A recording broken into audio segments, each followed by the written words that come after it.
लगभग 1.5 दिन का सफर कर चुके हैं। अद्धे दिन के इस तो बाद 2 सैशन साडे कोले बहुत महत्वपूर्ण सैशन बाकी ने, थोड़ा जा लेट चल रहे हैं। ये बेनती भी करांगे इस सैशन के पैनलिस्ट से मॉडरेटर साहब नूं कि उस लेट नूं थोड़ा जा घट कर सकीए। इस करके असीं 2 घंटे की बजाय 1.5 घंटे दे विच इस सैशन नूं मुकाउण दी कोशिश करांगे, ताकि अगले सैशन जिहड़े समय सिर दोने निबड़ सकन। बहुत गंभीर विषय जिवें पिछले सैशन दे विच आपां नौजवान पीढ़ी, पलायन, ब्रेन ड्रेन, आवास प्रवास के मसले से गल की सी। इस तरह ही अज दे दौर दे विच जो एक होर बहुत बड़ा मुद्दा, बहुत बड़ा मसला है, उन्हें हाशियागत समूह। किसी भी दौर दे विच कुछ लोग बहुत तरक्की कर जाते हैं, कुछ लोग बहुत अगे निकल जाते हैं, पर कुछ लोग हाशिए ते रह जाते हैं। उहदे समाजिक, इतिहासक, सभ्याचारक बहुत सारे कारण होंदे ने। ते अज दे दौर दे विच किहड़े लोग ने जिहड़े हाशियागत ने, किहड़े लोग ने जिहड़े हाशिए ते विचर रहे ने। उहदे विच नारी, दलित, किसान, मजदूर ते होर बहुत सारे समूह ने जिन्होंने आप LGBT समूह के तौर पर भी जानते हैं, जिहदे विच किन्नर आ जाते हैं, ट्रांसजेंडर आ जाते हैं, लैसबीयन आ जाते हैं। सो ये सारे लोग हाशिए दे विच ने ते हाशिए चों बाहर निकलण दी कोशिश कर रहे हैं, मेन स्ट्रीम वल आउण दी कोशिश कर रहे हैं। इन्हां दी की चुनौतियां ने, इन्हां दी की बैकग्राउंड है, ते इन्हां नूं किस तरह मेन स्ट्रीम किया जा सकता है, किस तरह मेन स्ट्रीम हो रहे हैं, इसको ध्यान च रख के असीं ये सैशन डिजाइन किया सी। इस सैशन बारे बाकी गलबात करते हैं। साडे प्रधान डॉक्टर सरबजीत कौर सोल साडे विचकार ने, असीं इन्हां नूं बेनती करांगे। प्लांटर असीं दे रहे हैं पहला।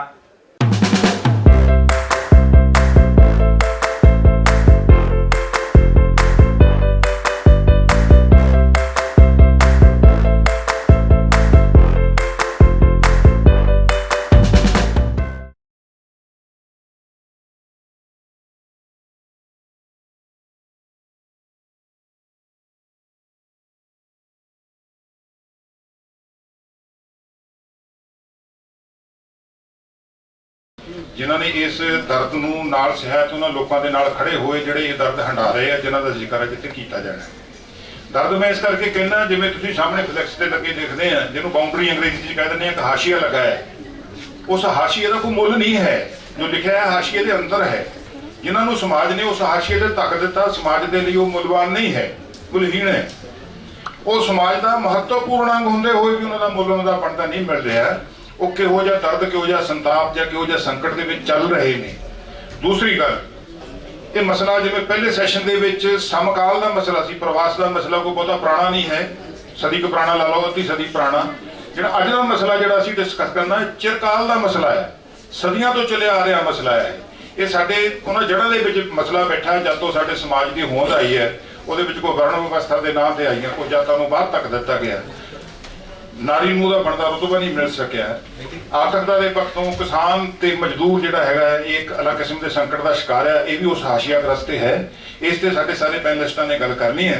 सो मैं सब तो पहला, क्योंकि वक्त की पाबंदी ज़्यादा सख्ती नाल आयद की गई है, मैं बड़ी लंबी चौड़ी भूमिका ना बनाउंदा होया एक छोटी जी रिक्वेस्ट करनी है, जिद्दां हर सैशन तुसीं सहयोग किया विद्यार्थियों ने। ये सारी डिस्कशन का लगभग, जे मैं इदा कह लवां, कोई गलत गल नहीं है, पहली रोज बैठे, दूजी रोज बैठे, इधर बैठे बंदे सारियां गल्लां जानदे है, जिहड़े सारियां ने करनी है।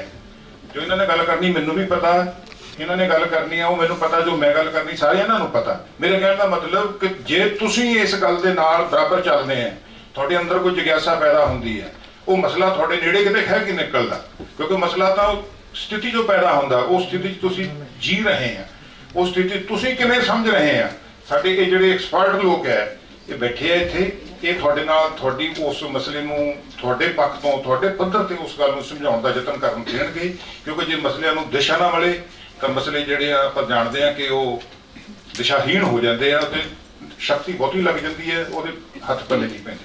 ਨੱਥ ਸਾਹਿਬ ਦੇ ਤੁਸੀਂ ਦੇਖੋ ਲਿਖਿਆ CAA NPR NCR ਕ੍ਰਾਸ, ਇਹ ਅੱਜ ਦੇ ਜਵੰਤ ਮਸਲੇ ਤੇ ਇੱਕ ਸੁਨੇਹਾ ਲੈ ਕੇ ਚੱਲ ਰਹੇ ਹੈ।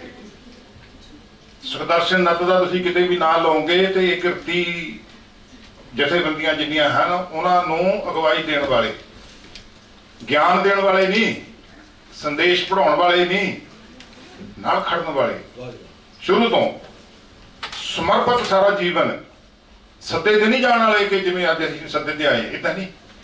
ਕੋਲ ਜਿੱਥੇ ਹੈ, ਜਿੱਥੇ ਲੋੜ ਹੈ, ਜਿੱਥੇ ਸੰਕਟ ਹੈ, ਜਿੱਥੇ ਦੁੱਖ ਤਕਲੀਫ ਹੈ, ਉੱਥੇ ਨਾਲ ਖੜਨ ਵਾਲੇ। ਸਾਰੀ ਉਮਰ ਇਹਨਾਂ ਦੇ ਇਸ ਲਿਖੇ ਲੱਗੀ ਹੈ। ਇਹ ਸਾਰੇ ਦੇਸਰਾਜ ਕਾਲੀ ਨੂੰ ਕਿੱਡਾ ਵੱਡਾ ਨਾਂ ਹੈ, ਸਾਰੇ ਜਾਣਦੇ।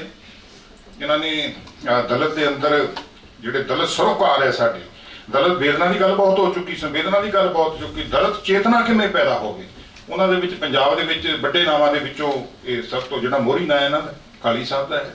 ਭਗਵੰਤ ਰਸੂਲਪੁਰੀ ਹੋਣੀ ਹੈ, ਕਾਲੀ ਸਾਹਿਬ। ਇਹਨਾਂ ਨੇ ਇੱਕ ਸਾਹਿਤ ਦੇ ਵਿੱਚ ਇੱਕ ਨਵੀਂ ਚੀਜ਼ ਜਿਹੜੀ ਦਿੱਤੀ, ਨਵੀਂ ਨਹੀਂ ਮਤਲਬ ਜਿਹੜੀ ਬਣਦੀ ਹੋਣੀ ਚਾਹੀਦੀ ਹੈ, ਉਹ ਚੀਜ਼ ਨੂੰ ਲੈ ਕੇ ਅੱਗੇ ਲੈ ਕੇ ਆਏ। ਪ੍ਰੋਫੈਸਰ ਰਵਿੰਦਰ ਕਮਲਜੀਤ ਕੌਰ ਹੋਣੀ, ਇਹ ਤੇ ਨਾਰੀ ਸਰੋਕਾਰਾਂ ਤੇ ਇੱਕ ਵਿਸ਼ਵ ਵਿਖਿਆਤ ਤੇ ਜਿਹੜੀ ਪਰਸਨੈਲਿਟੀ ਹੈ। ਸਾਰਾ ਜੀਵਨ ਇਹਨਾਂ ਦਾ ਇਸੇ ਹੀ ਪਾਸੇ ਲੱਗਾ ਹੋਇਆ ਹੈ। ਆਪਾਂ ਇਹਨਾਂ ਨੂੰ ਜੋ ਸੁਣਾਂਗੇ, ਜਿਹੜੀਆਂ ਮੈਂ ਗੱਲਾਂ ਕਹਿ ਰਹੀਆਂ ਤੁਹਾਨੂੰ ਸੱਚੀਆਂ ਲੱਗੂਗੀਆਂ। ਤੇ ਮੱਖਣ ਜੀ ਹੈਗੇ ਹੈ, ਤੋ ਜੇ ਤੁਸੀਂ ਬਹੁਤ ਸਿੱਧੇ ਪ੍ਰਸ਼ਨਾਂ ਦੀ ਗੱਲ ਸ਼ੁਰੂ ਕਰ ਲਈਏ ਅਸੀਂ, ਤਾਂ ਮੈਂ ਆਪਣੀ ਗੱਲ ਨੂੰ ਬਹੁਤ ਨਾ ਲਮਕਾਵਾਂ। ਸੋ ਸਭ ਤੋਂ ਪਹਿਲਾਂ ਤੇ ਮੈਂ ਮੱਖਣ ਮਾਨ ਜੀ ਤੋਂ ਸ਼ੁਰੂ ਕਰ ਲੈਣਾ, ਮੇਰੇ ਨੇੜੇ ਬੈਠੇ ਹੋ। ਦਲਿਤ ਪਛਾਣ ਦਾ ਸੰਕਟ ਹੈ, ਜੇ ਹੈ ਤੇ ਕਿਸ ਰੂਪ ਦੇ ਵਿੱਚ ਹੈ? ਤੇ ਨਾਲੇ ਲੱਗਦੇ ਹੱਥ, ਕਿਉਂਕਿ ਹੁਣ ਦੂਜਾ ਪ੍ਰਸ਼ਨ ਆਪਾਂ ਨਾ ਕਰੀਏ, ਨਾਲੇ ਜੋੜ ਦਈਏ। ਇਹ ਸੰਕਟ ਪਹਿਲਾਂ ਵੀ ਸੀ ਕਦੀ ਕਿ ਹੁਣੇ ਸਾਨੂੰ ਦਿਖਣ ਲੱਗਾ? ਤੁਸੀਂ ਇਸ ਸੰਕਟ ਨੂੰ ਕਿਸ ਰੂਪ ਦੇ ਵਿੱਚ ਦੇਖਦੇ ਹੋ, ਇਹ ਜਰਾ ਸਾਂਝਾ ਕਰੋ। ਸ਼ੁਕਰੀਆ ਦਵਿੰਦਰ ਕੁਮਾਰ ਜੀ। ਦਲਿਤ ਸੰਕਟ ਜਿਹੜਾ ਹੈ ਸਦੀਆਂ ਵਿੱਚ ਚੱਲਿਆ ਆ ਰਿਹਾ ਹੈ, ਸਦੀਆਂ ਵਿੱਚ ਚੱਲਿਆ ਆ ਰਿਹਾ। ਇਹਦੇ ਕਾਰਨ ਰਾਜਨੀਤਿਕ ਵੀ ਨੇ, ਸਮਾਜਿਕ ਵੀ ਨੇ, ਔਰ ਰਾਜਨੀਤਿਕ ਵੀ ਨੇ, ਹੋਰ ਵੀ ਨੇ। ਪਰ ਇਹ ਹੈ ਕਿ ਇਹ ਸਦੀਆਂ ਨੂੰ ਚੱਲ ਕੀ ਇਸ ਜਿਹੜਾ ਦੌਰ ਜਿਹੜਾ ਅੱਜ ਚੱਲ ਰਿਹਾ, ਕਿ ਇਸ ਦੌਰ ਵਿੱਚ ਕਿੰਨੀ ਮਹੱਤਤਾ ਹੈ ਜਾਂ ਨਹੀਂ ਹੈਗੀ। ਜੋ ਦਿੱਲੀ ਵਿੱਚ ਚੱਲ ਰਿਹਾ ਹੈਗਾ ਆ, ਕਿ ਜਿਹੜੀਆਂ ਘੱਟ ਗਿਣਤੀਆਂ ਆ, ਕਿ ਉਹ ਹਾਸਿਆਗ੍ਰਸਤ ਨਹੀਂ ਹੈ। ਤੇ ਕੋਈ ਵੀ ਵਰਤਾਰਾ ਆਈਸੋਲੇਸ਼ਨ ਨਹੀਂ ਹੁੰਦਾ ਗਾ।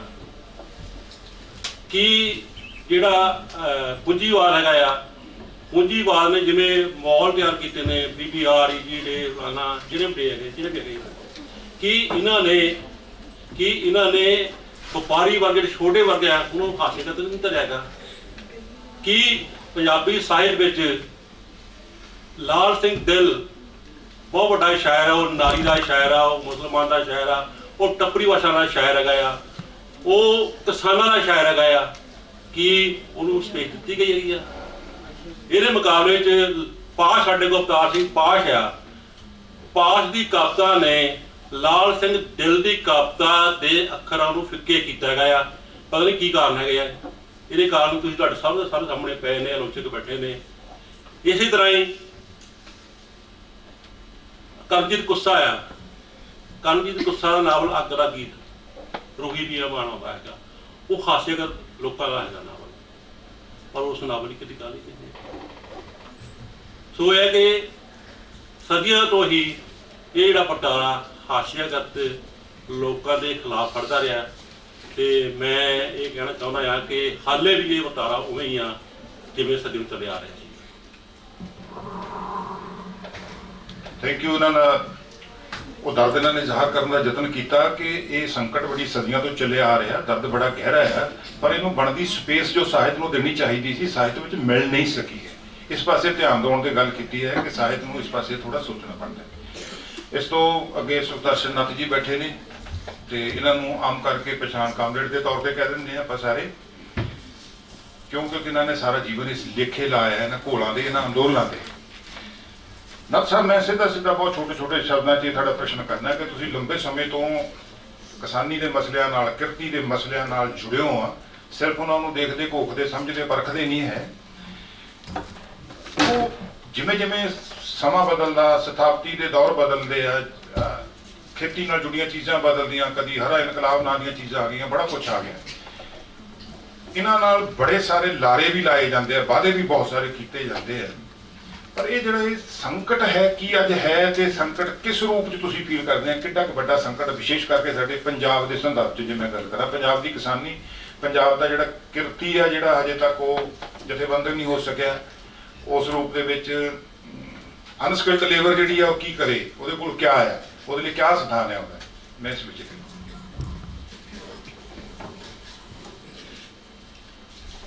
ਧੰਨਵਾਦ ਜੀ ਰਵਿੰਦਰ ਜੀ। ਮੈਂ ਇਹਦੇ ਤੇ ਬਹੁਤ ਸਾਰੀਆਂ ਗੱਲਾਂ ਹੋ ਸਕਦੀਆਂ ਨੇ। ਮੈਂ ਕਹੂੰਗਾ ਕਿ ਵਿਕਾਸ ਦੀ ਗੱਲ ਅਕਸਰ ਕੀਤੀ ਜਾਂਦੀ ਹੈ ਸਰਕਾਰਾਂ ਵੱਲੋਂ, ਪਰ ਸਾਡੇ ਸਧਾਰਨ ਕਿਸਾਨ, ਸਾਡੇ ਮਜ਼ਦੂਰ, ਸਾਡੇ ਦਲਿਤ, ਉਹ ਵਿਕਾਸ ਦੀ ਇਸ ਸਾਰੀ ਜਿਹੜੀ ਸਰਕਾਰ ਦੀ ਪਲਾਨਿੰਗ ਹੈ ਇਹਦੇ ਚੋਂ ਗਾਇਬ ਨੇ। ਜਿੰਨਾ ਅਸੀਂ ਦੇਖਦੇ ਹਾਂ, ਜਿੰਨਾ ਵੱਧ ਵਿਕਾਸ ਹੋਇਆ ਕਿਹਾ ਜਾਂਦਾ ਹੈ, ਓਨਾ ਹੀ ਉਹ ਹੋਰ ਕਿਨਾਰੇ ਤੇ ਧੱਕੇ ਜਾ ਰਹੇ ਨੇ। ਕੋਈ ਇੱਕ ਪੱਖ ਨਹੀਂ। ਜਾਣੀ ਜੇ ਪੰਜਾਬ 'ਚ ਖੇਤੀਬਾੜੀ ਦੇ ਵਿੱਚ ਹਰਾ ਇਨਕਲਾਬ ਆਇਆ, ਮਸ਼ੀਨੀਕਰਨ ਹੋਇਆ, ਤਾਂ ਖੇਤ ਮਜ਼ਦੂਰਾਂ ਦੇ ਕੋਲੇ ਜਿਹੜਾ ਮਾਹਰ ਕਹਿੰਦੇ ਨੇ ਕਿ 1 ਏਕੜ ਮਗਰ 28 ਦਿਨ ਤੋਂ ਵੱਧ, 28 ਮਨੁੱਖੀ ਦਿਹਾੜੀਆਂ ਤੋਂ ਵੱਧ ਕੰਮ ਨਹੀਂ ਬਚਿਆ, ਜਿਹਦੇ ਕਰਕੇ ਮਜ਼ਦੂਰਾਂ ਦੇ ਵਿੱਚ ਪੰਜਾਬ ਦਾ ਕੋਈ ਸਨਅਤੀਕਰਨ ਨਹੀਂ, ਕਿਤੇ ਉਹ ਹੋਰ ਕੰਮ ਕਰ ਸਕਣ, ਖੇਤੀਬਾੜੀ 'ਚ ਕੋਈ ਕੰਮ ਨਹੀਂ। ਬੇਹੱਦ ਮਾੜੀ ਹਾਲਤ ਹੈ। ਰਹਿਣ ਲਈ ਘਰਾਂ ਤੱਕ ਦੀ ਸਮੱਸਿਆ। 2009 'ਚ ਇੱਕ ਅੰਦੋਲਨ ਕੀਤਾ ਅਸੀਂ, ਸਾਨੂੰ ਸ਼ੁਰੂ 'ਚ ਲੱਗਿਆ ਸੀ ਵੀ ਮਾਮਲਾ ਸ਼ਾਇਦ ਏਡਾ ਵੱਡਾ ਨਾ ਹੋਵੇ। ਇਹ ਸੀ ਕਿ ਰਹਿਣ ਲਈ ਘਰ ਦਿੱਤੇ ਜਾਣ, ਜਿਹੜੇ ਲਗਾਤਾਰ ਪਾਰਟੀਆਂ ਜਿਹੜੀਆਂ ਮਜ਼ਦੂਰਾਂ ਨਾਲ ਵਾਅਦਾ ਕਰਦੀਆਂ 5-5 ਮਰਲੇ ਦੇਵਾਂਗੇ, ਇਹ 97 ਤੋਂ ਵਾਅਦਾ ਲਿਖਤੀ ਕਰਦੇ ਆਏ ਸੀ। ਅਸੀਂ ਸਰਸਰੀ ਇੱਕ ਸੱਦਾ ਦਿੱਤਾ ਕਿ ਜੇ ਵਾਅਦਾ ਪੂਰਾ ਨਹੀਂ ਕਰਦੇ ਤਾਂ ਤੁਸੀਂ ਅੱਗੇ ਵੱਧ ਕੇ ਕੰਮ ਕਰੋ, ਆਪ ਉਸ ਵਾਅਦੇ ਨੂੰ ਲਾਗੂ ਕਰ ਦਿਓ। ਸਿਰਫ ਇਹਨਾਂ ਕਹਿਣ ਨਾਲ ਮਾਨਸਾ ਜ਼ਿਲ੍ਹੇ ਦੇ 28 ਪਿੰਡਾਂ 'ਚ ਪੂਰੇ ਪਿੰਡਾਂ ਦੇ ਮਜ਼ਦੂਰਾਂ ਨੇ ਆਪਦੇ ਹਿੱਸੇ ਦੀਆਂ ਪੰਚਾਇਤੀ ਜ਼ਮੀਨਾਂ ਵੰਡ ਲਈਆਂ, ਕਬਜ਼ਾ ਕਰ ਲਿਆ ਕਿ ਸਾਨੂੰ ਰਹਿਣ ਲਈ ਜਗ੍ਹਾ ਨਹੀਂ। ਤੇ ਰੀਅਲ ਜਿਹੜੇ ਵੀ ਤੁਹਾਡੇ ਚੋਂ ਮਾਹਰ ਜਾਂ ਸਟੂਡੈਂਟ ਉੱਤੇ ਜਾਣ, ਉਹ ਦੇਖਣਗੇ ਕਿ ਇੱਕ ਕਮਰੇ ਦੇ ਘਰ 'ਚ ਜਾਣੀ ਮਤਲਬ 5-5 ਜੀਆਂ ਦੇ ਪਰਿਵਾਰ ਰਹਿਣ ਨੂੰ ਮਜਬੂਰ ਹੈ। ਉੱਥੇ ਹੀ ਉਹਨਾਂ ਦੀਆਂ ਬੱਕਰੀਆਂ ਜਾਂ ਗਾਵਾਂ ਬੰਨੀਆਂ ਹੋਈਆਂ ਨੇ, ਕੋਈ ਔਰਤਾਂ ਦੇ ਨਹਾਉਣ ਨੂੰ ਕੋਈ ਬਾਥਰੂਮ ਨਹੀਂ, ਕੋਈ ਲੈਟਰਨ ਨਹੀਂ। ਇਹ ਸਾਰੇ ਦਾਅਵਿਆਂ ਦੇ ਬਾਵਜੂਦ ਵਿਕਾਸਤਿਆਂ ਦੇ। ਤੇ ਜੇ ਕੋਈ ਬਜ਼ੁਰਗ ਹੈ, ਉਹ ਜਾਣੀ ਮਤਲਬ ਦਰਖਤਾਂ ਥੱਲੇ ਬਾਹਰ ਪੈਣ ਨੂੰ ਮਜਬੂਰ ਹੈ। ਬਹੁਤੀਆਂ ਥਾਵਾਂ ਤੇ ਉਹਨਾਂ ਦੇ ਸਿਰ ਤੇ ਛੱਤ ਵੀ ਹੈ ਨਹੀਂ। ਇਹੀ ਹਾਲ ਕਿਸਾਨਾਂ ਦਾ ਦੇਖਦੇ ਆ ਕਿ ਇੱਕ ਵਾਰੀ ਹਰੇ ਇਨਕਲਾਬ ਨੇ ਕਿਸਾਨੀ ਦੀ ਆਰਥਿਕਤਾ ਨੂੰ ਹਲਾਰਾ ਦਿੱਤਾ ਸੀ, ਪਰ ਮੁੜ ਕੇ ਵੱਡੀ ਕਿਸਾਨੀ ਨੂੰ ਛੱਡ ਕੇ ਛੋਟੀ ਆਮ ਕਿਸਾਨੀ ਬੁਰੀ ਤਰ੍ਹਾਂ ਕਰਜ਼ੇ ਦਾ ਸ਼ਿਕਾਰ ਹੈ। ਕਿ ਤੁਸੀਂ ਅਖਬਾਰ ਪੜ੍ਹਨ ਵਾਲੇ ਸਾਰੇ ਜਾਣਦੇ ਹੋ ਕਿ ਲਗਭਗ 3 ਕਿਸਾਨ ਔਸਤ ਪੰਜਾਬ 'ਚ ਰੋਜ਼ ਕਰਜ਼ੇ ਕਰਕੇ ਖੁਦਕੁਸ਼ੀਆਂ ਕਰ ਰਹੇ ਨੇ। ਜ਼ਮੀਨ ਲਗਾਤਾਰ ਉਹਨਾਂ ਦੀ ਬੈਂਕਾਂ 'ਚ ਗਹਿਣੇ ਪੈ ਗਈ, ਸ਼ਾਹੂਕਾਰਾਂ ਨੇ ਖਰੀਦ ਲਈ, ਕੰਪਨੀਆਂ ਨੇ ਖਰੀਦ ਲਈ, ਜਿਹਦੇ ਕਰਕੇ ਬੇਜ਼ਮੀਨੇ ਹੋ ਰਹੇ ਨੇ ਕਿਸਾਨ ਵੱਡੇ ਪੱਧਰ ਤੇ। ਬੱਚਿਆਂ ਨੂੰ ਪੜ੍ਹਾਉਣ ਦਾ ਸੰਕਟ ਹੈ, ਬਿਮਾਰ ਹੋ ਗਏ ਤਾਂ ਇਲਾਜ ਕਰਾਉਣ ਦਾ ਸੰਕਟ ਹੈ। ਸਰਕਾਰ ਸਾਰੇ ਉਹਨਾਂ ਕੰਮਾਂ 'ਚੋਂ ਜਿਹੜੇ ਲੋਕਾਂ ਨੂੰ ਰਾਹਤ ਦੇ ਸਕਦੇ ਸੀ, ਉਹਨਾਂ 'ਚੋਂ ਹੱਥ ਸਰਕਾਰ ਨੇ ਆਪਣਾ ਪਿੱਛੇ ਖਿੱਚ ਲਿਆ, ਜਿਹਦਾ ਨਤੀਜਾ ਹੈ ਕਿ ਕੈਂਸਰ ਵਰਗੀਆਂ ਬਿਮਾਰੀਆਂ ਹੋ ਜਾਣ, ਘਰ ਵਿਕ ਜਾਂਦੇ ਨੇ ਇਲਾਜ ਦੇ ਵਿੱਚ, ਤੇ ਬੰਦਾ ਵੀ ਨਹੀਂ ਬਚਦਾ। ਜਿਹਦੇ ਕਰਕੇ ਜਦੋਂ ਇਹ ਕੀਤੀ ਜਾਂਦੀ ਸੀ ਗੱਲ, ਅਸੀਂ ਪੰਜਾਬ ਨੂੰ ਕੈਲੀਫੋਰਨੀਆ ਬਣਾਵਾਂਗੇ, ਅਸੀਂ ਪੰਜਾਬ ਨੂੰ ਜਿਹੜੀ ਮਤਲਬ ਯੂਰਪੀ ਦੇਸ਼ ਬਣਾ ਦਿਆਂਗੇ। ਸੜਕਾਂ ਤਾਂ ਜ਼ਰੂਰ ਕੁਝ ਯੂਰਪੀ ਦੇਸ਼ਾਂ ਵਰਗੀਆਂ ਬਣ ਗਈਆਂ, ਪਰ ਸਾਡੇ ਚੁੱਲ੍ਹਿਆਂ ਦੇ ਵਿੱਚ ਅੱਗ ਵਰਦੀ ਰਹੇ, ਸਾਡਾ ਖਾਣਾ ਬਣੇ, ਸਾਡੇ ਨਿਆਣੇ ਪੜ੍ਹਨ, ਉਹਨਾਂ ਨੂੰ ਕੋਈ ਰੁਜ਼ਗਾਰ ਮਿਲੇ। ਇਹ ਸਰਕਾਰਾਂ ਦੇ ਏਜੰਡਿਆਂ ਤੋਂ ਸਾਰੀਆਂ ਚੀਜ਼ਾਂ ਬਿਲਕੁਲ ਬਾਹਰ ਹੈ। ਪੜ੍ਹਾਈ ਇੰਨੀ ਮਹਿੰਗੀ ਹੋ ਗਈ, ਅਸੀਂ ਸਾਰੇ ਪੜ੍ਹੇ ਹਾਂ, ਅਸੀਂ ਸਰਕਾਰੀ ਸਕੂਲਾਂ ਕਾਲਜਾਂ 'ਚ ਪੜ੍ਹੇ ਹਾਂ ਤੇ ਲਗਭਗ ਮੁਫਤ ਪੜ੍ਹੇ ਹਾਂ। ਪਰ ਅੱਜ ਇੱਕ ਪਾਸੇ ਪੜ੍ਹਾਈ ਪਹਿਲਾਂ ਨਾਲੋਂ ਹੋ ਸਕਦਾ ਵੀ 50 ਗੁਣਾ ਜਾਂ 100 ਗੁਣਾ ਵੱਧ ਖਰਚਾ ਕਰਨਾ ਪੈ ਰਿਹਾ ਹੋਵੇ, ਪਰ ਉਹਨਾਂ ਨੂੰ ਝੱਲਣ ਨੂੰ ਕੋਈ ਮਹਿਕਮਾ, ਕੋਈ ਕਾਰਪੋਰੇਸ਼ਨ, ਕੋਈ ਬੋਰਡ ਤਿਆਰ ਨਹੀਂ। ਤੇ ਉਹ ਕਹਿੰਦੇ ਨੇ ਸਾਡੇ ਗੈਸਟ ਫੈਕਲਟੀ ਲੈਕਚਰਰ ਜਿਹੜੀ ਮਤਲਬ 15-15 ਹਜ਼ਾਰ ਤੇ 20-20 ਸਾਲਾਂ ਤੋਂ ਕੰਮ ਕਰਨ ਲਈ ਮਜਬੂਰ ਨੇ, ਮਜ਼ਦੂਰਾਂ ਕਿਸਾਨਾਂ ਦੇ ਪੜ੍ਹੇ ਲਿਖੇ ਬੱਚੇ।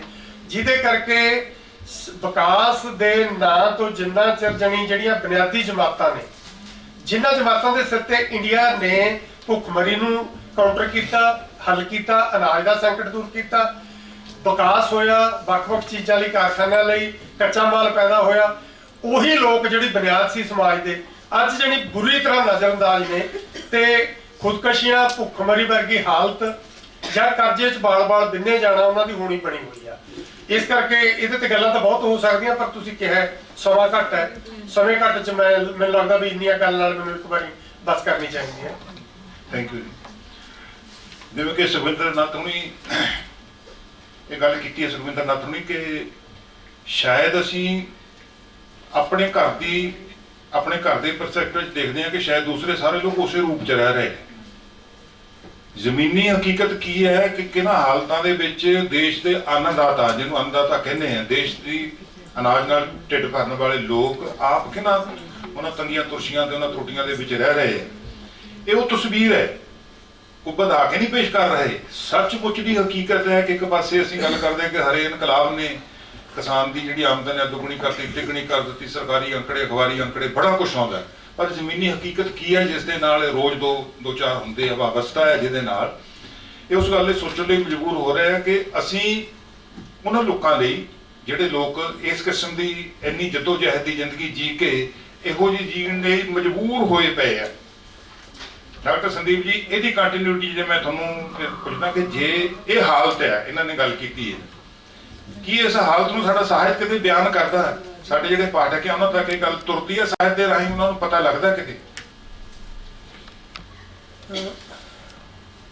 ਡਾਕਟਰ ਸਾਹਿਬ, ਪਹਿਲਾਂ ਜਦੋਂ ਮੈਂ ਸੋਚ ਰਿਹਾ ਸੀਗਾ ਕਿ ਜਦੋਂ ਮੈਂ ਅੰਦਾਜ਼ਾ ਲਾ ਰਿਹਾ ਸੀਗਾ ਕਿ ਵੀ ਇਹ ਸਵਾਲ ਹੋ ਸਕਦਾ ਕਿ ਅਸੀਂ ਜਦੋਂ ਅਸੀਂ ਇਸ ਨੂੰ ਸਮਝਣ ਦੀ ਕੋਸ਼ਿਸ਼ ਕਰਦੇ ਹਾਂ ਕਿ ਸਾਹਿਤ ਦੇ ਵਿੱਚ ਇਹਦੀ ਰਿਪਰੈਜ਼ੈਂਟੇਸ਼ਨ ਕਿੰਨੀ ਕੁ ਹੈ ਤੇ ਜੇ ਉਹ ਹੈ ਤਾਂ ਕਿਸ ਤਰ੍ਹਾਂ ਦੀ ਹੈ। ਮੈਂ ਇਹਨੂੰ 3 ਹਿੱਸਿਆਂ 'ਚ ਵੰਡ ਕੇ ਦੇਖਦਾ ਸੀ ਜਦੋਂ ਮੈਂ ਇਸ ਖਾਸ ਤੌਰ ਤੇ ਨਾਰੀ, ਦਲਿਤ ਤੇ ਕਿਸਾਨ ਮਜ਼ਦੂਰ ਨੂੰ ਮੈਂ ਇਹਨਾਂ ਨੂੰ 3 ਹਿੱਸਿਆਂ 'ਚ ਜਦੋਂ ਮੈਂ ਵੰਡ ਕੇ ਦੇਖਦਾ ਤਾਂ ਮੈਨੂੰ ਇਹ ਗੱਲ ਸਮਝ ਪੈਂਦੀ ਹੈ। ਪਹਿਲੀ ਗੱਲ ਤਾਂ ਇਹ ਕਿ ਵੀ ਜਦੋਂ ਅਸੀਂ ਸਾਹਿਤ ਦੀ ਗੱਲ ਕਰਦੇ ਹਾਂ ਇਸ ਵਕਤ ਸਾਹਿਤ ਖੁਦ ਮੈਨੂੰ ਲੱਗਦਾ ਕਿਸੇ ਵੇਲੇ ਕਿ ਸੰਕਟ 'ਚੋਂ ਲੰਘ ਰਿਹਾ। ਜਿਸ ਸਮੇਂ 'ਚੋਂ ਅਸੀਂ ਲੰਘ ਰਹੇ ਹਾਂ, ਜਿਸ ਤੇਜ਼ੀ ਨਾਲ, ਜਿਸ ਤਰੀਕੇ ਨਾਲ ਸਮਾਜ ਬਦਲ ਰਿਹਾ, ਉਹਦੇ 'ਚ ਕਿ ਸਾਹਿਤ ਦਾ ਜੋ ਪਹਿਲਾ ਰੋਲ ਸੀ ਸੋਸਾਇਟੀ ਦੇ ਵਿੱਚ, ਉਹ ਮੈਨੂੰ ਲੱਗਦਾ ਕਿਤੇ ਨਾ ਕਿਤੇ ਹਟਿਆ। ਅਸੀਂ ਜਦੋਂ ਹਾਲਾਂਕਿ ਅੰਕੜੇ ਜਦੋਂ ਦੇਖਦੇ ਹਾਂ, ਜਦੋਂ ਸਾਡੇ ਕੋਲੇ ਪੁਸਤਕ ਮੇਲੇ ਲੱਗਦੇ ਨੇ, ਬਠਿੰਡੇ ਪੁਸਤਕ ਮੇਲਾ ਲੱਗਦਾ ਤਾਂ ਸਾਨੂੰ ਲੱਗਦਾ ਕਿ ਇੰਨੇ ਲੱਖਾਂ ਦੀਆਂ ਕਿਤਾਬਾਂ ਵਿਕੀਆਂ ਤੇ ਲੋਕ ਕਹਿੰਦੇ ਨੇ ਕਿ ਕਿਤਾਬਾਂ ਖਰੀਦਣ ਵਾਲਾ ਕੋਈ ਨਹੀਂ, ਕਿ ਕੌਣ ਨੇ। ਤੇ ਪਰ ਜਦੋਂ ਮੈਂ ਕਿਉਂਕਿ ਯੂਨੀਵਰਸਿਟੀ 'ਚ ਪੜ੍ਹਾਉਣਾ ਤੇ ਮੈਂ ਵਿਦਿਆਰਥੀਆਂ ਨੂੰ ਦੇਖਦਾ ਤੇ ਖਾਸ ਤੌਰ ਤੇ ਕਿਉਂਕਿ ਮੈਨੂੰ ਇਹ ਲੱਗਦਾ ਕਿ ਜਦੋਂ ਅਸੀਂ 30ਵੀਂ 35ਵੀਂ ਤੋਂ ਟੱਪ ਜਾਂਦੇ ਉਦੋਂ ਬਾਅਦ ਸਿਰਫ ਗੱਲਾਂ ਕਰਨ ਜੋਗਰੇ ਰਹਿ ਜਾਂਦੇ ਹਾਂ। ਸਮਾਜ ਦੀ ਤਬਦੀਲੀ ਲਈ ਜੇ ਕੋਈ ਪੀੜ੍ਹੀ ਕੰਮ ਕਰਦੀ ਹੈ, ਜੇ ਅਸੀਂ ਹਿਸਟਰੀ 'ਚੋਂ ਦੇਖਦੇ ਹਾਂ ਤਾਂ ਨੌਜਵਾਨ ਪੀੜ੍ਹੀ ਹੈ ਜਿਹੜੀ ਬਿਲਕੁਲ ਯੰਗ ਏਜ ਦੇ ਵਿੱਚ ਜਦੋਂ ਵਿਚਰ ਰਹੀ ਹੈ। ਤੇ ਉਹ ਇਹ ਕਿ ਸਾਡੇ ਕੋਲੇ ਸਾਡਾ ਜਿਹੜਾ ਪ੍ਰੈਸ਼ਰ ਜਾਂ ਜਿਹੜਾ ਇਸ ਤਰ੍ਹਾਂ ਦਾ ਹੋ ਗਿਆ ਕਿ ਵੀ ਉਹ ਸਿਲੇਬਸ ਤੋਂ ਬਾਹਰ ਮਤਲਬ ਨਹੀਂ ਨਿਕਲ ਰਿਹਾ ਤੇ ਲਿਟਰੇਚਰ ਹੈ ਜਿਹੜਾ ਉਹ ਉਸ ਤਰੀਕੇ ਨਾਲ ਉਹਦਾ ਹਿੱਸਾ ਨਹੀਂ ਬਣ ਰਿਹਾ। ਤੇ ਜਦੋਂ ਮੈਂ ਇਸ ਦੀ ਗੱਲ ਕਰਦਾ ਕਿ ਜਦੋਂ ਕਿਸਾਨੀ ਸੰਕਟ ਤੇ, ਜਿਵੇਂ ਮੰਨ ਲਓ, ਜਿਵੇਂ ਸਭ ਤੋਂ ਪਹਿਲਾਂ ਕਿਸਾਨੀ ਸੰਕਟ ਤੇ ਗੱਲ ਕਰਾਂ, ਕਿਸਾਨੀ ਸੰਕਟ ਤੇ ਜਿਵੇਂ ਨਾਤੋਂ ਨਾਲ ਕਿਹਾ ਕਿ ਲਗਭਗ ਸਾਲਾਨਾ ਸਾਡੇ ਕੋਲੇ 1000 ਤੋਂ ਲੈ ਕੇ 1100 ਦੇ ਕਰੀਬ ਮੌਤ ਕਿਸਾਨ ਹੈ ਜਿਹੜਾ ਖੁਦਕੁਸ਼ੀ ਕਰਦਾ ਹੈ। ਤੇ ਜਦੋਂ ਅਸੀਂ ਪੰਜਾਬੀ ਕਵਿਤਾ ਦੇ ਵਿੱਚ ਦੇਖਦੇ ਹਾਂ ਜਾਂ ਨਾਵਲ ਦੇ ਵਿੱਚ ਦੇਖਦੇ ਹਾਂ ਤਾਂ ਉਸ ਤਰ੍ਹਾਂ ਦੀ ਰਿਪਰੈਜ਼ੈਂਟੇਸ਼ਨ, ਜਿੱਦਾਂ ਵੱਡਾ ਉਹ ਸੰਕਟ ਹੈ ਕਿਸਾਨੀ ਦਾ, ਉਸ ਤਰ੍ਹਾਂ ਦੀ ਰਿਪਰੈਜ਼ੈਂਟੇਸ਼ਨ ਉਹਦੀ ਨਹੀਂ ਹੈ। ਬਹੁਤ ਇੱਕਾ ਦੁੱਕਾ ਕੁਝ ਲੋਕ ਨੇ। ਜਦੋਂ ਮੈਂ ਨਾਮ ਲੱਭਣੇ ਸ਼ੁਰੂ ਕਰਦਾ ਸੀ, ਪਿਛਲੇ ਦਿਨੀ ਇੱਕ ਸੈਮੀਨਾਰ ਕਰਵਾਇਆ ਸੀ ਪਿਛਲੇ ਸਾਲ, ਤੇ ਅਸੀਂ ਦੇਖ ਰਹੇ ਸੀਗੇ ਕਿ ਵੀ ਸਾਡੇ ਕੋਲੇ ਪੰਜਾਬੀ ਕਿਸਾਨੀ ਸੰਕਟ ਬਾਰੇ ਜਦੋਂ ਅਸੀਂ ਕਵੀਆਂ ਦੇ ਨਾਂ ਲੈਂਦੇ ਸੀ, ਰਾਮ ਸਿੰਘ ਦੀ ਭੋਏ ਦੇਵਨੀਤ ਤੋਂ ਹੁੰਦੇ ਹੋਏ ਤਨਵੀਰ ਤੇ ਜਾ ਕੇ ਖਤਮ ਹੋਏ ਨੇ। ਤਿੰਨੋਂ ਹੀ ਮਾਨਸਾ ਨਾਲ ਸੰਬੰਧਿਤ ਕਵੀ ਨੇ। ਬਹੁਤਾ ਇਸ ਤੋਂ ਬਾਅਦ ਜਦੋਂ ਅਸੀਂ ਜਿਹੜੇ ਖਾਸ ਤੌਰ ਤੇ ਸਾਡੇ ਪ੍ਰਵਾਨ ਤੇ ਸ਼ਾਇਰ ਨੇ, ਉਹਨਾਂ ਕੋਲੇ ਕਿਸਾਨੀ ਸੰਕਟ ਦਾ ਕੋਈ ਉਹਦੀ ਸ਼ਾਇਰੀ ਦੇ ਵਿੱਚ ਨਹੀਂ ਆ ਰਿਹਾ। ਇਹਦੇ ਮੈਨੂੰ ਉਸ ਤਾਂ 2 ਕਾਰਨ ਤੇ ਲੱਗਦੇ ਨੇ ਕਿ ਤਾਂ ਪਹਿਲਾ ਕਾਰਨ ਤਾਂ ਇਹ ਕਿ ਵੀ ਪਹਿਲਾਂ ਜਿਹੜਾ ਇਹ ਸੀਗਾ ਕਿ ਵੀ ਜਿਹੜੀ ਸ਼ਾਇਰੀ ਕਰਨ ਵਾਲੇ ਲੋਕ ਜਾਂ ਜਿਹੜੇ ਸਾਡੇ ਸ਼ਾਇਰ ਸੀ, ਉਹ ਆਪ ਜਿਸ ਜੀਵਨ ਅਨੁਭਵ ਚੋਂ ਨਿਕਲਦੇ ਸੀ ਉਹਨਾਂ ਦੇ ਨੇੜੇ ਸੀ ਤੇ ਉਹ 'ਚ ਪੇਸ਼ ਹੁੰਦਾ ਸੀ। ਤੇ ਹੁਣ ਇਹ ਹੋ ਗਿਆ ਕਿ ਵੀ ਸਾਡੇ ਜਦੋਂ ਵੀ ਅਸੀਂ ਕਿਸੇ ਜੌਬ 'ਚ ਜਾਂਦੇ ਹਾਂ, ਜਦੋਂ ਅੱਜ ਮੈਂ ਸਾਡੇ ਅਸੀਂ ਦੇਖਦੇ ਹਾਂ ਕਿ ਜਿਹੜੀ ਸਾਡੀ ਸਾਹਿਤ ਕਰਨ ਵਾਲੀ ਜਿਹੜੇ ਇਸ ਵਕਤ ਸਾਹਿਤ ਕਰ ਰਹੇ ਨੇ ਸਾਹਿਤਕਾਰ ਨੇ, ਉਹਨਾਂ 'ਚੋਂ ਜੇ ਅਤਕਥਨੀ ਨਾ ਹੋਵੇ ਤਾਂ ਕਾਲੀ ਸਾਹਿਬ ਸ਼ਾਇਦ ਠੀਕ ਕਰ ਦੇਣਗੇ ਕਿ ਲਗਭਗ 80% ਅਧਿਆਪਕ ਨੇ। ਤੇ ਅਧਿਆਪਕ ਜਿਹੜਾ ਅਧਿਆਪਕ ਵਰਗ ਹੈ ਉਹਦੀ ਸਭ ਤੋਂ ਪਹਿਲੇ ਕੀ ਹੈ ਕਿ ਵੀ ਜਦੋਂ ਉਹਨਾਂ ਦੇ ਪ੍ਰੈਸ਼ਰ ਹੈ ਕਿ ਮੈਂ ਅਗਲੀ ਪੀੜ੍ਹੀ ਨੂੰ ਪੜ੍ਹਾਉਣਾ ਤੇ ਉਸ ਲਈ ਪਿੰਡ ਨੂੰ ਸਭ ਤੋਂ ਪਹਿਲਾਂ ਛੱਡਣਾ। ਮਤਲਬ ਜੇ ਅਗਲੇ ਆਪਣੇ ਬੱਚਿਆਂ ਨੂੰ ਚੰਗੇ ਸਕੂਲ 'ਚ ਪੜ੍ਹਾਉਣਾ ਤੇ ਸਭ ਤੋਂ ਪਹਿਲਾਂ ਮੈਂ ਪਿੰਡ ਨੂੰ ਛੱਡਣਾ। ਜਦੋਂ ਪਿੰਡ ਦਾ ਅਨੁਭਵ ਚੱਲ ਗਿਆ ਤੇ ਕਿਸਾਨੀ ਸੰਕਟ ਦਾ ਜਿਹੜਾ ਅਨੁਭਵ ਹੈ ਉਸ ਤਰੀਕੇ ਨਾਲ ਸਾਹਿਤ ਦੇ ਵਿੱਚ ਨਹੀਂ ਆਊਗਾ। ਸਮੱਸਿਆ ਇਹ ਕਿ ਵੀ ਜਦੋਂ ਅਸੀਂ ਇਸ ਦੀ ਇਹ ਸਾਰਾ ਕੁਝ ਸਾਡੇ ਕੋਲ ਇਵਨ ਦਲਿਤ ਲਿਟਰੇਚਰ ਦੇ ਵੀ ਤੇ ਸਾਡੇ ਕੋਲ ਨਾਰੀ ਲਿਟਰੇਚਰ ਦੇ ਵੀ ਉੱਪਰ ਹੈ। ਉੱਥੇ ਦੂਜੇ ਪਾਸੋਂ ਇੱਕ ਹੋਰ ਹੈ ਕਿ ਵੀ ਸਾਡੇ ਕੋਲ ਜਿਹੜਾ ਲਿਟਰੇਚਰ ਹੈ ਉਹ ਵੀ 2 ਤਰੀਕੇ ਦਾ ਜਿਹੜਾ ਇਹਨਾਂ ਵਿਸ਼ਿਆਂ ਨੂੰ ਮੁਖਾਤਬ ਹੋ ਰਿਹਾ ਹੈ, ਉਹ ਇੱਕ ਇਸ ਵਕਤ ਜੇ ਅਸੀਂ ਕਹਿਣਾ ਹੋਵੇ ਕਿ ਵੀ ਉਹ ਇੱਕ ਨਵੇਂ ਕਾਵਿ ਸ਼ਾਸਤਰ ਦੀ ਤਲਾਸ਼ 'ਚ ਹੈ, ਜਾਂ ਜਿਹੜਾ ਜਿਸ ਤਰ੍ਹਾਂ ਦੀ ਉਹ ਕਵਿਤਾ ਜਾਂ ਜਿਸ ਤਰ੍ਹਾਂ ਦਾ ਸਾਹਿਤ ਉਹ ਲਿਖਿਆ ਜਾ ਰਿਹਾ, ਉਸ ਨੂੰ ਸਾਡੀ ਐਕੈਡੈਮਿਕਸ ਲਿਟਰੇਚਰ ਮੰਨਣ ਨੂੰ ਤਿਆਰ ਨਹੀਂ ਹੈ। ਮਤਲਬ ਇਹ ਇੱਕ ਵੱਡਾ ਸੰਕਟ ਜਿਹੜਾ ਮੈਨੂੰ ਸਮਝ ਪੈਂਦਾ ਕਿ ਜਦੋਂ ਅਸੀਂ ਕਵੀ ਦਰਬਾਰਾਂ 'ਚ ਦੇਖਦੇ ਹਾਂ, ਜਦੋਂ ਅਸੀਂ ਜੀਦੇ ਨੂੰ ਸੁਣਦੇ ਹਾਂ, ਜਗਸੀਰ ਜੀਦਾ ਜਦੋਂ ਉਹ ਜਿਹੜੀ ਕਿਸਾਨੀ ਸੰਕਟ ਦੀ, ਮਜ਼ਦੂਰ ਸੰਕਟ ਦੀ ਜਿਹੜੀ ਗੱਲ ਆਪਣੇ ਦੋਹਿਆਂ ਰਾਹੀਂ ਕਰਦਾ, ਉਹਨੂੰ ਸਾਡੀ ਜਿਹੜੀ ਐਕੈਡੈਮਿਕਸ ਹੈ, ਜਿਹੜੀ ਖਾਸ ਤੌਰ 'ਤੇ ਸਾਡੀ ਯੂਨੀਵਰਸਿਟੀਆਂ ਦੀ ਐਕੈਡੈਮਿਕਸ ਹੈ, ਉਹ ਉਹਨੂੰ ਉਸ ਤਰੀਕੇ ਦਾ ਲਿਟਰੇਚਰ ਦਾ ਹਿੱਸਾ ਨਹੀਂ ਮੰਨਦੀ। ਜਿਹੜੀ ਸ਼ਾਇਰੀ ਜਾਂ ਜਿਹੜਾ ਲਿਟਰੇਚਰ ਉੱਥੇ ਉਸ ਤਰੀਕੇ ਨਾਲ ਡਿਸਕਸ ਕੀਤਾ ਜਾ ਰਿਹਾ, ਉਹ ਜਿਹੜੀ ਅੱਗੇ ਵਾਪਰ ਰਿਹਾ ਕਿ ਵੀ ਉਹ ਲਿਟਰੇਚਰ ਜਿਹੜਾ ਇਹਨਾਂ ਵਿਸ਼ਿਆਂ ਨੂੰ ਮੁਖਾਤਬ ਹੋ ਰਿਹਾ ਹੈ, ਉਹ ਲਿਟਰੇਚਰ ਦੀਆਂ ਜਿਹੜੀ ਸਾਹਿਤ ਦੀ ਅਸੀਂ ਮੂਲ ਪਰਿਭਾਸ਼ਾ ਮੰਨਦੇ ਹਾਂ ਕਿ ਉਹ ਇੱਕ ਸੁਹਜਾਤਮਕ ਐਕਸਪ੍ਰੈਸ਼ਨ ਹੈ, ਜਿਹੜਾ ਸਾਡੀ ਸੁਹਜਾਤਮਕ ਤ੍ਰਿਪਤੀ ਵੀ ਕਰਦਾ ਹੈ। ਅਸੀਂ ਲਿਟਰੇਚਰ ਕਿਉਂ ਪੜ੍ਹਾਂਗੇ? ਜੇ ਅਸੀਂ ਕਿਸੇ ਵਿਦਿਆਰਥੀ ਨੂੰ ਕੋਈ ਨਾਵਲ ਪੜ੍ਹਨ ਨੂੰ ਦਿੰਦੇ ਹਾਂ, ਮੈਂ ਕਹਿੰਦਾ ਕਿ ਜਿਵੇਂ ਕਿਸਾਨੀ ਸੰਕਟ ਤੇ ਪਿਛਲੇ ਦਿਨੀ ਜਸਵੀਰ ਮੰਡ ਦਾ ਨਾਵਲ ਆਇਆ ਆਖਰੀ ਬਾਬੇ, ਮੈਂ ਇਮਾਨਦਾਰੀ ਨਾਲ ਦੱਸਾਂ ਕਿ ਮੈਂ ਬਹੁਤ ਜ਼ੋਰ ਲਾ ਕੇ ਪੜ੍ਹਿਆ। ਮੈਂ ਉਹਨੂੰ ਮੈਨੂੰ ਬਹੁਤ ਸਾਰੇ ਦੋਸਤਾਂ ਨੇ ਦੱਸਿਆ ਕਿ ਪੜ੍ਹਨਾ ਸ਼ੁਰੂ ਕੀਤਾ, ਉਹ ਪੜ੍ਹ ਨਹੀਂ ਸਕੇ। ਜਦੋਂ ਅਸੀਂ ਉਹਨੂੰ ਦੇਖਦੇ ਹਾਂ ਕਿ ਉਹ ਜਿਸ ਤਰੀਕੇ ਦੀ ਪ੍ਰੈਜੈਂਟੇਸ਼ਨ ਹੋ ਰਹੀ ਹੈ, ਉਹ ਇੱਕ ਨਸਟੈਲਜਿਕ ਤਾਂ ਹੈ ਕਿ ਉਹ ਕਿਸਾਨੀ ਇੱਕ ਬਜ਼ੁਰਗ ਕਿਸਾਨ ਹੈ, ਉਸ ਦੁੱਖ 'ਚ ਜਿਉ ਰਿਹਾ ਕਿ ਉਹਦੀ ਅਗਲੀ ਪੀੜ੍ਹੀ, ਉਹਦਾ ਪੁੱਤਰ, ਉਹਦਾ ਪੋਤਾ ਖੇਤੀ ਨੂੰ, ਜ਼ਮੀਨ ਨੂੰ ਵੇਚ ਕੇ ਕੁਝ ਹੋਰ ਕੰਮ ਕਰਨਾ ਚਾਹੁੰਦਾ। ਪਰ ਉਹਨਾਂ ਜਿਹੜੇ ਇਹਦੇ ਪਿੱਛੇ ਕਾਰਜ ਕਰ ਰਹੇ ਸੰਕਟ ਨੇ, ਉਹਨਾਂ ਦੀ ਨਿਸ਼ਾਨਦੇਹੀ ਉਹ ਤੋਂ ਨਹੀਂ ਹੋ ਰਹੀ। ਉਹ ਉਹਨਾਂ ਕਾਰਨਾਂ ਨੂੰ ਫੜਨ ਤੋਂ ਜਾਂ ਤਾਂ ਅਸਮਰੱਥ ਹੈ, ਜਾਂ ਇਹ ਕਿ ਵੀ ਮੈਨੂੰ ਕਦੇ ਕਦੇ ਇਹ ਵੀ ਲੱਗਦਾ ਹੁੰਦਾ ਕਿ ਜਾਂ ਇਹ ਵੀ ਇੱਕ ਪੋਲਿਟਿਕਸ ਹੈ ਕਿ ਉਸ ਚੀਜ਼ ਨੂੰ, ਬਹੁਤ ਸਾਰੀਆਂ ਚੀਜ਼ਾਂ ਨੂੰ ਉਹਨਾਂ ਨੂੰ ਇਗਨੋਰ ਕਰਕੇ ਇਸ ਤਰੀਕੇ ਨਾਲ। ਇਹੀ ਹਾਲ ਨਾਰੀ ਲਿਟਰੇਚਰ ਦੇ ਵਿੱਚ ਵੀ ਹੈ ਕਿ ਨਾਰੀ ਲਿਟਰੇਚਰ ਦੇ ਵਿੱਚ ਜੋ ਸਾਡੇ ਕੋਲ ਨਾਰੀ ਸਾਹਿਤ ਲਿਖਿਆ ਜਾ ਰਿਹਾ, ਉਹ ਨਾਰੀ ਕਵਿਤਰੀਆਂ ਜਾਂ ਨਾਰੀ ਸਾਹਿਤਕਾਰ ਹੀ ਨਾਰੀ ਇਸ਼ੂ ਬਾਰੇ ਗੱਲ ਕਰ ਰਹੇ ਆ, ਤੇ ਉਹ ਵੀ ਜਿਹੜਾ ਸਾਡੇ ਕੋਲ ਉਹਨਾਂ ਦਾ ਜਿਹੜਾ ਅਨੁਭਵ ਹੈ, ਉਹਨਾਂ ਦਾ ਅਨੁਭਵ ਤੇ ਉਹਨਾਂ ਦੀ ਐਕਸਪ੍ਰੈਸ਼ਨ ਉਹ ਵੀ ਮੈਚ ਨਹੀਂ ਕਰਦਾ ਕਿਤੇ ਨਾ ਕਿਤੇ। ਤੇ ਨਤੀਜੇ ਵਜੋਂ ਸਾਡੇ ਕੋਲ ਬਹੁਤ, ਜਦੋਂ ਅਸੀਂ ਨਾਰੀ ਕਵਿਤਰੀਆਂ ਦੀ ਗੱਲ ਕਰਦੇ ਹਾਂ, ਸਾਡੇ ਕੋਲ ਗਿਣਤੀ, ਜਦੋਂ ਅਸੀਂ ਕਿਤਾਬਾਂ ਦੀ ਤੁਸੀਂ ਲਿਸਟ ਦੇਖੋਗੇ ਤਾਂ ਹਜ਼ਾਰਾਂ ਕਿਤਾਬ ਸਾਲਾਨਾ ਸਾਡੇ ਕੋਲ ਕਵਿਤਾ ਦੀ ਛਪਦੀ ਹੈ, ਤੇ ਪੜ੍ਹਨ ਵਾਲੀਆਂ ਜਾਂ ਸਾਹਮਣੇ ਆਉਣ ਵਾਲੀਆਂ ਉਹ ਬਹੁਤ ਥੋੜੀਆਂ ਜਾਂ ਗਿਣਤੀ ਦੀਆਂ ਨੇ। ਤੇ ਵਿਦਿਆਰਥੀ ਵਰਗ ਲਈ ਇੱਕ ਸਭ ਤੋਂ ਵੱਡੀ ਸਮੱਸਿਆ ਜਿਹੜੀ ਇਸ ਤੋਂ ਲੰਘ ਰਹੀ ਹੈ, ਉਹਨਾਂ ਨੂੰ ਇਹ ਲੱਗਦਾ ਕਿ ਵੀ ਜਿਹੜਾ ਲਿਟਰੇਚਰ, ਉਹਨਾਂ ਨੂੰ ਚੰਗਾ ਲਿਟਰੇਚਰ ਲੱਭਣ ਤੇ ਬਹੁਤ ਇੱਕ ਵੱਡੀ ਕਸ਼ਮਕਸ਼ ਚੋਂ ਤੇ ਇੱਕ ਮਸ਼ੱਕਤ ਚੋਂ ਗੁਜ਼ਰਦੇ ਨੇ। ਤੇ ਜੇ ਮੈਂ ਆਪਣੀ ਗੱਲ ਨੂੰ ਇਸ ਗੱਲ ਨਾਲ ਕਨਕਲੂਡ ਕਰਦਾ ਕਿ ਜਿਹੜਾ ਸਾਡਾ ਸਾਹਿਤ ਹੈ ਇਸ ਵਕਤ, ਜੋ ਮੈਨੂੰ ਮਹਿਸੂਸ ਹੁੰਦਾ ਕਿ ਉਹ ਇਹਨਾਂ ਸਾਰੀਆਂ ਹੀ ਤਰ੍ਹਾਂ ਜਿਹੜੀਆਂ ਆਲਰੇਡੀ ਹਾਸ਼ੀਏ ਤੇ ਤੱਕੀਆਂ ਹੋਈਆਂ ਨੇ, ਉਹਨਾਂ ਦੀਆਂ ਭਾਵਨਾਵਾਂ ਨੂੰ ਉਸ ਤਰੀਕੇ ਨਾਲ ਐਕਸਪ੍ਰੈਸ ਕਰਨ ਤੋਂ ਅਸਮਰੱਥ ਹੈ। ਉਹਨੂੰ ਇੱਕ ਨਵੇਂ ਕਾਵਿ ਸ਼ਾਸਤਰ ਤਲਾਸ਼ਣ ਦੀ ਲੋੜ ਹੈ, ਜਾਂ ਤਾਂ ਉਹ ਇਸ ਤਰੀਕੇ ਨਾਲ ਲਿਟਰੇਚਰ 'ਚ ਇਸ ਤਰੀਕੇ ਨਾਲ ਆਵੇ ਕਿ ਜੇ ਅਸੀਂ ਉਹਨਾਂ ਲਿਟਰੇਚਰ ਦਾ ਕੰਮ ਨੌਜਵਾਨ ਵਰਗ ਜਾਂ ਬਾਕੀ ਆਪਦੇ ਪਾਠਕ ਵਰਗ ਦਾ ਬੌਧਿਕ ਪੱਧਰ ਉੱਪਰ ਚੁੱਕਣਾ ਹੁੰਦਾ ਹੈ, ਤੇ ਅਸੀਂ ਉਹ ਕਿਤੇ ਜਿਹੜਾ ਉਹ ਗੈਪ ਹੈ, ਜਿਹੜਾ ਉਹ ਖੱਪਾ ਹੈ, ਉਹਨੂੰ ਭਰਨ ਦੇ ਵਿੱਚ ਅਸਮਰੱਥ ਹੋ ਰਹੇ ਹਾਂ। ਇੱਥੇ ਮੈਂ ਆਪਣੀ ਗੱਲ ਆਪਣਾ ਮਕਸਦ ਵੀ ਇਹੀ ਹੈ ਕਿ ਚਿੰਤਨੀ ਖਲਾਅ ਹੈ, ਜਿਹੜਾ ਇਹਨਾਂ ਨੇ ਜ਼ਿਕਰ ਕੀਤਾ ਇਹਨਾਂ ਹਵਾਲਿਆਂ ਨਾਲ। ਚਿੰਤਨੀ ਖਲਾਅ ਹੈ ਕਿਤੇ, ਅਸਲੀਅਤ ਹੋਰ ਹੈ, ਤੇ ਸਾਹਿਤ ਹੈ ਜੋ ਉਸ ਰੂਪ 'ਚ ਉਸ ਅਸਲੀਅਤ ਨੂੰ ਪ੍ਰੋਜੈਕਟ ਨਹੀਂ ਕਰ ਰਿਹਾ, ਜਾਂ ਸਾਹਿਤ ਜਿਹੜਾ ਕਈ ਦਫਾ ਵਿਦਿਅਕ ਜਾਂ ਸਿੱਖਿਆ ਅਦਾਰਿਆਂ ਤੱਕ ਸੀਮਿਤ ਹੋ ਜਾਂਦਾ, ਜਾਂ ਖੋਜ ਦੇ ਵਿੱਚ, ਖੋਜ ਪ੍ਰਬੰਧਾਂ ਵਿੱਚ ਬੰਦ ਹੋ ਕੇ ਰਹਿ ਜਾਂਦਾ ਹੈ। ਜਿਨ੍ਹਾਂ ਲੋਕਾਂ ਲਈ ਸਾਹਿਤ ਲਿਖਿਆ ਜਾ ਰਿਹਾ, ਜਿਨ੍ਹਾਂ ਲੋਕਾਂ ਦਾ, ਉਹਨਾਂ ਤੱਕ ਕਈ ਵਾਰ ਉਸ ਰੂਪ ਦੇ ਵਿੱਚ ਗੱਲ ਨਹੀਂ ਪਹੁੰਚ ਸਕਦੀ। ਸੋ ਇਹਨਾਂ ਨੇ ਆਪਣੇ ਹਿਸਾਬ ਨਾਲ, ਆਪਣੀ ਦ੍ਰਿਸ਼ਟੀ ਤੋਂ ਗੱਲ ਕੀਤੀ ਹੈ। ਅੱਗੇ ਸਾਡੇ ਇਹਨਾਂ ਤੋਂ ਬਾਅਦ ਪ੍ਰੋਫੈਸਰ ਕਮਲਜੀਤ ਢਿੱਲੋਂ, ਇਹਨਾਂ ਦੇ ਬਾਰੇ ਬਹੁਤ ਕੁਝ ਕਿਹਾ ਜਾ ਸਕਦਾ, ਪਰ ਕਿਉਂਕਿ ਵਕਤ ਦੀ ਪਾਬੰਦੀ ਕਰਕੇ ਘੱਟੋ ਘੱਟ ਜਿਹੜਾ ਬਿਨਾਂ ਕਹੇ ਸਰ ਨਹੀਂ ਸਕਦਾ, ਮੈਂ ਉਨੀ ਕੁ ਗੱਲ ਜ਼ਰੂਰ ਕਰੂੰਗਾ ਕਿ national federation of Indian woman ਦੇ ਸੈਕਟਰੀ ਹੈ, ਨੈਸ਼ਨਲ ਲੈਵਲ ਦੇ ਇੰਡੀਅਨ ਵੂਮਨ ਫੈਡਰੇਸ਼ਨ ਦੇ ਸੈਕਟਰੀ ਹੈ। ਆਪਣੇ ਆਪ ਦੇ ਵਿੱਚ ਇੱਕ ਬਹੁਤ ਵੱਡੀ ਗੱਲ ਹੈ ਕਿ ਕਿੱਡੀ ਚਿੰਤਾ ਜਾਂ ਕਿੱਡੇ ਚਿੰਤਕ ਹੈ ਇਸ ਮਸਲੇ ਦੇ, ਨਾਰੀ ਮਸਲਿਆਂ ਤੇ। ਦੂਸਰਾ, ਜਿਵੇਂ ਇੱਥੇ ਗੱਲ ਕੀਤੀ ਸੀ ਮੈਡਮ ਹੁਣੀ ਕਿ ਇਹ ਦਿਸ਼ਾ ਇੱਕ ਉਸ ਸੰਸਥਾਨ ਦੇ ਹੈਗੇ ਆ, ਇਹ ਚੇਅਰਪਰਸਨ ਹੈ, ਕੈਨੇਡਾ ਤੋਂ ਉਹਨੂੰ ਆਪਰੇਟ ਕਰ ਰਹੇ ਹੈ, ਪ੍ਰੋਫੈਸਰ ਰਿਟਾਇਰਡ ਹੈ। ਇਹਨਾਂ ਨੇ ਇਸ ਮਸਲੇ ਤੇ ਬਹੁਤ ਸਾਰਾ ਸਾਹਿਤ ਲਿਖਿਆ ਵੀ ਹੈ, ਉਹਨਾਂ ਤੇ ਵੀ ਆਪਾਂ ਗੱਲ ਕਰਾਂਗੇ। ਹਜੇ ਮੁੱਢਲੇ ਸਵਾਲ ਦੇ ਤੌਰ ਤੇ ਮੈਂ ਇਹਨਾਂ ਨੂੰ ਮੁੱਢਲੀ ਟਿੱਪਣੀ ਕਰਨ ਨੂੰ ਕਹਿਣਾ ਹੈ। ਮੈਂ ਹੋਰ ਇਹਨਾਂ ਬਾਰੇ ਇਨਫੋਰਮੇਸ਼ਨ ਦੇਣਾ ਚਾਹੁੰਦੀ ਹਾਂ, ਗੁਸਤਾਖੀ ਮੇਰੀ, ਕਿ ਇਹ ਜਿਵੇਂ ਹੁਣ ਪਿੱਛੇ ਮਸਲਾ ਹੋਇਆ ਸੀ ਕਸ਼ਮੀਰ ਦਾ, ਤੇ ਉੱਥੇ ਜਾ ਕੇ ਇਹਨਾਂ ਨੇ ਰਿਪੋਰਟਿੰਗ ਕੀਤੀ, ਆਪ ਜਾ ਕੇ ਹਾਲਾਤ ਦੇਖੇ। ਹੁਣ ਸ਼ਾਹੀਨ ਬਾਗ ਦੇ ਵਿੱਚ ਇਹ ਆਪ ਗਏ ਆ, ਉੱਥੋਂ ਦੇ ਹਾਲਾਤ ਵੇਖੇ, ਮਤਲਬ ਕੰਕਰੀਟ ਲੈਵਲ ਤੇ ਗੱਲ ਕਰਦੇ ਆ। ਸੋ ਸਾਡੇ ਲਈ ਬੜੇ ਮਾਣ ਵਾਲੀ ਗੱਲ ਹੈ ਕਿ ਉਹੀ ਗੱਲ ਜਿਹੜੀ ਸ਼ੁਰੂ 'ਚ ਮੈਂ ਗੱਲ ਕਹੀ ਸੀ ਕਿ ਇਹ ਕੋਈ ਕਿਤਾਬੀ ਵਿਦਵਾਨ ਨਹੀਂ ਹੈ, ਇਹ ਉਹ ਲੋਕ ਹੈ ਜਿਹੜੇ ਅੰਦੋਲਨਾਂ ਦੇ ਵਿੱਚ ਖਪੇ ਹੋਏ ਆ, ਉਸ ਅੰਦੋਲਨਾਂ ਦੇ ਸਮਝ ਰਹੇ ਆ, ਉਸ ਪੀੜਾ ਨੂੰ, ਉਸ ਚੀਜ਼ ਨੂੰ ਲੋਕਾਂ ਤੱਕ ਪਹੁੰਚਾ ਰਹੇ ਆ, ਦੱਸ ਰਹੇ ਆ, ਉਹ ਲੋਕ ਹੈ ਸਾਰੇ ਜਿਹੜੇ ਪੈਨਲਿਸਟ ਹੈ ਇਸ ਵੇਲੇ ਬੈਠੇ ਸਾਡੇ ਕੋਲ। ਸੋ ਮੈਂ ਹਜੇ ਮੁੱਢਲੇ ਤੌਰ ਤੇ ਤੁਹਾਨੂੰ ਮੈਡਮ ਬੇਨਤੀ ਕਰਦਾ ਕਿ ਤੁਸੀਂ ਅੱਜ ਦੀ ਕਿਉਂਕਿ ਲੜਕੀਆਂ ਬੈਠੀਆਂ ਸਾਡੇ ਮੂਹਰੇ ਸਾਰੀਆਂ ਕਾਲਜ ਦੀ ਲੜਕੀਆਂ ਦਾ ਇਹਨਾਂ ਦੇ ਅੰਦਰ ਵੀ ਬਹੁਤ ਸਾਰੀਆਂ ਗੱਲਾਂ ਹੋਣੀਆਂ, ਇਹਨਾਂ ਨੇ ਸੈਲਫ ਮੈਸੇਜ ਵੀ ਕੀਤਾ ਹੋਣਾ। ਨਾਰੀ ਦੀ ਵਾਸਤਵਿਕ ਸਥਿਤੀ ਇਸ ਦੇ ਸਮਕਾਲ ਦੇ ਵਿੱਚ ਕੀ ਹੈ, ਕੀ ਹੋਣੀ ਚਾਹੀਦੀ, ਇਹਨੂੰ ਆਪਾਂ ਅਗਲੇ ਪ੍ਰਸ਼ਨ ਡਿਸਕਸ ਕਰਾਂਗੇ। ਇਸ ਵੇਲੇ ਕਿਹੋ ਜਿਹੇ ਹਾਲਾਤਾਂ ਦੇ ਵਿੱਚ ਹੈ। हेलो, शुक्रिया। प्यारे बच्चों ते विद्वान दोस्तों, शुक्रिया मैनू इत्थे बोलण दा मौका मिलिया। मैं 15 साल तुहाडे वर्गियां बच्चियां नूं पढ़ाया, 15 साल नौजवान मुंडियां नूं पढ़ाया। ते आपां जदों गल करदे आ बदलदे मौसमां दी, पहली गल तो यह है कि मैनू ये चंगी गल लगी कि ऑर्गेनाइजर्स ने ये मान लिया कि औरत जिहड़ी है वो हाशिया करता है।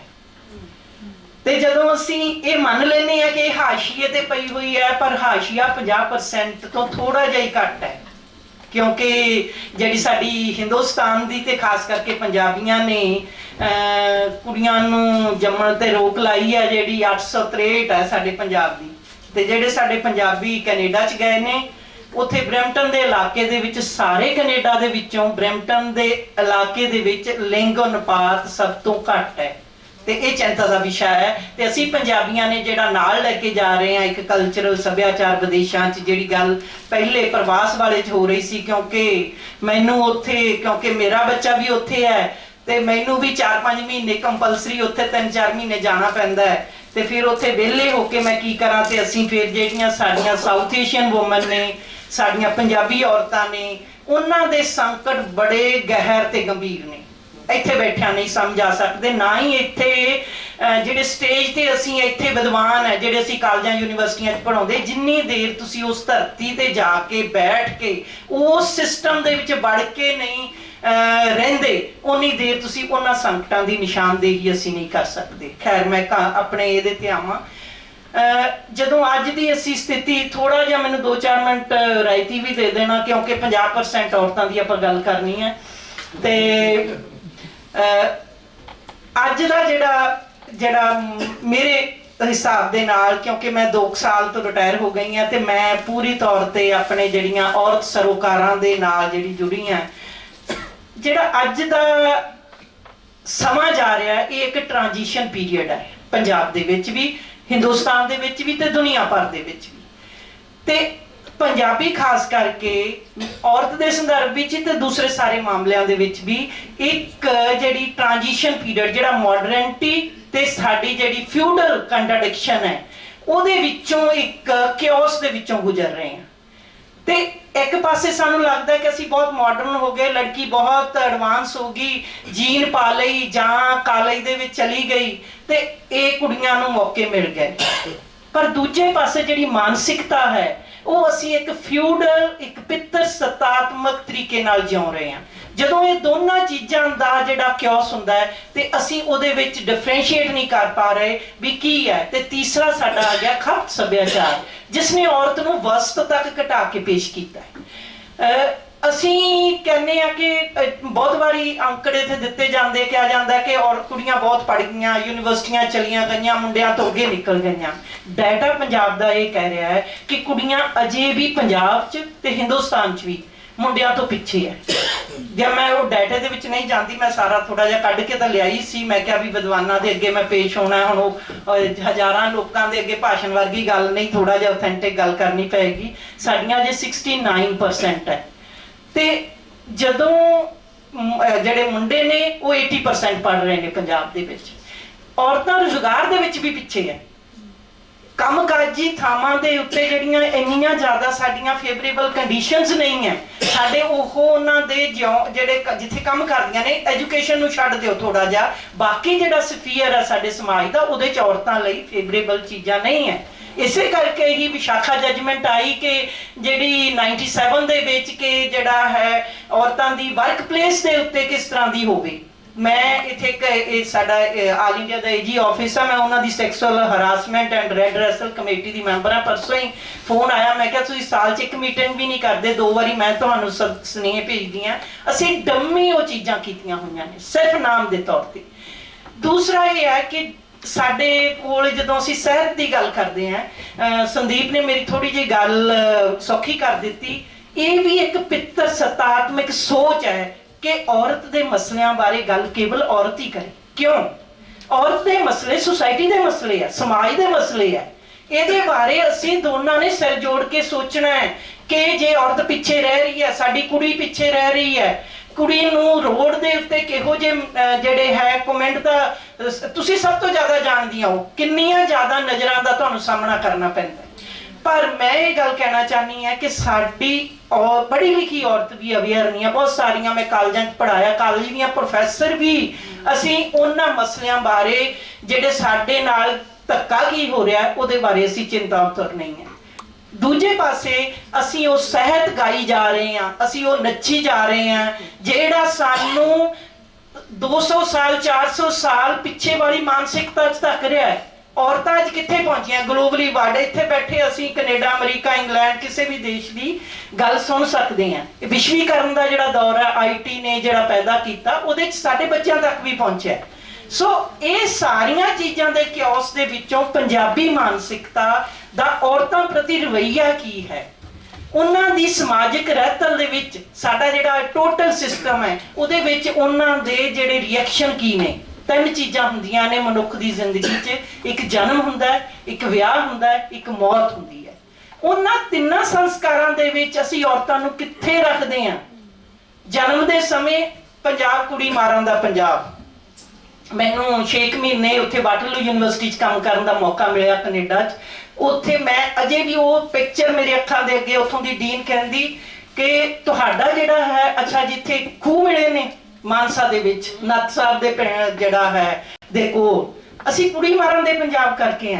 ਆਨਰ ਕਿਲਿੰਗ ਸਾਡੀ ਜਿਹੜੀ ਹੈ, ਮੈਂ ਜੇ ਕੈਨੇਡਾ ਦੀ ਗੱਲ ਕਰਾਂ 1980 ਤੋਂ ਲੈ ਕੇ ਉੱਥੋਂ ਦੀ ਗਵਰਨਮੈਂਟ ਨੇ ਜਿਹੜਾ ਹੈ ਰਿਫਿਊਜ਼ ਕੀਤਾ ਕਿ ਨਹੀਂ ਇੱਥੇ ਆਨਰ ਕਿਲਿੰਗ ਨਹੀਂ। ਔਰ ਤੁਸੀਂ ਇਹ ਸੱਚ ਜਾਣਿਓ ਕਿ 1980 ਤੋਂ ਲੈ ਕੇ 2014 ਦਾ ਡਾਟਾ ਹੈ ਜਿਹੜਾ ਸਾਡਾ CID ਦਾ ਡਾਟਾ ਹੈ, ਉਹਦੇ ਚ 45 ਔਰਤਾਂ ਮਾਰੀਆਂ ਗਈਆਂ ਆਨਰ ਕਿਲਿੰਗ ਕਰਕੇ, ਜਿਹਦੇ ਵਿੱਚੋਂ 39 ਪੰਜਾਬੀ ਮੂਲ ਦੀਆਂ ਔਰਤਾਂ ਸੀ ਜਿਹੜੀਆਂ ਸਾਡੇ ਪੰਜਾਬ ਦੀਆਂ ਸੀ। ਜੱਸੀ ਸਿੱਧੂ ਦਾ ਤਾਂ ਇੱਕੋ ਹੀ ਕੇਸ ਆਇਆ ਨਾ ਸਾਡੇ ਸਾਹਮਣੇ, ਉੱਥੇ ਮਨਜੀਤ ਪਾਂਗਲੀ ਵਗੈਰਾ ਬਹੁਤ ਸਾਰੀਆਂ ਔਰਤਾਂ ਨੇ। ਇਹ ਅਸੀਂ ਉਹੀ ਚੀਜ਼ ਉੱਥੇ ਲੈ ਕੇ ਜਾ ਰਹੇ ਹਾਂ। ਤੇ ਮੈਨੂੰ ਇੱਥੇ 2010 ਤੋਂ ਲੈ ਕੇ 12 ਤੱਕ ਪੰਜਾਬ ਦੇ ਵਿੱਚ ਜਦੋਂ ਖਾਪ ਪੰਚਾਇਤਾਂ ਦਾ ਬਹੁਤ ਵੱਡਾ ਸੰਕਟ ਸੀ, ਹਰਿਆਣਾ ਦਾ ਅਸੀਂ ਕਹਿੰਦੇ ਆ, ਪੰਜਾਬ ਦੇ ਵਿੱਚ ਮੈਂ 2 ਸਾਲ ਜਿਹੜਾ ਉਹ ਡਾਟਾ ਇਕੱਠਾ ਕੀਤਾ। ਪੰਜਾਬ ਦੇ ਵਿੱਚ 6 ਮਹੀਨੇ ਦਾ ਜਿਹੜਾ ਸਾਡਾ ਐਮਪੀਰੀਕਲ ਜਿਹੜੀ ਅਸੀਂ ਕਹਿੰਦੇ ਆ ਸੈਕੰਡਰੀ ਸੋਰਸਿਸ ਤੋਂ ਅਸੀਂ ਡਾਟਾ ਲੈਂਦੇ ਆ, ਤੇ 2 ਸਾਲਾਂ ਦਾ ਓਵਰਆਲ ਡਾਟਾ, ਉਹਦੇ ਇੰਨੇ ਹੈਰਾਨੀਜਨਕ ਸਿੱਟੇ ਸੀ। ਮਤਲਬ ਉਹ ਇਹਦੇ ਲਈ ਇੱਕ ਵੱਖਰੇ ਗੱਲ ਕਰਨ ਦੀ ਲੋੜ ਹੈ। ਪੰਜਾਬ ਕਿਸ ਤਰੀਕੇ ਦੇ ਨਾਲ ਕੁੜੀਆਂ ਨੂੰ ਅਸੀਂ ਇਹ ਗੱਲ ਕਹਿ ਰਹੇ ਹਾਂ ਕਿ ਪੜ੍ਹਨ ਦਾ ਹੱਕ ਦੇ ਦਿੱਤਾ, ਇਹ ਸਮਾਜ ਨੇ ਸਵੀਕਾਰ ਕਰ ਲਿਆ। ਕੰਮ ਕਰਨ ਦਾ ਹੱਕ ਵੀ ਦੇ ਦਿੱਤਾ, ਇਹ ਸਮਾਜ ਦੀ ਰਹਿਤਲ ਵਿੱਚ ਸਵੀਕਾਰ ਹੋ ਗਿਆ। ਜਦੋਂ ਸ਼ੇਰਨੀਆਂ ਕਹਾਣੀ ਲਿਖੀ ਸੀ ਕੁਲਵੰਤ ਸਿੰਘ ਬਿਰਕ ਨੇ ਕਿ ਕੁੜੀਆਂ ਜਾਂਦੀਆਂ ਸੀ ਬਾਹਰ, ਪਰ ਔਰਤਾਂ ਨੂੰ ਅੱਜ ਦੇ ਸਮਕਾਲ ਦੇ ਵਿੱਚ ਵੀ ਆਪਣੀ ਜ਼ਿੰਦਗੀ ਦੇ ਫੈਸਲੇ ਕਰਨ ਦਾ ਅਧਿਕਾਰ ਅਜੇ ਸਮਾਜ ਨੇ ਨਹੀਂ ਦਿੱਤਾ। ਔਰਤਾਂ ਨੂੰ ਨਾ ਕਹਿਣ ਦਾ ਅਧਿਕਾਰ ਨਹੀਂ ਦਿੱਤਾ, ਇਸੇ ਕਰਕੇ ਉਹਦੇ ਤੇ ਤੇਜ਼ਾਬ ਛਿੜਕਿਆ ਜਾਂਦਾ ਹੈ। ਔਰਤ ਚਾਹੇਗੀ, ਕੁੜੀ ਸਾਡੀ ਨੌਜਵਾਨ ਚਾਹੇਗੀ ਕਿ ਸੌਰੀ ਟੂ ਸੇ ਕਿ ਮੁੰਡਾ ਕੋਈ ਕੰਮ ਨਹੀਂ ਕਰਦਾ, ਕੁਛ ਨਹੀਂ, ਉਹ ਕੁੜੀ ਦੇ ਪਿੱਛੇ ਜਾ ਰਿਹਾ ਹੈ, ਤੇ ਉਹ ਕੁੜੀ ਕੀ ਹੈ, ਉਹ ਕਹਿੰਦੀ ਮੈਂ ਨਹੀਂ ਕਰਨਾ, ਮੈਂ ਉਹਦੀ ਮਰਜ਼ੀ ਹੈ, ਪਰ ਉਹ ਨਾ ਨਹੀਂ ਕਹਿ ਸਕਦੀ। ਉਹਨੂੰ ਨਾ ਕਹਿਣ ਦਾ ਜਿੰਨੀ ਦੇਰ ਹੱਕ ਸਾਡਾ ਸਮਾਜ ਨਹੀਂ ਦਿੰਦਾ, ਉਨੀ ਦੇਰ ਤੱਕ ਅਸੀਂ ਬੈਲੈਂਸ ਸਮਾਜ ਦੀ ਗੱਲ ਨਹੀਂ ਕਰ ਸਕਦੇ। ਜਿੰਨੀ ਦੇਰ ਔਰਤ ਨੂੰ, ਕੁੜੀ ਨੂੰ ਗਲਤੀ ਕਰਨ ਦਾ ਅਧਿਕਾਰ ਸਮਾਜ ਨਹੀਂ ਦਿੰਦਾ, ਉਨੀ ਦੇਰ ਤੱਕ ਅਸੀਂ ਇਹ ਗੱਲ ਨਹੀਂ ਕਰ ਸਕਦੇ। ਜਿੰਨੀ ਦੇਰ ਤੱਕ ਆਪਣੀ ਜ਼ਿੰਦਗੀ ਦੇ ਅਸੀਂ ਫੈਸਲੇ ਕਰਨ ਦਾ ਅਧਿਕਾਰ, ਚਾਹੇ ਚੰਗੇ ਕਰੇ ਮਾੜੇ ਕਰੇ, ਉਹ ਅਡਲਟ ਹੈ, 18 ਸਾਲ ਦੀ ਹੈ, ਵੋਟ ਅਸੀਂ ਪਾ ਲੈਂਦੇ ਹਾਂ ਉਹ ਤੋਂ, ਪਰ ਜ਼ਿੰਦਗੀ। ਦੂਜੀ ਗੱਲ ਜਿਹੜੀ ਆਖਰੀ ਮੈਂ ਕਹਿਣੀ ਆ ਫਿਰ ਅੱਗੇ ਹੈ, ਅਸੀਂ ਮਾਪੇ ਵੀ ਕੁੜੀਆਂ ਨਾਲ ਦੁਰਵਿਵਹਾਰ ਕਰਦੇ ਆ, ਇਸ ਗੱਲ ਨੂੰ ਸਵੀਕਾਰ ਕਰਨਾ ਪਏਗਾ। ਕੇਵਲ ਸਹੁਰੇ ਘਰ 'ਚ ਦੁਰਵਿਵਹਾਰ ਨਹੀਂ ਹੁੰਦਾ, ਡੋਮੈਸਟਿਕ ਵਾਇਲੈਂਸ ਨਹੀਂ ਹੁੰਦੀ, ਕੁੜੀਆਂ ਨੂੰ ਅਸੀਂ ਕਿਵੇਂ ਪਾਲਦੇ ਆ, ਮੁੰਡੇ ਨੂੰ ਕਿਵੇਂ ਪਾਲਦੇ ਆ। ਜੇ ਇਹ ਪਾਲਦੇ ਹੁੰਦੇ ਤੇ ਅਸੀਂ ਕਹਿੰਦੇ ਆ ਅਸੀਂ ਤਾਂ ਕੁੜੀ ਨੂੰ ਮੁੰਡੇ ਦੀ ਤਰ੍ਹਾਂ ਪਾਲਦੇ ਆ, ਅਸੀਂ ਤਾਂ ਕੁੜੀ ਨੂੰ ਮੁੰਡੇ ਦੀ ਤਰ੍ਹਾਂ, ਪੁੱਤਾਂ ਦੀ ਤਰ੍ਹਾਂ ਪਾਲਿਆ। ਵੀ ਕੁੜੀ ਨੂੰ ਇਨਸਾਨ ਦੀ ਤਰ੍ਹਾਂ ਪਾਲੋ, 2 ਬੱਚਿਆਂ ਦੀ ਤਰ੍ਹਾਂ ਪਾਲੋ। ਇਹ ਸਿਮਲੀ ਦੇਣ ਦੀ ਕੀ ਲੋੜ ਹੈ? ਕਿਉਂ ਤੁਸੀਂ ਕਦੇ ਕਿਹਾ ਕਿ ਅਸੀਂ ਤਾਂ ਜੀ ਆਪਣੇ ਮੁੰਡੇ ਨੂੰ ਕੁੜੀ ਦੀ ਤਰ੍ਹਾਂ ਪਾਲਿਆ? ਜਦੋਂ ਇਹ ਮਾਨਸਿਕਤਾ ਸਾਡੀ ਹੋਏਗੀ ਤੇ ਸਾਨੂੰ ਇਹ ਸੋਚਣਾ ਪਏਗਾ ਕਿ ਸਾਡੀ ਜਿਹੜੀ ਰਹਿਤਰ ਹੈ, ਸਾਡੀ ਮਾਨਸਿਕਤਾ ਹੈ, ਅਸੀਂ ਕਿਸ ਤਰ੍ਹਾਂ ਦੇ ਅੱਜ ਮਾਡਰਨ ਲਾਈਫ ਦੇ ਵਿੱਚ, ਜਦੋਂ ਕਿ ਬਹੁਤ ਅੱਗੇ ਸਮਾਂ ਨਿਕਲ ਚੁੱਕਿਆ, ਤੇ ਸਾਨੂੰ ਇਹਨਾਂ ਸਵਾਲਾਂ ਦੇ ਰੂਬਰੂ ਹੋਣਾ ਪਏਗਾ।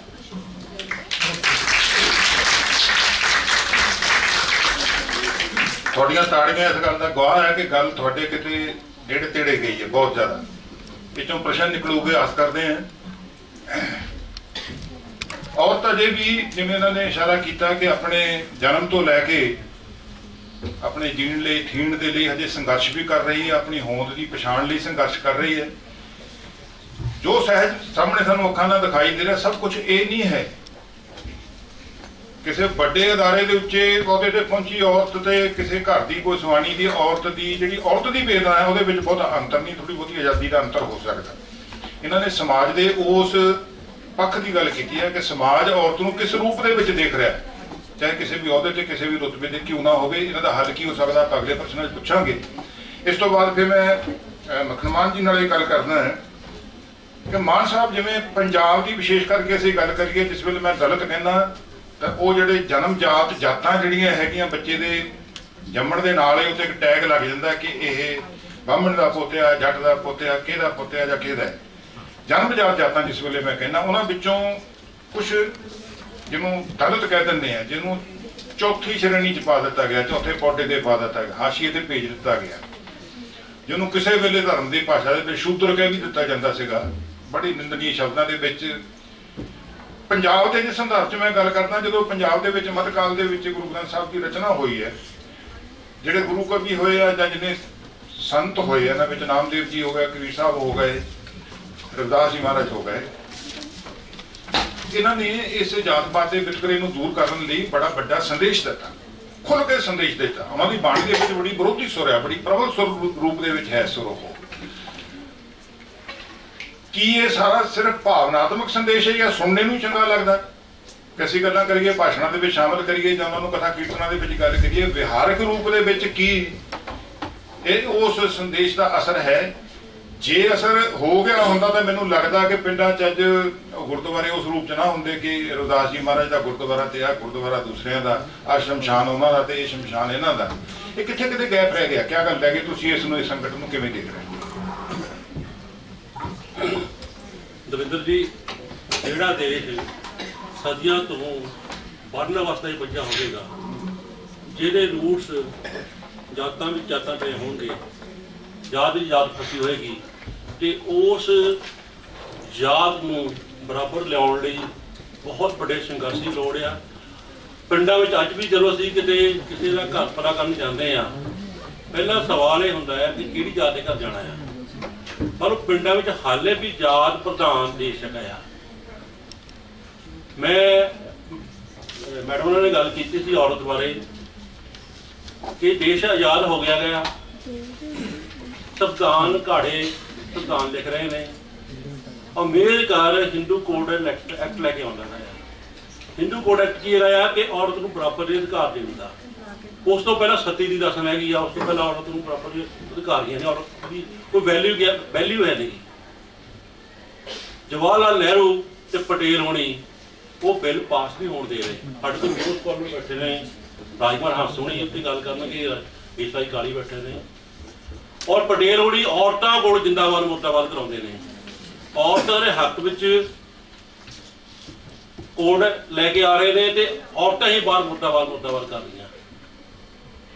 ਅੰਬੇਦਕਰ ਬਾਹਰ ਆ ਕੇ ਰਿਜ਼ਾਈਨ ਕਰ ਜਾਂਦੇ, ਕਹਿੰਦੇ ਵੀ ਜੇ ਤੁਸੀਂ ਇਹ ਕੋਡ ਨਹੀਂ ਪਾਸ ਕਰਨਾ, ਹਿੰਦੂ ਕੋਡ ਪਾਸ ਨਹੀਂ ਕਰਨਾ ਤੇ ਮੇਰਾ ਰਿਜ਼ਾਈਨ। ਫਿਰ 6 ਮਹੀਨੇ ਬਾਅਦ ਉਹ ਬਿੱਲ ਪਾਸ ਹੋ ਜਾਂਦਾ ਹੈ।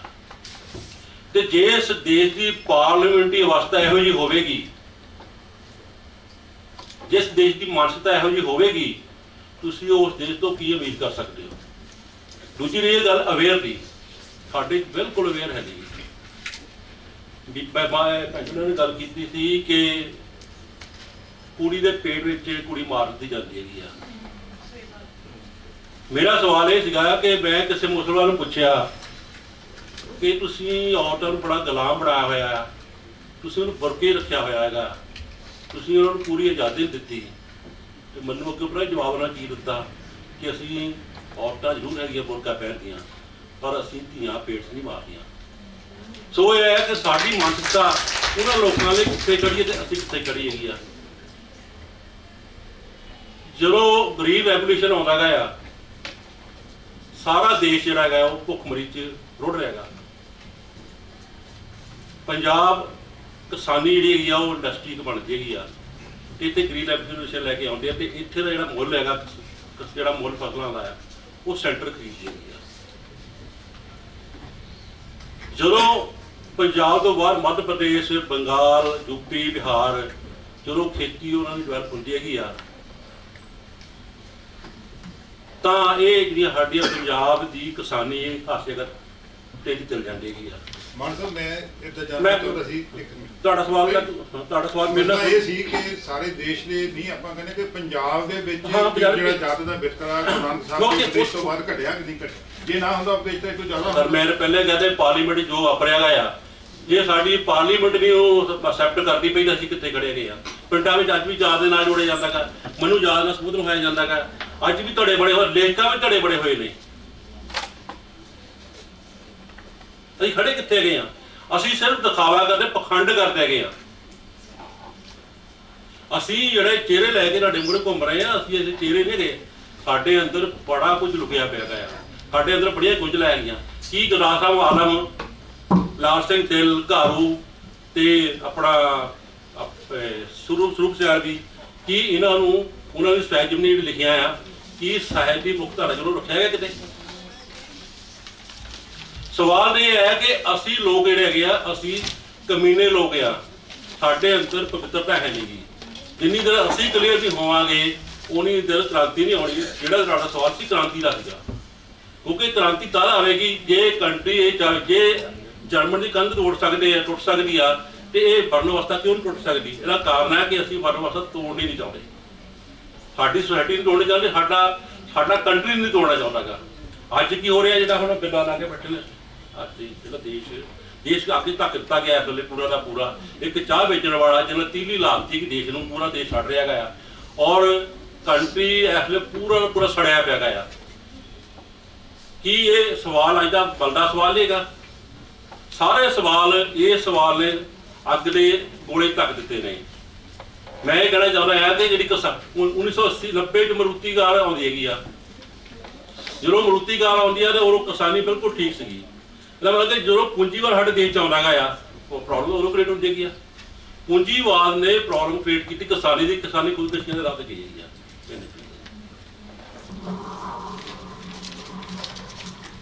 ਇਹਨਾਂ ਨੇ ਜਿਸ ਰੂਪ ਦੇ ਵਿੱਚ ਭਾਂਪਦੇ ਆ ਕਿ ਸਾਡੇ ਸਮਾਜ ਦੇ ਵਿੱਚ ਜਿਹਨਾਂ ਸੰਤਾਂ ਮਹਾਤਮਾ ਨੇ, ਗੁਰੂ ਸਾਹਿਬਾਨ ਨੇ ਉਹ ਬਾਣੀ ਰਚੀ ਕਿ ਸਮਾਜ ਜਿਹੜਾ ਬਰਾਬਰ ਹੋਣਾ ਚਾਹੀਦਾ। ਜਿਵੇਂ ਕੱਲ ਦੇ ਪੂੰਜੀਵਤ ਭਾਸ਼ਣ 'ਚ ਡਾਕਟਰ ਆਤਮਜੀਤ ਹੁਣੀ ਇੱਕ ਸੰਦੇਸ਼ ਦਿੱਤਾ ਸੀ ਕਿ ਸਭ ਨੂੰ ਨਾਲ ਲੈ ਕੇ ਚੱਲਣਾ ਤੇ ਸਭ ਦੇ ਨਾਲ ਚੱਲਣਾ। ਹਾਸ਼ੀਆਗਤ ਲੋਕ ਜਿਹੜੇ ਹੈਗੇ ਉਹਨਾਂ ਨੂੰ ਬਰਾਬਰ ਕਰਨਾ, ਹਾਸ਼ੀਆ ਖਤਮ ਹੋਣਾ ਚਾਹੀਦਾ।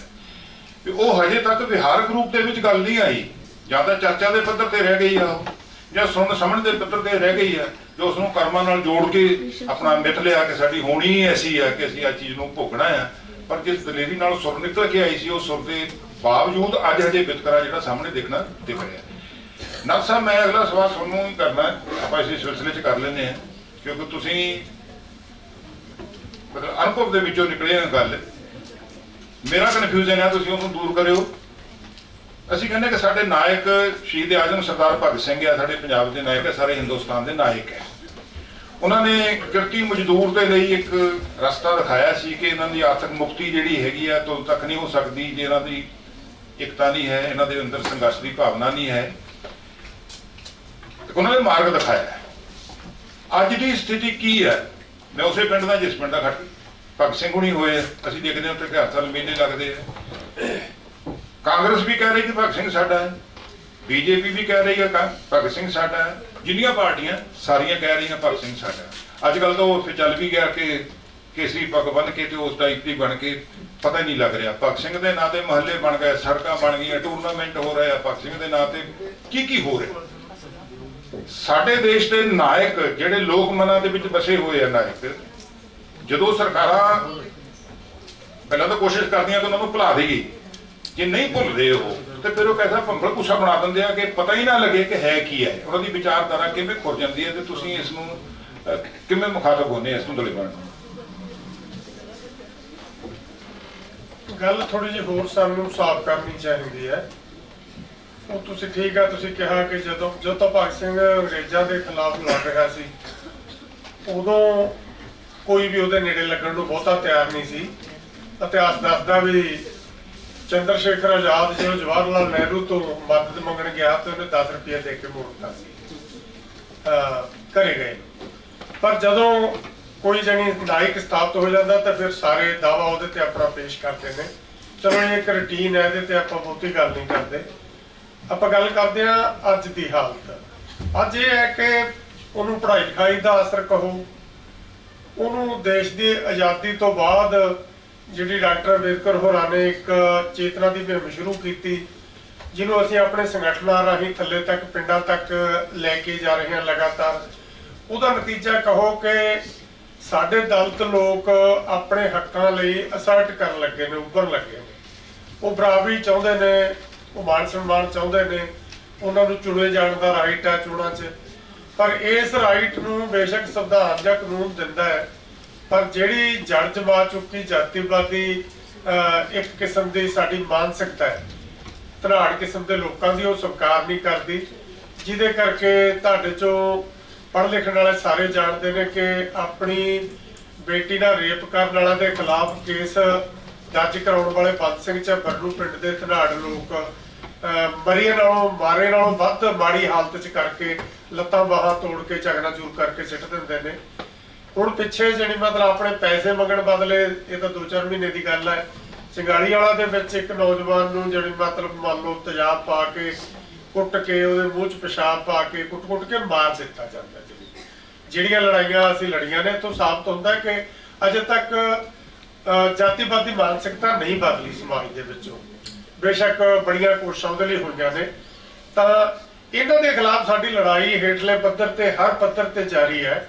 ਤੇ ਇਹ ਗੱਲ ਇਕੱਲੀ ਨਾਇਕਾਂ ਨਾਲ ਨਹੀਂ, ਕਿਉਂਕਿ ਬਹੁਤ ਸਾਰੇ ਲੋਕਾਂ ਨੂੰ ਲੱਗਦਾ ਹੈ ਕਿ ਆਜ਼ਾਦੀ ਤੱਕ ਤਾਂ ਠੀਕ ਸੀ, ਅੰਗਰੇਜ਼ਾਂ ਦੇ ਖਿਲਾਫ ਲੜਨਾ ਸੀ, ਹੁਣ ਤਾਂ ਸ਼ਾਇਦ ਸਮੱਸਿਆਵਾਂ ਮੁੱਕ ਗਈਆਂ। ਸਾਡੇ ਨੌਜਵਾਨਾਂ 'ਚ ਬਹੁਤੇ ਵਾਰੀ ਇਹ ਆਮ ਹੁੰਦਾ ਹੈ ਕਿ ਹੁਣ ਦੇਸ਼ ਭਗਤੀ ਦਾ ਅਰਥ ਕੀ ਹੈ, ਹੁਣ ਲੜਾਈ ਦਾ ਅਰਥ ਕੀ ਹੈ, ਹੁਣ ਕਾਹਦਾ ਇਨਕਲਾਬ ਹੈ। ਪਰ ਜਦੋਂ ਅਸੀਂ ਜਿਹੜੀ ਗ੍ਰਾਸਰੂਟ ਲੈਵਲ ਤੇ ਦੇਖਦੇ ਹਾਂ, ਉਦੋਂ ਇਹ ਹੈ ਵੀ ਥੱਲੜੇ ਲੈਵਲ ਤੇ ਬਹੁਤ ਘੱਟ ਬਦਲਿਆ। ਮੈਂ ਨਹੀਂ ਕਹਿੰਦਾ ਕਿ ਕੁਝ ਨਹੀਂ ਬਦਲਿਆ, ਬਹੁਤ ਘੱਟ ਤਬਦੀਲੀ ਆਈ ਹੈ।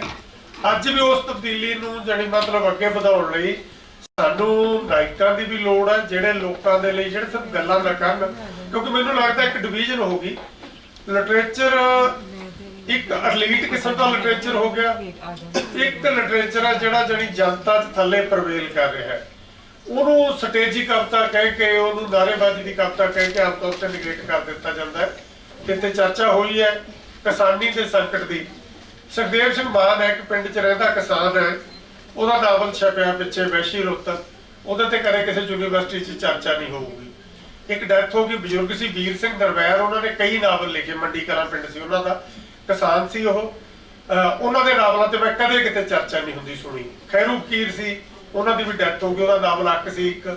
ਇਸ ਕਿਸਮ ਦੀਆਂ ਬਹੁਤ ਸਾਰੀਆਂ ਕਿਤਾਬਾਂ ਪੜ੍ਹੀਆਂ ਨੇ। ਜੇ 2 ਦਿਨ ਪਹਿਲਾਂ ਮਹਿੰਦਰ ਸਾਥੀ ਜਿਹੜੇ ਮੋਗੇ ਦੇ ਸ਼ਾਇਰ ਨੇ, ਉਹ ਕਹਿ ਰਹੇ ਸੀ ਕਿ ਮੇਰੀ ਕਵਿਤਾ ਨੂੰ ਆਮ ਤੌਰ ਤੇ ਪੜ੍ਹੇ ਲਿਖੇ ਲੋਕ ਜਾਂ ਆਲੋਚਕ ਇਹ ਕਹਿੰਦੇ ਨੇ ਕਿ ਇਹ ਲਾਊਡ ਟੋਨ ਦੀ ਕਵਿਤਾ ਹੈ, ਇਹ ਨਾਅਰੇਬਾਜ਼ੀ ਵਾਲੀ ਕਵਿਤਾ ਹੈ। ਉਹ ਵੀ ਸੱਚ ਗੱਲ ਕਰਨਾ ਨਾਅਰੇਬਾਜ਼ੀ ਹੈ ਤਾਂ ਲਾਜ਼ਮੀ ਹੈ ਵੀ ਅਸੀਂ ਇਹਦੇ ਤੋਂ ਬਚ ਨਹੀਂ ਸਕਦੇ, ਕਿਉਂਕਿ ਸਾਨੂੰ ਨਾਅਰੇ ਦੀ ਲੋੜ ਹੈ। ਅੱਜ ਵੀ ਸਾਨੂੰ ਲੜਾਈ ਦੀ ਲੋੜ ਹੈ ਹੇਠਲੇ ਪੱਧਰ ਤੇ। ਕਿਸਾਨਾਂ ਨੂੰ ਆਰਗੇਨਾਈਜ਼ ਕਰਨਾ ਜਿਨ੍ਹਾਂ ਦੀਆਂ ਜ਼ਮੀਨਾਂ ਤੱਕ ਪਹੁੰਚੀਆਂ ਜਾ ਰਹੀਆਂ, ਮਜ਼ਦੂਰਾਂ ਨੂੰ ਆਰਗੇਨਾਈਜ਼ ਕਰਨਾ ਜਿਨ੍ਹਾਂ ਦੇ ਲਈ ਜੋੜ ਦਾ ਕੋਈ ਵਸੀਲਾ ਬਾਕੀ ਨਹੀਂ। ਇਸ ਕਰਕੇ ਇਸ ਲੜਾਈ ਨੂੰ ਲਿਜਾਣ ਦੇ ਲਈ ਤੇ ਸਾਡੇ ਲੇਖਕਾਂ ਨੂੰ, ਇਹ ਠੀਕ ਕਿਹਾ ਸੰਦੀਪ ਨੇ ਕਿ ਸਾਡੇ ਲੇਖਕ ਆਮ ਤੌਰ ਤੇ ਪੇਂਡੂ ਲਾਈਫ ਨਾਲੋਂ, ਮਜ਼ਦੂਰਾਂ ਕਿਸਾਨਾਂ ਨਾਲੋਂ ਕਾਫੀ ਟੁੱਟ ਗਏ ਤੇ ਉਹਨਾਂ ਦੀਆਂ ਰੀਅਲ ਸਮੱਸਿਆਵਾਂ ਕੀ ਨੇ, ਉਹਨਾਂ ਦੀ ਫੀਲਿੰਗ ਕੀ ਹੈ, ਉਹ ਕਿੰਨਾ ਜਾਨੀ ਮਤਲਬ ਇੱਕ ਮੈਂ ਨਿੱਕੀ ਜਿਹੀ ਗੱਲ ਸੁਣਾਉਣੀ ਚਾਹੂੰਗਾ ਕਿ 2010 ਦੇ ਵਿੱਚ ਇੱਕ ਜਿਹੜਾ ਸਰ ਗੰਗਾ ਰਾਮ ਕਾਲਜ ਹੈ ਦਿੱਲੀ ਦਾ, ਉੱਥੋਂ ਦੇ ਐਕਟੀਵਿਟੀ ਟੂਰ ਤੇ ਕੁੜੀਆਂ ਇੱਥੇ ਪੰਜਾਬ ਉਹਨਾਂ ਦਾ ਪ੍ਰੋਫੈਸਰ ਸਾਹਿਬ ਲੈ ਕੇ ਆਏ ਕਿ ਤੁਹਾਨੂੰ ਪੰਜਾਬ ਦਿਖਾਉਣਾ ਹੈ। ਅਸੀਂ ਉਹਨਾਂ ਨੂੰ ਪਿੰਡਾਂ 'ਚ ਘੁਮਾਇਆ। ਉਹ ਕੁੜੀਆਂ ਜਾਣੀ ਮਤਲਬ ਵੱਖ-ਵੱਖ ਸਟੇਟਾਂ 'ਚੋਂ ਸੀ, ਖਾਂਦੇ ਪੀਂਦੇ ਮਾਪਿਆਂ ਦੀਆਂ ਸੀ। ਉਹ ਜਾਣੀ ਜਦੋਂ ਸ਼ਾਮ ਨੂੰ ਅਸੀਂ ਇਕੱਠੇ ਹੋਏ ਸ਼ੌਕਡ ਹੋ ਗਈਆਂ ਕੁੜੀਆਂ ਵੀ ਅਸੀਂ ਪੰਜਾਬ ਬਾਰੇ ਕੀ ਸੁਣਿਆ ਸੀ ਤੇ ਪੰਜਾਬ ਦੇ ਪਿੰਡਾਂ 'ਚ ਇਹ ਹਾਲਤ ਹੈ ਲੋਕਾਂ ਦੀ, ਜਾਣੀ ਗਰੀਬੀ ਦੀ, ਪਛੜੇਪਣ ਦੀ ਇੰਨੀ ਮਾੜੀ ਹਾਲਤ ਹੈ, ਜਾਣੀ ਉਹਨਾਂ ਨੂੰ ਯਕੀਨ ਹੀ ਨਹੀਂ ਸੀ ਆ ਰਿਹਾ। ਉਹ ਕਹਿੰਦੀਆਂ ਵੀ ਜੇ ਅਸੀਂ ਅੱਖੀਂ ਦੇਖਿਆ ਨਾ ਹੁੰਦਾ, ਸਾਨੂੰ ਇਹ ਸੀ ਵੀ ਪੰਜਾਬ ਬੜਾ ਖੁਸ਼ਹਾਲ ਸੂਬਾ ਹੈ, ਬੜਾ ਵਿਕਸਿਤ ਹੈ, ਬੜਾ ਜਾਣੀ ਚੰਗਾ ਹੈ, ਸਾਰਾ ਕੁਝ ਠੀਕ ਠਾਕ ਹੈ, ਜਾਣੀ ਹਰਾ ਹੀ ਹਰਾ ਹੈ ਸਭ ਕੁਝ। ਪਰ ਥੱਲੇ ਜਾ ਕੇ ਪਤਾ ਲੱਗਿਆ ਵੀ ਹਕੀਕਤ ਕੀ ਹੈ। ਸੋ ਗ੍ਰਾਸ ਰੂਟ ਲੈਵਲ ਤੇ ਹਕੀਕਤ ਨਹੀਂ ਬਦਲੀ। ਸਾਨੂੰ ਸਕਾਲਰਾਂ ਦੀ ਲੋੜ ਹੈ, ਸਾਨੂੰ ਲੇਖਕਾਂ ਦੀ ਲੋੜ ਹੈ, ਸਾਨੂੰ ਅੰਦੋਲਨਕਾਰੀਆਂ ਦੀ ਲੋੜ ਹੈ ਜਿਹੜੇ ਰੀਅਲੀ ਥੱਲੇ ਤੋਂ ਇਨਕਲਾਬ ਦੁਬਾਰੇ ਖੜਾ ਕਰਨ। ਇੰਨੀ ਕੀ ਗੱਲ ਮੈਂ ਕਰਨਾ ਚਾਹੂੰਗਾ।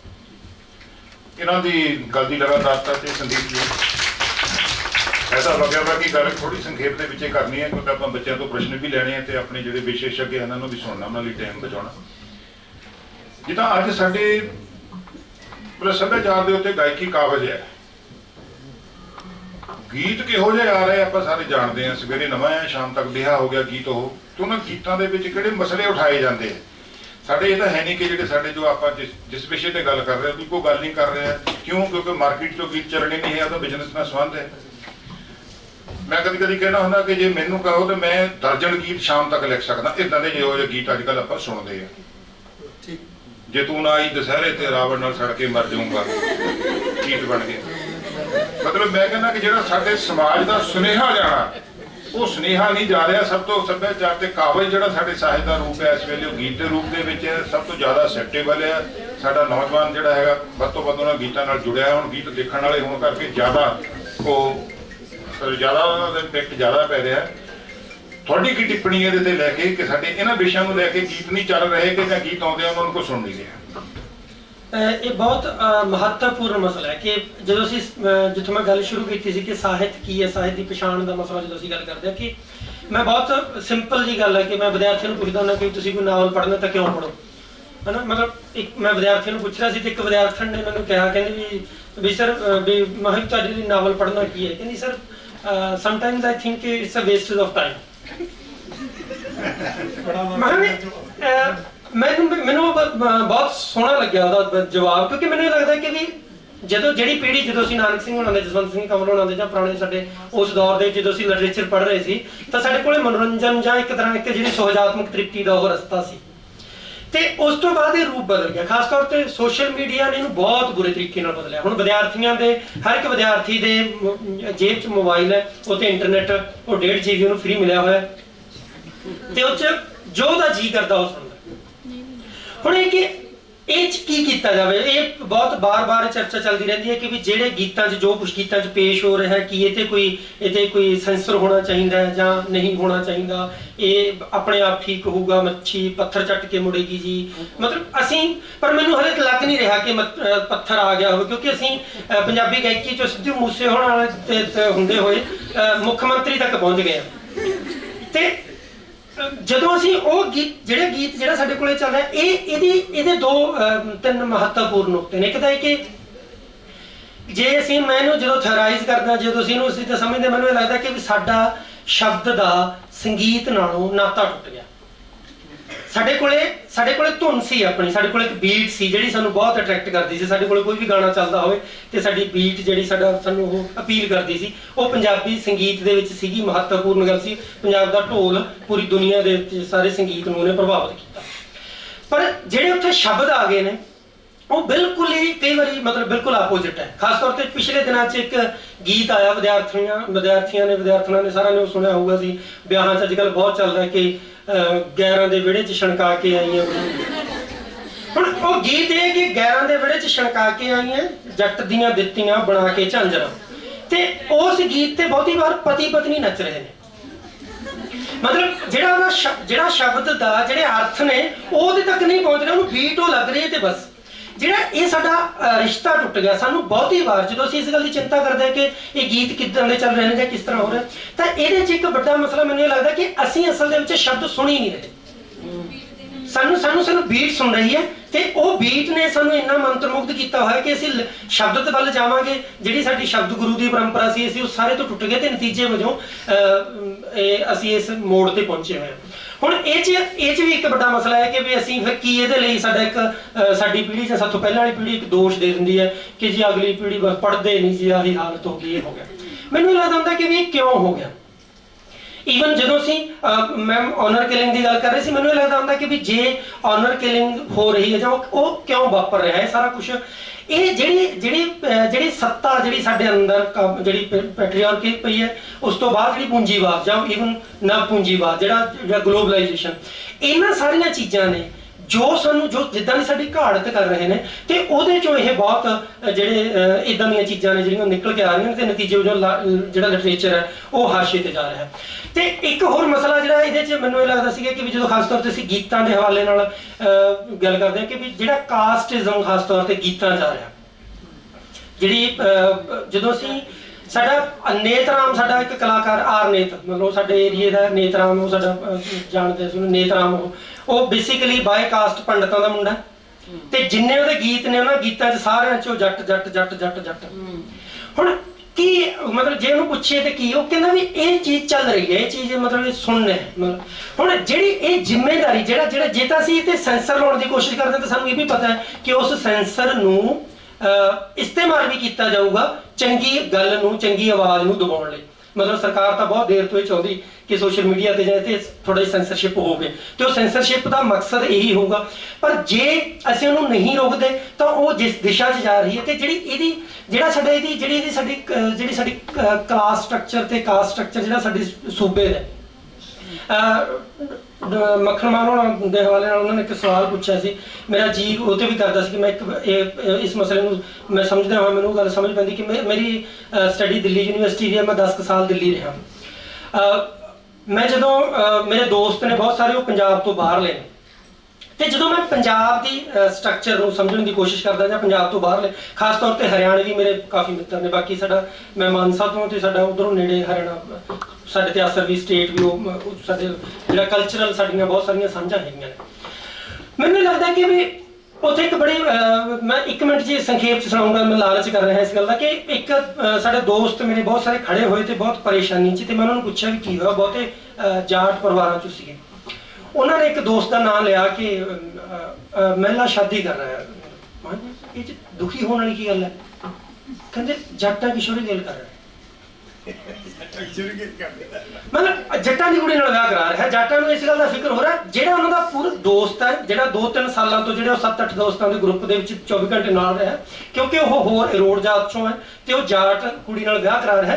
ਮੈਨੂੰ ਇਹ ਲੱਗਦਾ ਕਿ ਘੱਟੋ ਘੱਟ ਜਿਹੜੀ ਪੰਜਾਬ ਦੀ ਜਿਹੜੀ ਕਾਸਟ ਸਟਰਕਚਰ ਹੈ ਉਹ ਇਸ ਤਰੀਕੇ ਨਾਲ ਨਹੀਂ ਹੈ। ਦੂਜਾ ਇਸ ਮਾਮਲੇ 'ਚ ਇਹ ਵੀ ਕਿ ਪੰਜਾਬ ਦੀ ਜਿਹੜੀ ਕੌਨਸ਼ੀਅਸਨੈਸ ਹੈ, ਜਿਹੜੀ ਜਿਵੇਂ ਨੱਥ ਸਾਹਿਬ ਉਹਨਾਂ ਨੇ ਗੱਲ ਕੀਤੀ ਸੀ ਕਿ ਜਿਹੜੀ ਪੰਜਾਬ ਦੀ ਦਲਿਤ ਕਲਾਸ ਹੈ ਉਹ ਇਸ ਗੱਲ ਲਈ ਜਾਗਰੂਕ ਹੋ ਰਹੀ ਹੈ। ਤੇ ਇਹ ਗੱਲ ਹਮੇਸ਼ਾ ਯਾਦ ਰੱਖੋ, ਚਾਹੇ ਵਿਮਨ ਹੈ, ਚਾਹੇ ਦਲਿਤ ਹੈ, ਚਾਹੇ ਕਿਸਾਨ ਹੈ, ਕਿਸੇ ਨੂੰ ਕੋਈ ਹੱਕ ਲੈ ਕੇ ਨਹੀਂ ਦੇਊਗਾ, ਕਿਸੇ ਨੂੰ ਕੋਈ ਮੌਕੇ ਨਹੀਂ ਦੇਊਗਾ, ਕੋਈ ਆਪਦੀ ਥਾਂ ਨਹੀਂ ਛੱਡੂਗਾ ਕਿ ਮੈਂ ਆਪਣੀ ਥਾਂ ਤੁਹਾਨੂੰ ਦਿੰਦਾ। ਤੇ ਜਦੋਂ ਕਿਸੇ ਦੀ ਦਿੱਤੀ ਹੋਈ ਥਾਂ ਸਾਨੂੰ ਮਿਲੂਗੀ ਉਹ ਕਿਸੇ ਵੇਲੇ ਵੀ ਵਾਪਸ ਲਈ ਜਾ ਸਕਦੀ ਹੈ। ਤੇ ਜਦੋਂ ਵੀ ਇਹ ਹੱਕ ਲੈਣਾ ਪਊਗਾ ਜਾਂ ਜਦੋਂ ਵੀ ਅਸੀਂ ਇਸ ਨੂੰ ਲਵਾਂਗੇ ਤਾਂ ਉਹ ਆਪਣੀ ਤਾਕਤ, ਆਪਣੀ ਸਮਰੱਥਾ ਨਾਲ ਹੀ ਜਿੱਤਣਾ ਪਊਗਾ। ਤੇ ਉਹਦੇ ਲਈ ਸ਼ਬਦ ਸਭ ਤੋਂ ਵੱਡਾ ਹਥਿਆਰ ਹੋ ਸਕਦਾ ਹੈ। ਤੇ ਸਾਨੂੰ ਇਸ ਗੱਲ ਲਈ ਅਵੇਅਰ ਹੋਣ ਦੀ ਵੀ, ਅਸੀਂ ਇਹ ਵੀ ਨਹੀਂ ਕਰ ਸਕਦੇ ਕਿ ਅਸੀਂ ਸੋਸਾਇਟੀ ਨੂੰ ਬਿਲਕੁਲ ਇਸ ਤਰ੍ਹਾਂ ਛੱਡ ਦਈਏ ਕਿ ਆਪਣੇ ਆਪ ਕੁਛ ਹੋਊਗਾ, ਆਪਣੇ ਆਪ ਵੀ ਕੁਛ ਨਹੀਂ ਹੋਊਗਾ। ਪਰ ਜੋ ਅਸੀਂ ਕਰਾਂਗੇ ਉਹਦੇ ਲਈ ਸਾਨੂੰ ਇਹ ਵੀ ਪਤਾ ਹੋਣਾ ਚਾਹੀਦਾ ਕਿ ਅਸੀਂ ਜਿੰਨਾ ਧਿਰਾਂ ਨਾਲ ਲੜ ਰਹੇ ਹਾਂ, ਜਿਹੜੀਆਂ ਹਿਡਨ ਨੇ, ਜਿਹੜੀਆਂ ਸਾਨੂੰ ਦਿਖ ਨਹੀਂ ਰਹੀਆਂ, ਜਿਹੜਾ ਗਲੋਬਲਾਈਜੇਸ਼ਨ ਦਾ ਜੋ ਅਸਰ ਜੋ ਇਸ ਵਕਤ ਪੂੰਜੀਵਾਦ ਜੋ ਕਰਨਾ ਚਾਹੁੰਦਾ, ਜਾਂ ਈਵਨ ਪੰਜਾਬ ਦੇ ਹਵਾਲੇ ਨਾਲ ਜਦੋਂ ਅਸੀਂ ਗੱਲ ਕਰਦੇ ਹਾਂ, ਜਾਂ ਕਸ਼ਮੀਰ ਜਾਂ ਪੰਜਾਬ ਦੀਆਂ ਜਿਹੜੀਆਂ ਸਟੇਟਾਂ ਖਾਸ ਤੌਰ ਤੇ ਇੰਡੀਅਨ ਸਟੇਟ ਦੀ ਪਾਵਰ ਦੇ ਖਿਲਾਫ ਆਵਾਜ਼ ਉਠਾ ਰਹੀਆਂ ਨੇ, ਉਹਨਾਂ ਨੇ ਕਿਵੇਂ ਨਜਿੱਠਣਾ, ਉਹ ਇੱਕ ਆਪਣੇ ਪੱਧਰ ਦੀ ਇੱਕ ਪੋਲਿਟਿਕਸ ਹੈ ਜਾਂ ਇੱਕ ਆਪਣੇ ਪੱਧਰ ਦਾ ਇੱਕ ਤਰੀਕਾਕਾਰ ਹੈ ਜਿਹੜਾ ਸਾਨੂੰ ਲਿਟਰੇਚਰ ਦੇ ਹਵਾਲੇ ਨਾਲ ਸਮਝਣਾ ਪਏਗਾ। ਹੁਣ ਲਈ ਮੇਰੀ ਇੰਨੀ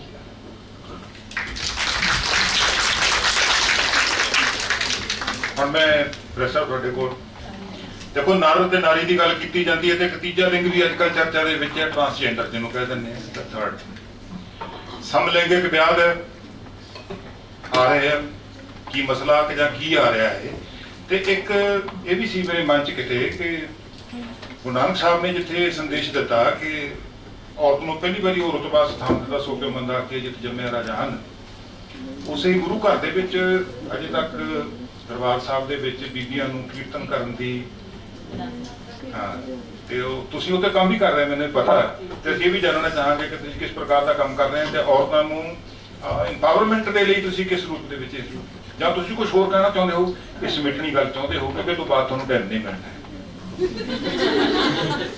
ਮੈਂ ਮਾਈਕ ਹੀ ਨਹੀਂ ਛੱਡਣਾ। ਵੈਸੇ ਵੀ ਪੈਨਲ 'ਚ 6 ਦੇ ਬਰਾਬਰ ਤੁਸੀਂ ਇਕੱਲੇ ਹੋ, ਇਹਨਾਂ ਨੇ ਟਾਈਮ ਤੇ ਮੈਂ ਕਿੰਨਾ ਤੁਸੀਂ ਟਾਈਮ ਜ਼ਿਆਦਾ ਲਈ ਜਾਓਗੇ, ਸਾਡੇ ਜਿਹੜੇ ਪ੍ਰਧਾਨ ਜੀ ਤੇ ਨਹੀਂ ਇਹਨਾਂ ਨੂੰ ਤਾਂ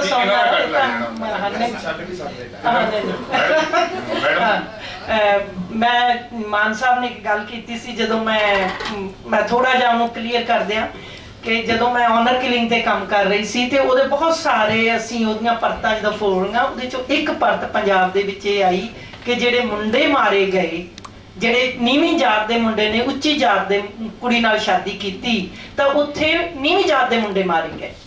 ਜਿੱਥੇ ਨੀਵੀਂ ਜਾਤ ਦੀ ਕੁੜੀ ਤੇ ਉੱਚੀ ਜਾਤ ਦਾ ਮੁੰਡਾ ਸੀ ਉੱਥੇ 50-50 ਹੋਇਆ। ਬਹੁਤ ਸਾਰਿਆਂ ਨੇ ਕਿਹਾ ਕਿ ਹਾਂ ਕੁੜੀ ਤਾਂ ਜਿਹੜਾ ਮੁੰਡੇ ਦਾ ਧਰਮ ਹੁੰਦਾ ਕੁੜੀ ਦਾ ਹੀ ਹੁੰਦਾ, ਇਹ ਵੀ ਇੱਕ ਪੈਟਰੀਆਰਕੀ ਸੀ। ਤੇ ਜਿਹੜੇ ਉੱਚੀ ਜਾਤ ਦੀ ਕੁੜੀ ਤੇ ਉੱਚੀ ਜਾਤ ਦੇ ਮੁੰਡੇ ਨੇ ਸ਼ਾਦੀ ਕੀਤੀ ਬਰਾਬਰ ਦੇ, ਪਰ ਉਹਨਾਂ ਦੇ ਘਰ ਦੇ ਨਹੀਂ ਸੀ ਮੰਨਦੇ, ਜਿਵੇਂ ਕਿਸੇ ਨੇ ਹਿੰਦੂ ਜੱਟ ਤੇ ਇਸ ਤਰ੍ਹਾਂ ਦੀ, ਉਹਦੇ ਵਿੱਚ ਵੀ ਜਿਹੜੇ ਆਰਥਿਕ ਤੌਰ ਤੇ ਪਾਵਰਫੁਲ ਸੀ ਉਹ ਕੁੜੀ ਜਿਹੜੀ ਆ ਜਾਂ ਤਾਂ ਕੁੜੀ ਵੱਢਤੀ ਤੇ ਜਾਂ ਦੋਨਾਂ ਨੂੰ ਮਾਰ ਦਿੱਤਾ ਗਿਆ। ਸੋ ਇਹ ਸਾਨੂੰ ਪੰਜਾਬ ਦੀ ਮਾਨਸਿਕਤਾ ਨੂੰ ਵੀ ਦੇਖਣਾ ਪਏਗਾ ਕਿ ਕਾਸਟਿਜ਼ਮ ਕਿੰਨਾ ਹੈ। ਦੂਸਰੀ ਗੱਲ ਤੁਸੀਂ ਗੁਰੂ ਨਾਨਕ ਸਾਹਿਬ ਦੇ ਹਵਾਲੇ ਨਾਲ ਕੀਤੀ, ਮੈਂ ਕਿਉਂਕਿ ਅਸੀਂ ਪਿਛਲੇ ਕਾਫੀ ਸਮੇਂ ਤੋਂ, ਜਦੋਂ ਮੈਂ ਕੈਨੇਡਾ ਸੀ 8 ਸਤੰਬਰ ਨੂੰ ਦਿਸ਼ਾ ਨੇ ਇੱਕ ਪਹਿਲੀ ਵਾਰੀ ਇਨੀਸ਼ੀਏਟਿਵ ਲਿਆ, ਉਸ ਤੋਂ ਪਹਿਲਾਂ ਇੰਦਰਜੀਤ ਕੌਰ ਸੀ ਜਿਹੜੇ ਜਿਨ੍ਹਾਂ ਦੇ ਹਰਭਜਨ ਸਿੰਘ ਜੋਗੀ ਦੀ ਵਾਈਫ, ਉਹਨੇ 20 ਸਾਲ ਪਹਿਲਾਂ ਇਹ ਮੁੱਦਾ ਉਠਾਇਆ ਸੀ ਤੇ ਉਸ ਤੋਂ ਬਾਅਦ ਦਿਸ਼ਾ ਨੇ ਕੌਨਸ਼ੀਅਸਲੀ ਇਹ ਗੱਲ ਕੀਤੀ ਕਿ 550 ਬਾਬੇ ਦਾ ਜਨਮ ਦਿਨ ਆ ਰਿਹਾ ਹੈ ਤੇ ਅਸੀਂ ਕਿਉਂ ਨਾ ਉਹਨਾਂ ਸਵਾਲਾਂ ਦੇ ਰੂਬਰੂ ਹੋਈਏ, ਖਾਸ ਕਰਕੇ ਸਿੱਖ ਔਰਤਾਂ, ਜਿਹੜੇ ਸਵਾਲ ਬਾਬੇ ਦੀ ਬਾਣੀ ਦੇ ਵਿੱਚ ਨੇ।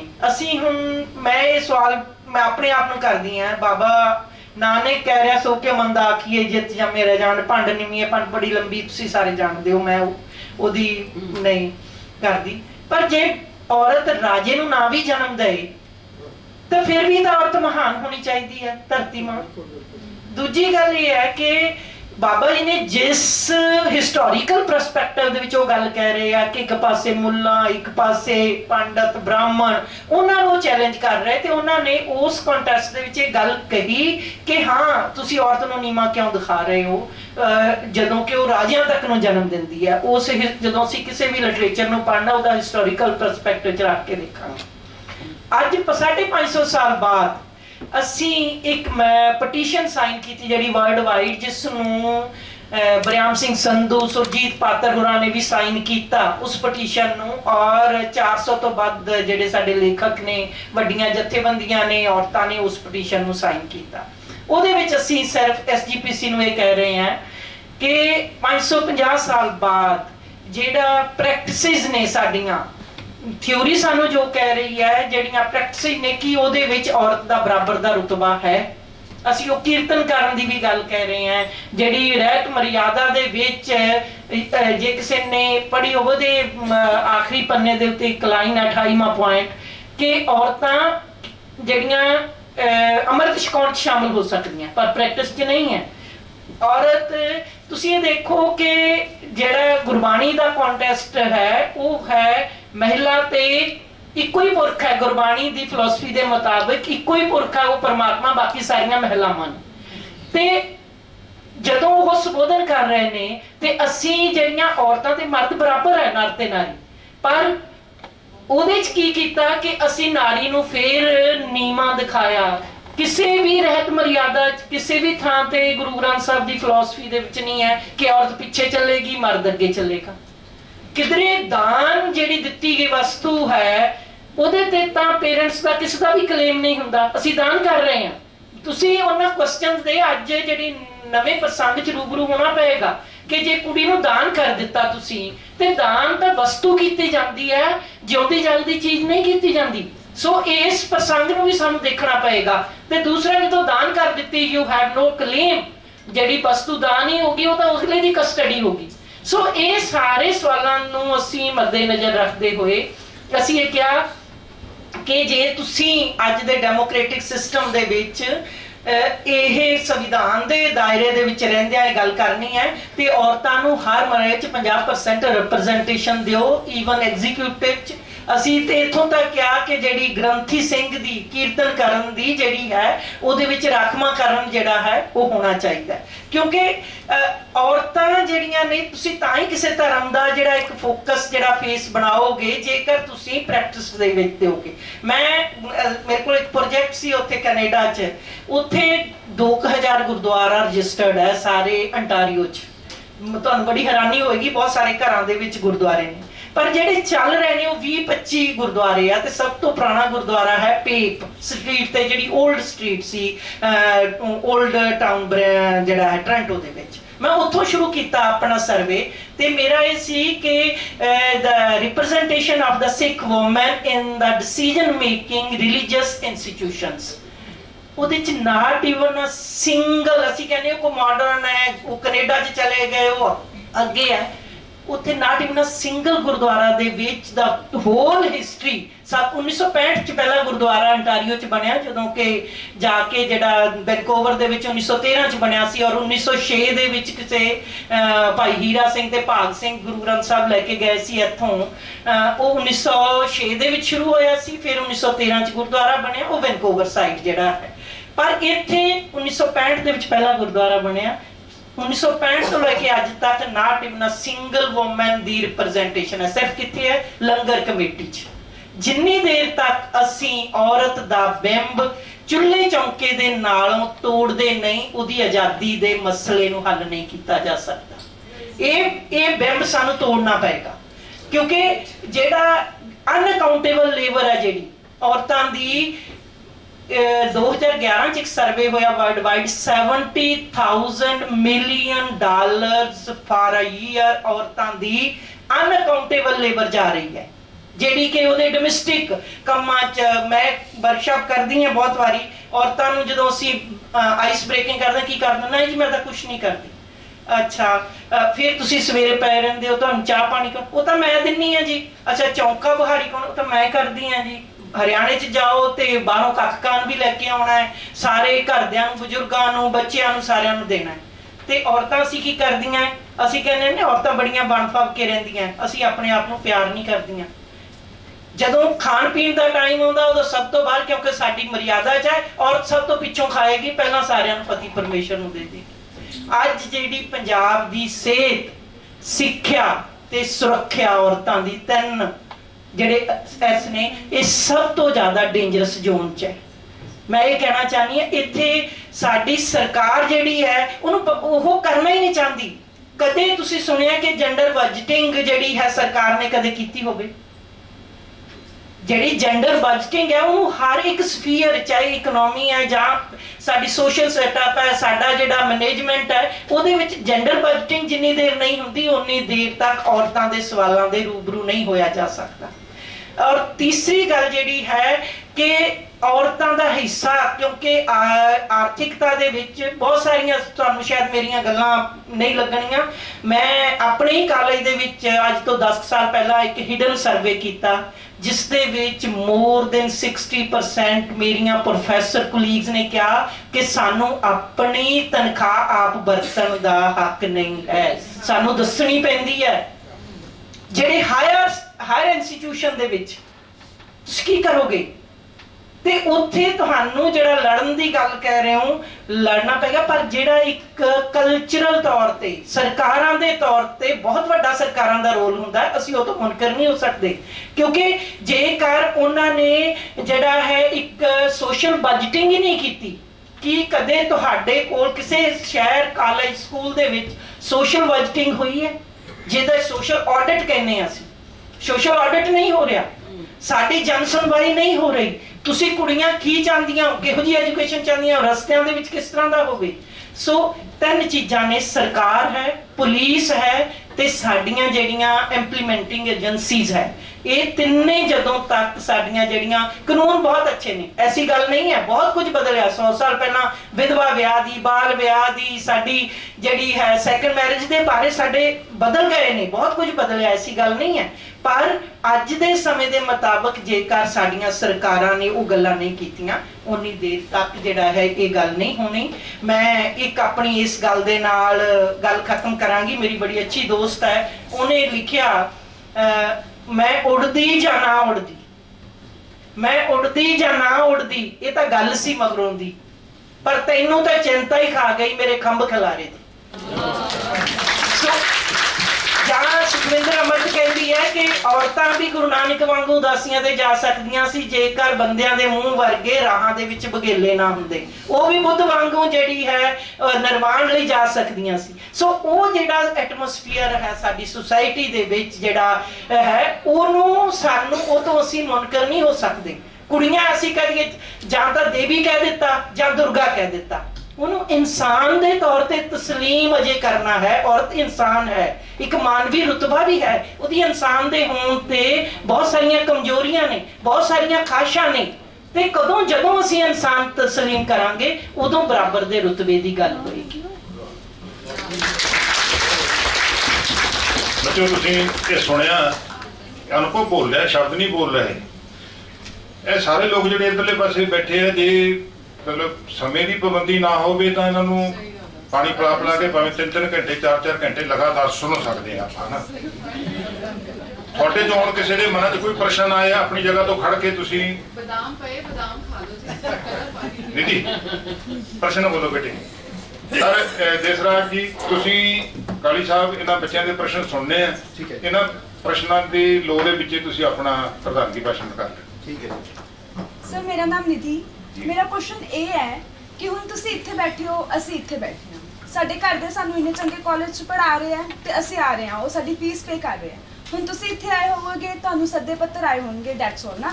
ਪਰ ਜਿਹੜੇ ਹੁਣ ਇੱਕ ਪੇਂਡੂ ਸਮਾਜ ਦੇ ਵਿੱਚ, ਹੁਣ ਮੇਰਾ ਪਿੰਡ ਹੈ, ਉੱਥੇ ਜਿਹੜੀਆਂ ਝੋਨਾ ਵੱਢ ਰਹੀਆਂ ਹੈ, ਕਣਕ ਕੱਟ ਰਹੀਆਂ ਹੈ, ਉਹਨਾਂ ਦੇ ਹਸਬੈਂਡ ਆ ਉਹ ਰਾਤ ਨੂੰ ਸ਼ਰਾਬ ਪੀ ਕੇ ਆ ਰਹੇ ਨੇ, ਵਟਐਵਰ ਜੋ ਵੀ ਹੋ ਰਿਹਾ। ਹੁਣ ਉਹਨਾਂ ਅੱਗੇ ਇਹ ਗੱਲਾਂ ਕੌਣ ਕਰੇ, ਜਿਨ੍ਹਾਂ ਤੇ ਉਹਨਾਂ ਨੂੰ ਕੌਣ ਸਮਝਾਵੇ, ਕੌਣ ਅਵੇਅਰ ਕਰੇ, ਠੀਕ ਹੈ ਨਾ। ਇੱਥੇ ਤੇ ਅਸੀਂ ਹੋ ਰਹੇ ਹਾਂ, ਅਸੀਂ ਘਰ ਜਾਵਾਂਗੇ, ਅਸੀਂ ਮੰਮਾ ਨੂੰ ਦੱਸਾਂਗੇ ਏਦਾਂ ਹੋਇਆ ਸੀ, ਡੈਟਸ ਆਲ। ਪਰ ਉਹਨਾਂ ਲੋਕਾਂ ਨੂੰ ਜਿਨ੍ਹਾਂ ਨੂੰ ਲੋੜ ਹੈ, ਉਹ ਉਹਨਾਂ ਨੂੰ ਕੌਣ ਕਰੇ। ਮੈਂ ਇੱਕ ਗੱਲ ਕਹਾਂ, ਸਾਰੀ ਕਿਸਨੇ ਦੇਣਾ ਜਵਾਬ, ਮੈਂ ਹੀ ਦੇਣਾ ਚਾਹੁੰਦੀ ਹਾਂ। ਇੱਕ ਤੇ ਗੱਲ ਇਹ ਹੈ ਕਿ ਤੁਸੀਂ ਬਹੁਤ ਖੁਸ਼ਕਿਸਮਤ ਹੋ ਕਿ ਤੁਸੀਂ ਇਹੋ ਜਿਹੇ ਕਾਲਜ 'ਚ ਪੜ੍ਹ ਰਹੇ ਹੋ। ਬਹੁਤ ਘੱਟ ਔਰਤਾਂ ਨੂੰ ਮੌਕੇ ਮਿਲਦੇ ਹੈ, ਔਰ ਤੁਹਾਨੂੰ ਇਹ ਮੌਕਾ ਮਿਲਿਆ ਕਿ ਇੱਕ ਉਹ ਗਿਆਨ ਦੀ ਚੇਤਨਾ ਜਿਹੜੀ ਹੈ, ਕਿਉਂਕਿ ਉਹਨੂੰ ਜਾਗਣ ਦੀ ਬਹੁਤ ਔਰਤਾਂ ਨੂੰ ਮੌਕੇ ਨਹੀਂ ਮਿਲਦੇ। ਮੇਰਾ ਖਿਆਲ ਹੈ 80 ਮੈਂ ਕਿਉਂਕਿ ਜਿਹੜੇ ਹੈਗੇ ਸੋਸ਼ਲ ਵੈਲਫੇਅਰ ਦੇ ਪੰਜਾਬ ਦੇ ਵਿੱਚੋਂ 200 ਕੁੜੀਆਂ ਦਾ ਮੈਂ ਕੈਂਪ ਲਗਾਨੀ ਹਰ ਸਾਲ, ਐਟ ਅ ਟਾਈਮ 10 ਦਿਨ ਦਾ, ਔਰ ਹਰ ਇੱਕ ਕੁੜੀ ਦੀ ਇਹ ਸਮੱਸਿਆ ਸੀ, ਧੀ ਦੀ, ਕਿ ਮੇਰਾ ਬਾਪ ਸ਼ਰਾਬ ਪੀ ਕੇ ਮੇਰੀ ਮਾਂ ਨੂੰ ਕੁੱਟਦਾ ਹੈ। ਉਹਨਾਂ ਘਰਾਂ ਜਿੱਥੇ ਨਾਥ ਸਾਹਿਬ ਨੇ ਕਿਹਾ ਕਿ ਇੱਕ ਕਮਰੇ 4-4 ਜੀ ਰਹਿ ਰਹੇ ਹੈ, ਉਹ ਜਿਹੜੀ ਸਾਡੀਆਂ ਲਿਵਿੰਗ ਕੰਡੀਸ਼ਨਸ ਕਿਹੋ ਜਿਹੀਆਂ ਹੋਣਗੀਆਂ।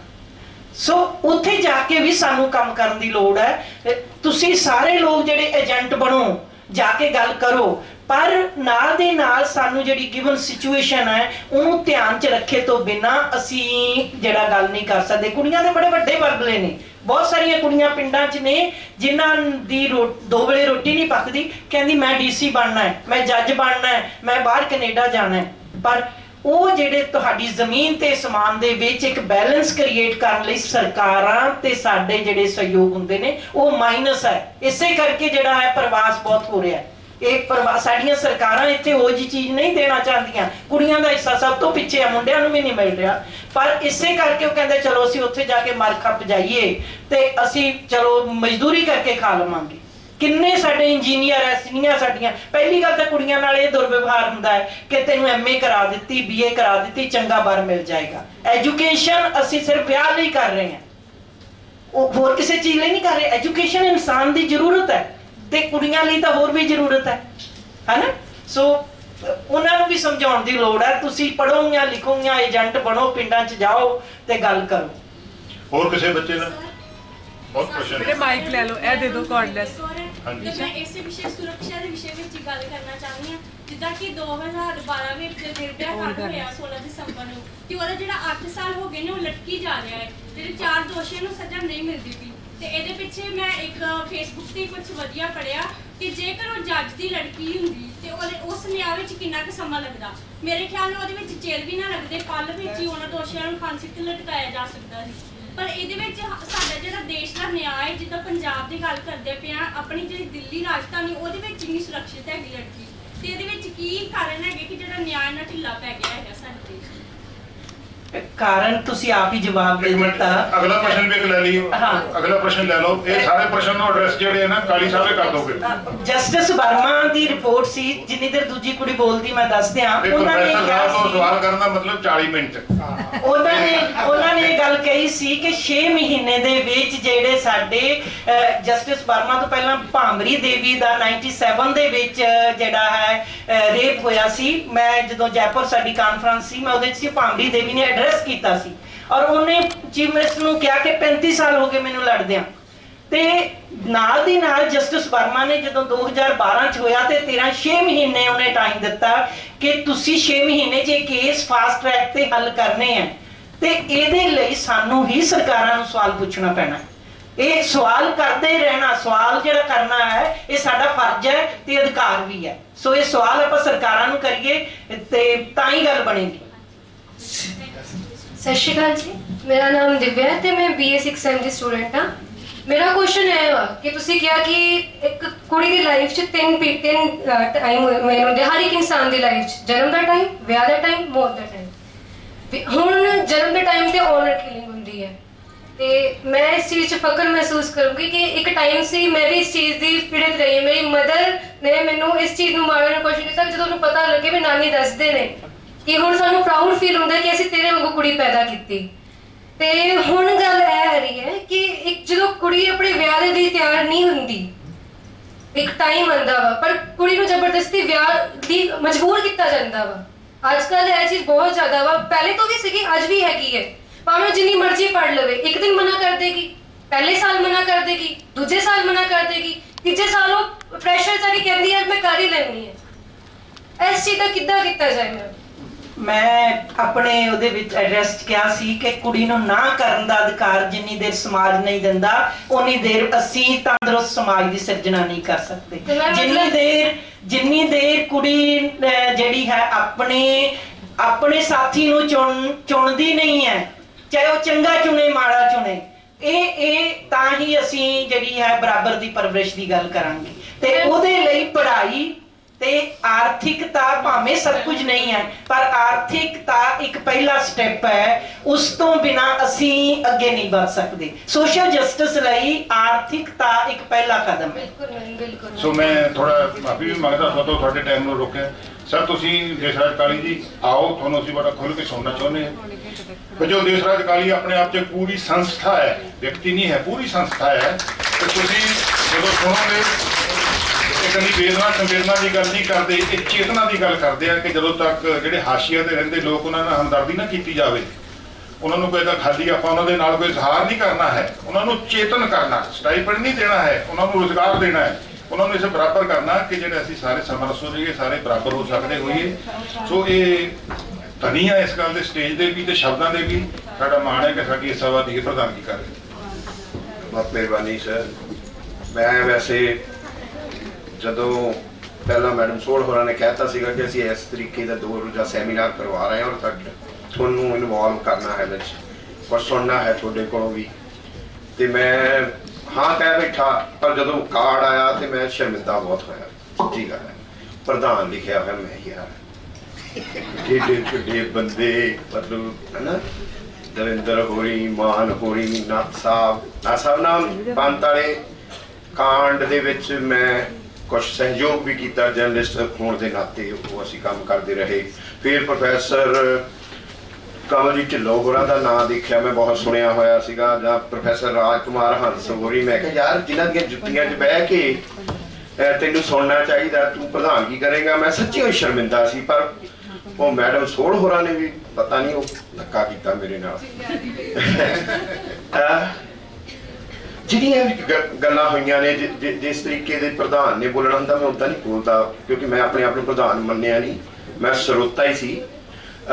ਜਿਸ ਤਰੀਕੇ ਦੀਆਂ ਸੰਦੀਪ ਹੋਰਾਂ ਨੇ ਕੁਝ ਫਿਕਰ ਜ਼ਾਹਰ ਕੀਤੇ ਔਰ ਕੁਝ ਨਿਸ਼ਾਨਦੇਹੀਆਂ ਕੀਤੀਆਂ, ਦਵਿੰਦਰ ਹੋਰਾਂ ਨੇ ਵੀ ਉਹ ਸਵਾਲ ਉਠਾਏ ਜਿਹੜੇ ਕਾਸਟ ਨੂੰ ਲੈ ਕੇ ਖਾਸ ਕਰਕੇ ਗੀਤਾਂ ਦੇ ਵਿੱਚ ਜਾਂ ਸਾਹਿਤ ਦੇ ਵਿੱਚ, ਜਾਂ ਨੱਤ ਹੋਰਾਂ ਨੇ ਜਿਸ ਲਿਟਰੇਚਰ ਦੀ ਗੱਲ ਕੀਤੀ ਜਿਹੜਾ ਲਹਿਰਾਂ ਦਾ ਸਾਹਿਤ ਜਿਹਨੂੰ ਕਹਿ ਸਕਦੇ ਹਾਂ, ਜਾਂ ਜਿਹੜਾ ਉਹਨਾਂ ਲੋਕਾਂ ਦਾ ਸਾਹਿਤ ਹੈ ਜਿਹੜੇ ਉਹ ਹੰਡਾਉਂਦੇ ਨੇ, ਤਾਂ ਮੇਰੇ ਮਨ ਦੇ ਵਿੱਚ ਖਲਾਰੇ ਦੇ ਵਾਂਗ ਸੀ। ਮੈਂ ਉਹਨੂੰ ਸਮੇਟਦਿਆਂ ਉਹਨਾਂ ਗੱਲਾਂ ਨੂੰ ਰਿਪੀਟ ਨਾ ਕਰਦਿਆਂ ਉਹਦੇ ਤੇ ਕੋਈ ਕਮੈਂਟ ਨਾ ਕਰਦਿਆਂ ਮੈਡਮ ਹੋਰਾਂ ਨੇ ਅਨੁਭਵ ਦੇ ਵਿੱਚੋਂ ਆਪਣੇ ਕੰਮ ਦੇ ਵਿੱਚੋਂ ਸਾਡੇ ਨਾਲ ਕਿੰਨੀਆਂ ਕੀਮਤੀ ਗੱਲਾਂ ਕੀਤੀਆਂ, ਤੇ ਮੇਰੇ ਮਨ 'ਚ ਆਇਆ ਸੀ ਕਿ ਜਿਹੜਾ ਪਹਿਲਾ ਸਵਾਲ ਦਵਿੰਦਰ ਹੋਰਾਂ ਨੇ ਕੀਤਾ ਸੀਗਾ ਵੀ ਆਇਆ ਇਹ ਗੱਲਾਂ ਪਹਿਲਾਂ ਵੀ ਹੁੰਦੀਆਂ ਸੀ, ਇਹ ਚੇਤਨਾ ਪਹਿਲਾਂ ਵੀ ਸੀ ਜਾਂ ਹੁਣ ਇਹ ਕਿੱਥੋਂ ਆਈ ਆ। ਤੇ ਸਾਨੂੰ ਜਿਸ ਵੇਲੇ ਪਛਾਣ ਦੀ ਰਾਜਨੀਤੀ ਦਾ ਦੌਰ ਆਉਂਦਾ ਆ 90ਵਿਆਂ ਤੋਂ ਬਾਅਦ ਦਾ ਸਾਰਾ ਦੌਰ ਹੈ, ਉਸ ਵੇਲੇ ਜਿਹੜੇ ਡਿਸਕੋਰਸਿਸ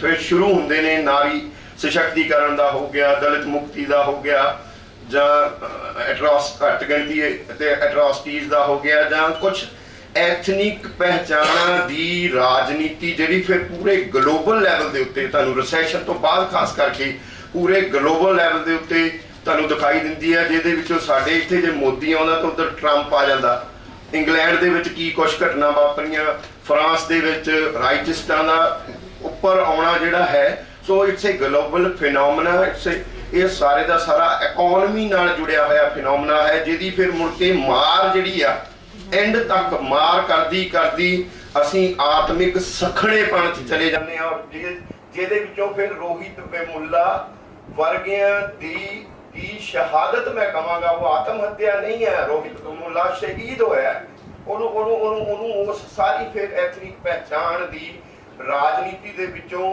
ਮੌਤ ਦੇ ਘਾਟ ਉਤਾਰ ਦਿੱਤਾ ਜਾਂਦਾ ਹੈ ਰੋਹਿਤ ਵੇਮੁੱਲਾ ਨੂੰ। ਫਿਰ ਬਾਅਦ ਦੇ ਵਿੱਚ ਉਹ ਸਾਰੀ ਦੀ ਸਾਰੀ ਜਿਹੜੀ ਲੜਾਈ ਚੱਲਦੀ ਹੈ, ਜਿਹੜੀ ਜਾਮੀਆ 'ਚ ਵੀ ਚੱਲਦੀ ਹੈ, ਜਿਹੜੀ JNU 'ਚ ਵੀ ਚੱਲਦੀ ਹੈ, ਉਹ ਸਾਰੀ ਦੀ ਸਾਰੀ ਕੋਈ ਵੀ ਵਰਤਾਰਾ ਆਈਸੋਲੇਸ਼ਨ 'ਚ ਨਹੀਂ ਹੁੰਦਾ। ਅਸੀਂ ਇੱਥੇ ਬੈਠੇ ਹਾਂ ਤੇ ਇਹ ਟਰੰਪ ਨਾਲ ਜੁੜੀ ਹੋਈ ਘਟਨਾ ਹੈ, ਇਹ ਸਾਡਾ ਇੱਥੇ ਬੈਠਣਾ, ਇੱਥੇ ਵਿਚਾਰ ਕਰਨਾ, ਇੱਥੇ ਚਰਚਾ ਕਰਨਾ। ਮੈਂ ਦੇਖ ਰਿਹਾ ਸੀ ਕਿ ਅਸੀਂ ਉਹ ਸਾਰੇ ਤੌਰ ਦੇ ਵਿੱਚੋਂ ਪਿੰਡ ਪੱਧਰ ਤੱਕ ਵੀ ਅਸੀਂ ਇੰਨੇ ਆਤਮਿਕ ਸਖਣੇਪਣ 'ਚ ਇੰਨੇ, ਮੈਂ ਕੱਲ ਗੱਲ ਕਰ ਰਿਹਾ ਸੀ ਨੀਤੂ ਹੋਰੀ ਸੀ ਕਿ ਬੈਠੇ, ਮੈਂ ਕਿਹਾ ਯਾਰ ਸਾਡੀਆਂ ਬੀਬੀਆਂ ਓਟਿਆਂ ਦੇ ਉੱਤੇ ਜੇ ਮੋਰ ਵਾਹੁੰਦੀਆਂ ਸੀ ਮਿੱਟੀ ਦੇ ਨਾਲ, ਜਾਂ ਉਹ ਕਢਾਈ ਕੱਢਦੀਆਂ ਸੀਗੀਆਂ, ਜਾਂ ਉਹ ਚਾਦਰਾਂ ਆਉਂਦੀਆਂ ਸੀ, ਫੁਲਕਾਰੀਆਂ ਕੱਢਦੀਆਂ ਸੀਗੀਆਂ, ਤਾਂ ਮਾਈ ਗॉड ਕਿੰਨਾ ਲਿਟਰਰੀ ਵਰਕ ਸੀ ਉਹ। ਮੈਂ ਆਪਣੀ ਮਾਂ ਨੂੰ ਸੁਣਿਆ ਸੁਹਾਗ ਗਾਉਂਦਿਆਂ ਔਰ ਮੈਂ ਹੈਰਾਨ ਰਹਿ ਗਿਆ ਹੁਣ ਜਦੋਂ ਮੈਂ ਉਹਦਾ ਮਤਾਲਿਆ ਕੀਤਾ। ਉਹ ਗਾਉਂਦੀ ਆ ਨੀਵੇਂ ਨੀਵੇਂ ਆ ਜਾ ਬਾਲਮਾ ਵੀ ਮੈਂ ਕੰਨਿਆ ਕੁਆਰੀ ਆ, ਔਰ ਜਵਾਬ ਦਿੰਦੇ ਜੇ ਤੂੰ ਕੰਨਿਆ ਕੁਆਰੀ ਗੋਰੀਏ ਮੈਂ ਵੀ ਕ੍ਰਿਸ਼ਨ ਮੁਰਾਰੀ ਆ। ਕ੍ਰਿਸ਼ਨ ਦਾ ਮੁਰਾਰੀ ਰੂਪ ਪਿੰਡ ਦੀ ਅਨਪੜ੍ਹ ਦਲਿਤ ਔਰਤ ਨੂੰ ਪਤਾ ਹੈ, ਜਿਹੜਾ ਕਿਤੇ ਜਾ ਕੇ ਬਾਅਦ ਚ ਓਸ਼ੋ ਖੋਲਦਾ ਕਾਠ ਉਪਨਿਸ਼ਦ ਦੇ ਵਿੱਚ, ਉਹ ਅਚੁੱਤ ਰੂਪ ਜਿਹਦੀ ਗੁਰਬਾਣੀ ਵੀ ਵਿੱਚ ਵੀ ਤੁਕ ਆਉਂਦੀ ਆ, ਹੇ ਅਚੁੱਤ ਹੇ ਪ੍ਰਾਣਨਾਥ, ਜੋ ਅਚੁੱਤ ਹੈ ਉਹ ਮੁਰਾਰੀ ਰੂਪ ਹੈ ਕ੍ਰਿਸ਼ਨ ਦਾ। ਯਾਨੀ ਫਿਲਾਸਫੀਕਲੀ ਅਸੀਂ ਕਿੰਨੇ ਐਨਰਿਚ ਸੀ, ਕਿੰਨੇ ਅਮੀਰ ਸੀ, ਆਤਮਿਕ ਤੌਰ ਦੇ ਉੱਤੇ ਅਸੀਂ ਕਿੰਨੇ ਅਮੀਰ ਸੀ। ਮੈਂ ਦੇਖਿਆ ਬਚਪਨ ਤੋਂ ਲੈ ਕੇ ਤੇ ਜਦ ਤੱਕ ਮੇਰੀ ਮਦਰ ਦੀ ਡੈਥ ਹੋਣ ਹੋਈ ਆ 2 ਸਾਲ ਪਹਿਲਾਂ, ਉਹ ਜਿੱਦਾਂ ਦੀ ਆਲੂ ਮਟਰਾਂ ਦੀ ਸਬਜ਼ੀ ਉਦੋਂ ਬਣਾਉਂਦੇ ਸੀਗੇ ਉਹੀ ਸਵਾਦ ਮੈਂ ਹੁਣ ਤੱਕ ਦੇਖਿਆ। ਜਿੰਨੇ ਵਜਨ ਦੀ ਰੋਟੀ ਪਕਾਉਂਦੇ ਸੀ ਓਨੇ ਦੀ ਮੈਂ ਹੁਣ ਤੱਕ ਦੇਖਿਆ। ਉਹ ਕਿਉਂ? ਉਹ ਆਤਮਾ ਦੇ ਵਿੱਚੋਂ ਪੂਰੇ ਪਰਪੱਕਵ ਸੀਗੇ, ਸਖਣਾਪਣ ਨਹੀਂ ਸੀ, ਖਾਲੀਪਣ ਨਹੀਂ ਸੀ, ਟੈਂਸ ਨਹੀਂ ਸੀ। ਮੈਂ ਪਕਾਵਾਂ ਜਾਂ ਮੇਰੀ ਵਾਈਫ ਪਕਾਵੇ ਦੂਜੀ ਰੋਟੀ ਉਦਾਂ ਦੀ ਨਹੀਂ ਬਣਦੀ। ਅਸੀਂ ਇਹ ਸਾਰੇ ਦੌਰ ਨੂੰ ਜਿਹੜਾ ਹੰਡਾਇਆ ਔਰ ਹੰਡਾ ਰਹੇ ਆ। ਔਰ ਜਿਹੜੀ ਲੜਾਈ ਦੀ ਦਵਿੰਦਰ ਹੋਰਾਂ ਨੇ ਹਵਾਲੇ ਦੇ ਨਾਲ ਕੁਝ ਗੱਲ ਕਰਨੀ ਚਾਹੀ ਸੀ, ਜਿਨ੍ਹਾਂ ਪੁਰਖਿਆਂ ਨੂੰ ਸਾਨੂੰ ਯਾਦ ਕਰਨਾ ਚਾਹੀਦਾ ਹੈ, ਗੁਰੂ ਨਾਨਕ ਦੇਵ ਜੀ ਦੀ ਗੱਲ ਹੋਈ, ਉਹਨਾਂ ਦੀ ਲੜਾਈ ਦੀ ਡੈਪਥ ਤੁਹਾਨੂੰ ਦੱਸਦਾ ਕਿ ਉਹ ਇੰਨੀਆਂ ਸੌਖੀਆਂ ਲੜਾਈਆਂ ਨਹੀਂ ਸੀ ਲੜਦੇ। ਉਹਨਾਂ ਦੀ ਫਿਲਾਸਫੀ, ਉਹਨਾਂ ਦੀ ਸੋਸ਼ਲ ਇਨਜਸਟਿਸ ਦੇ ਖਿਲਾਫ, ਕਾਸਟ ਦੇ ਖਿਲਾਫ, ਨਾਰੀ ਦੇ ਹੱਕ 'ਚ ਉਹਨਾਂ ਦੀ ਜਿਹੜੀ ਲੜਾਈ ਸੀ। ਮੈਂ ਸਤਿਗੁਰੂ ਨਾਮਦੇਵ ਜੀ ਦੇ ਇੱਕ ਸ਼ਬਦ ਦੇ ਹਵਾਲੇ ਦੇ ਨਾਲ ਆਪਣੀ ਗੱਲ ਖਤਮ ਕਰ ਦੇਣੀ ਟਾਈਮ ਨੂੰ ਦੇਖਦਿਆਂ। ਉਹਨਾਂ ਦਾ ਇੱਕ ਸ਼ਬਦ ਹੈ ਕਿ ਪਾੜ ਪੜੋਸਣ ਪੁੱਛੇ ਨਾਮਾ ਕਾਪੈ ਛਾਨ ਛਵਾਈ ਹੋ। तो पह दुगनी मजूरी देहा मेरे को बेटी दियो बताई हो। गुआंढण नामदेव नूं कहंदी है जी वधिया छन जिहड़ी आ झौंपड़ी जिहड़ी आ ਉਹ ਤੂੰ ਕਿਹਦੇ ਕੋਲੋਂ ਬਣਵਾਈ ਆ? ਉਹ ਬੇਟੀ ਦੱਸ ਮੈਨੂੰ। ਉਹ ਕਾਰੀਗਰ ਬੇਟੀ ਉਹਨਾਂ ਦੀ ਕਾਸਟ ਹੈ, ਉਹ ਸ਼ੂਦਰ ਨੇ, ਅਨਟਚੇਬਲ ਨੇ ਮਹਾਰਾਸ਼ਟਰ ਦੇ ਵਿੱਚ। ਉਹ ਕੰਮ ਉਹ ਆਰਟੀਜ਼ਨ ਨੇ, ਕੰਮ ਕਰਦੇ ਨੇ ਝੌਂਪੜੀਆਂ ਬਣਾਉਣ ਦਾ। ਉਹ ਔਰ ਨਾਮਦੇਵ ਦੀ ਪੋਲਿਟਿਕਸ, ਨਾਮਦੇਵ ਦੀ ਸੋਸ਼ਲ ਲੜਾਈ ਕੀ ਹੈ? ਉਹ ਫਿਰ ਕਹਿੰਦੇ ਰੀ ਭਾਈ ਬੇਟੀ ਦੇਣ ਨਾ ਜਾਈ, ਬੇਟੀ ਹਰਸੋ ਰਹਾ ਸਮਾਈ। ਮਾਈ ਗॉड, ਚੌਥੇ ਪੌਡੇ ਤੋਂ ਚੱਕ ਕੇ ਰੱਬ ਬਣਾਤਾ ਨਾਮਦੇਵ ਨੇ ਬੇਟੀ ਨੂੰ। और फिर होर गाल ले जाते हैं कि बेटी मेरो प्राण आधारा, बेटी मेरे प्राणा दा आधार है।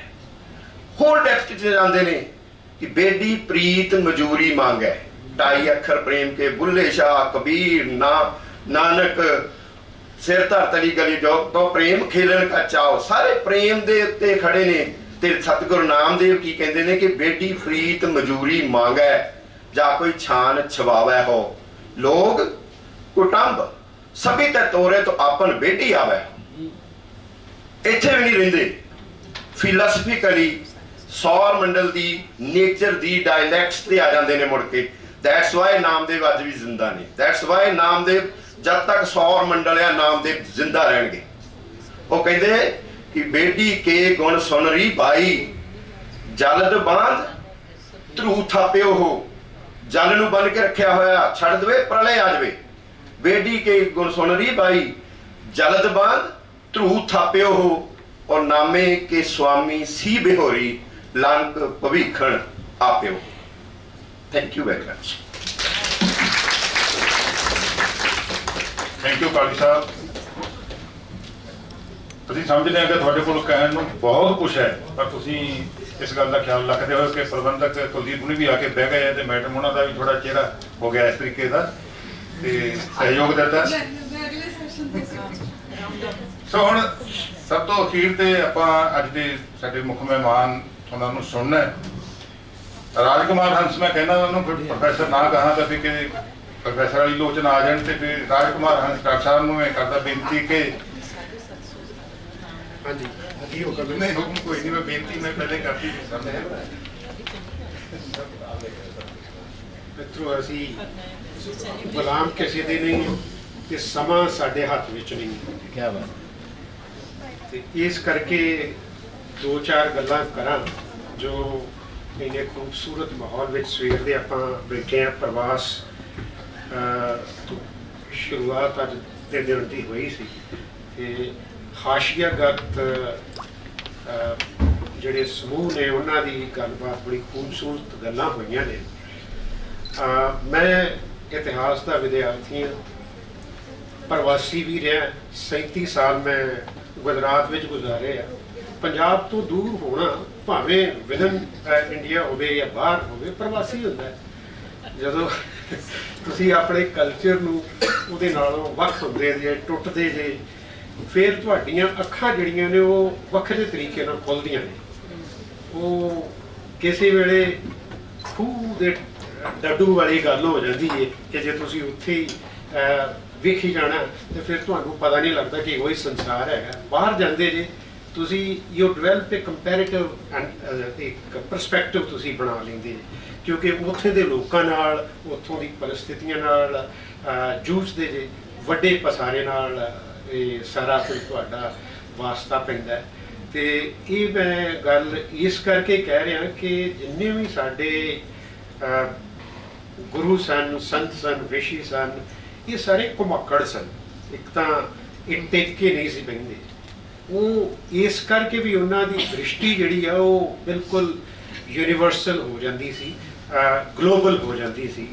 ਤੇ ਉਹ ਮੈਂ ਕਿਉਂਕਿ ਆਪਣੇ ਤਜਰਬੇ ਤੋਂ ਕਹਿ ਰਿਹਾ ਕਿ ਬੜੌਦਾ ਜਾਣਾ ਸੀ। ਓਬਵੀਅਸਲੀ ਅਸੀਂ ਜਿਹੜੇ ਆ ਉਹ ਪੈਟਰੀਆਰਕੀਕਲ ਸਿਸਟਮ ਵਿੱਚ ਪੈਦਾ ਹੋਏ ਸਾਂ, ਕੁਝ ਅੰਦਾਜ਼ਾ ਨਹੀਂ ਸੀਗਾ ਉੱਥੇ। ਫਿਰ ਕਿਉਂਕਿ ਐਕਟਿਵਿਸਟ ਵੀ ਰਿਹਾ, ਮੈਂ ਮੁੰਬਈ ਵਿੱਚ ਆਪਣੀ ਖੋਜ ਦਾ ਕੰਮ ਕਰਦਾ ਰਿਹਾ।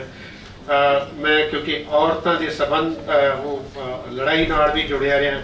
ਉਸ ਵੇਲੇ ਮਥੁਰਾ ਜਿਹੜਾ ਰੇਪ ਕੇਸ ਹੋਇਆ ਸੀ ਉਹਨਾਂ ਦਿਨਾਂ ਵਿੱਚ ਮੈਂ ਉੱਥੇ ਸੀ। ਇਹ ਜਿਹੜੀਆਂ ਸਾਡੀਆਂ ਐਗਨਸ ਔਰ ਬਹੁਤ ਵੱਡੀਆਂ ਜਿਹੜੀਆਂ ਉਸ ਵੇਲੇ ਦੀਆਂ ਵਿਭੂਤੀ ਪਟੇਲ ਸਾਰੇ ਉਹਨਾਂ ਦੇ ਨਾਲ ਮੈਂ ਕੰਮ ਕੀਤਾ ਹੋਇਆ। ਮੈਂ ਕਹਿੰਦਾ ਕਿ ਮੈਨੂੰ ਜਾਤੀ ਤਜਰਬਾ ਇੰਨਾ ਕਿ ਫਿਰ ਜਿਹੜਾ ਆਪਾਂ ਹੱਥਾਂ ਵਿੱਚ ਹੱਥੀਂ ਕੰਮ ਨਹੀਂ ਸੀ ਕਰਦੇ, ਕਿਉਂਕਿ ਮਾਵਾਂ ਕੰਮ ਨਹੀਂ ਸੀ ਕਰਨ ਦਿੰਦੀਆਂ, ਉਹ ਫਿਰ ਭਾਂਡੇ ਵੀ ਮਾਂਜਦਾ ਰਿਹਾ। ਸਾਡੇ ਬੇਟੇ ਦੇ ਦੋ, ਉਹਨੂੰ ਬੇਟਿਆਂ ਨੂੰ ਬੇਟੀਆਂ ਵਰਗੋਂ ਹੀ ਪਾਲਿਆ। ਉਹ ਝਾੜੂ ਵੀ ਲਾਉਂਦੇ ਨੇ, ਉਹਨਾਂ ਨੂੰ ਖਾਣਾ ਬਣਾਉਣਾ ਵੀ ਆਉਂਦਾ ਹੈ। ਮਤਲਬ ਇਹ ਤੁਹਾਡੇ ਘਰ ਤੋਂ ਸ਼ੁਰੂਆਤ ਹੋਣੀ ਹੁੰਦੀ ਹੈ ਤੇ ਜਿਹੜੀ ਤੁਹਾਡੀ ਕਿਸੇ ਨੂੰ ਜਿਹੜੀ ਸਿੱਖਿਆ ਦੇਣੀ ਉਹ ਤੁਹਾਨੂੰ ਪਹਿਲਾਂ ਆਪਣੇ ਆਪ ਨੂੰ ਬਦਲਣਾ ਪੈਂਦਾ ਕਿ ਰੈਵੋਲੂਸ਼ਨ ਬਿਗਨਸ ਫਰਮ yourself। ਕੋਈ ਇੰਡੀਵਿਜੂਅਲ ਤੋਂ ਸ਼ੁਰੂ ਹੁੰਦਾ ਹੈ, ਉਹ ਫੈਲਦਾ ਜਾਂਦਾ ਹੈ। ਇਸ ਕਰਕੇ ਜਿਹੜੇ ਮੈਂ ਇਤਿਹਾਸ ਦਾ ਵਿਦਿਆਰਥੀ ਰਿਹਾ, ਲੇਕਿਨ ਇਕਨੋਮਿਕ ਹਿਸਟਰੀ ਤੇ ਕੰਮ ਕੀਤਾ। ਉਹ ਵੀ ਗੁਜਰਾਤ ਤੇ ਮੇਰਾ ਜਿਹੜਾ ਡੈਜ਼ਰਟੇਸ਼ਨ ਸੀ ਉਹ ਗੁਜਰਾਤ ਦੀ ਇਕਨੋਮਿਕ ਹਿਸਟਰੀ ਤੇ ਸੀਗਾ। ਲੇਕਿਨ ਮੈਨੂੰ ਹੌਲੀ ਹੌਲੀ ਲੱਗਿਆ ਕਿ ਇਕਨੋਮਿਕ ਹਿਸਟਰੀ ਬੜਾ ਉਹ ਕੀ ਕਹਿੰਦੇ ਨੇ ਡਰਾਈ ਜਿਹਾ ਸਬਜੈਕਟ ਹੈ। Then I shifted towards social and cultural history. ਤੇ ਫਿਰ ਮੈਂ ਗੁਜਰਾਤ ਤੇ ਪੰਜਾਬ ਦਾ ਇੱਕ ਤੁਲਨਾਤਮਕ ਅਧਿਐਨ, ਕਿਉਂਕਿ ਵੱਡਾ ਖਾਕਾ ਖਿੱਚਦਾ ਸੀ ਕਿ ਇਹ ਪੂਰੀ ਜਿਹੜੀ ਭਾਰਤ ਦੀ ਸੰਸਕ੍ਰਿਤੀ ਇਹਨੂੰ ਕਿਵੇਂ ਸਮਝਿਆ ਜਾਵੇ। ਉਹਦੇ ਵਿੱਚ ਮੈਨੂੰ ਦੋ ਮਸਲੇ ਨਜ਼ਰ ਆਏ ਕਿ ਕਿਸੇ ਵੀ ਖਿੱਤੇ ਨੂੰ ਸਮਝਣਾ ਹੋਵੇ ਤੇ ਦੋ ਜਿਹੜੇ ਸਾਡੇ ਜ਼ਿੰਦਗੀ ਦੇ ਵੱਡੇ ਆਸਪੈਕਟ ਨੇ, ਇੱਕ ਔਰਤਾਂ ਦਾ ਮਸਲਾ ਤੇ ਇੱਕ ਦਲਿਤਾਂ ਦਾ ਮਸਲਾ। ਉਹ ਕਿਹੜਾ ਸਮਾਜ ਕਿਵੇਂ ਉਹਦੇ ਨਾਲ ਜੂਝਦਾ ਹੈ, ਉਹਨਾਂ ਨੂੰ ਕਿਵੇਂ ਨਜਿੱਠਦਾ ਹੈ, ਉਹਦਾ ਨਿਰਣਾ ਉਹਦੇ ਤੇ ਹੋ ਜਾਂਦਾ ਹੈ। ਥੋੜ੍ਹੀ ਜਿਹੀ ਮੈਂ ਗੱਲਾਂ ਇਸ ਕਰਕੇ ਕਿਉਂਕਿ ਹਾਸ਼ੀਆਗਤ ਸਮੂਹਾਂ ਦੀ ਗੱਲ ਕਰਦਿਆਂ ਹੀ ਤੁਹਾਨੂੰ ਆਲੋਚਨਾਤਮਕ ਹੋਣਾ ਚਾਹੀਦਾ। You have necessary to be critical. ਉਹਦੇ ਤੋਂ ਬਗੈਰ ਗੱਲ ਨਹੀਂ ਬਣਦੀ। ਦੂਸਰੀ ਗੱਲ ਕਿ ਉਹਦੇ ਵਿੱਚ ਨੈਗੇਟਿਵਿਟੀ ਬਹੁਤ ਆਉਂਦੀ ਹੈ ਕਿਉਂਕਿ ਔਰਤਾਂ ਨਾਲ ਸ਼ੁਰੂ ਤੋਂ ਹੀ ਵਿਤਕਰਾ ਹੋਇਆ ਹੈ। ਇਤਿਹਾਸ ਜਿੰਨੇ ਵੀ ਲਿਖੇ ਗਏ ਨੇ ਉਹਨਾਂ ਨੂੰ they have been erased from the pages of history। ਇੱਕ ਤਾਂ ਗੱਲ ਹੈਗੀ ਹੈ ਕਿ ਉਹਨਾਂ ਦੇ ਇਤਿਹਾਸ ਵਿੱਚ ਜ਼ਿਕਰ ਹੀ ਨਹੀਂ ਕੀਤਾ, ਜੇ ਕੀਤਾ ਵੀ ਗਿਆ ਤੇ ਐਜ਼ ਬਹੁਤ ਹੀ ਪੈਰੀਫਰਲ ਜਿਹਾ ਕਰਕੇ।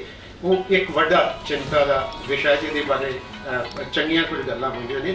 ਦੂਸਰਾ ਹਾਸ਼ੀਆਗਤ ਤੇ ਹਾਸ਼ੀਅਤ ਧਕੇਲੇ ਗਏ ਲੋਕ।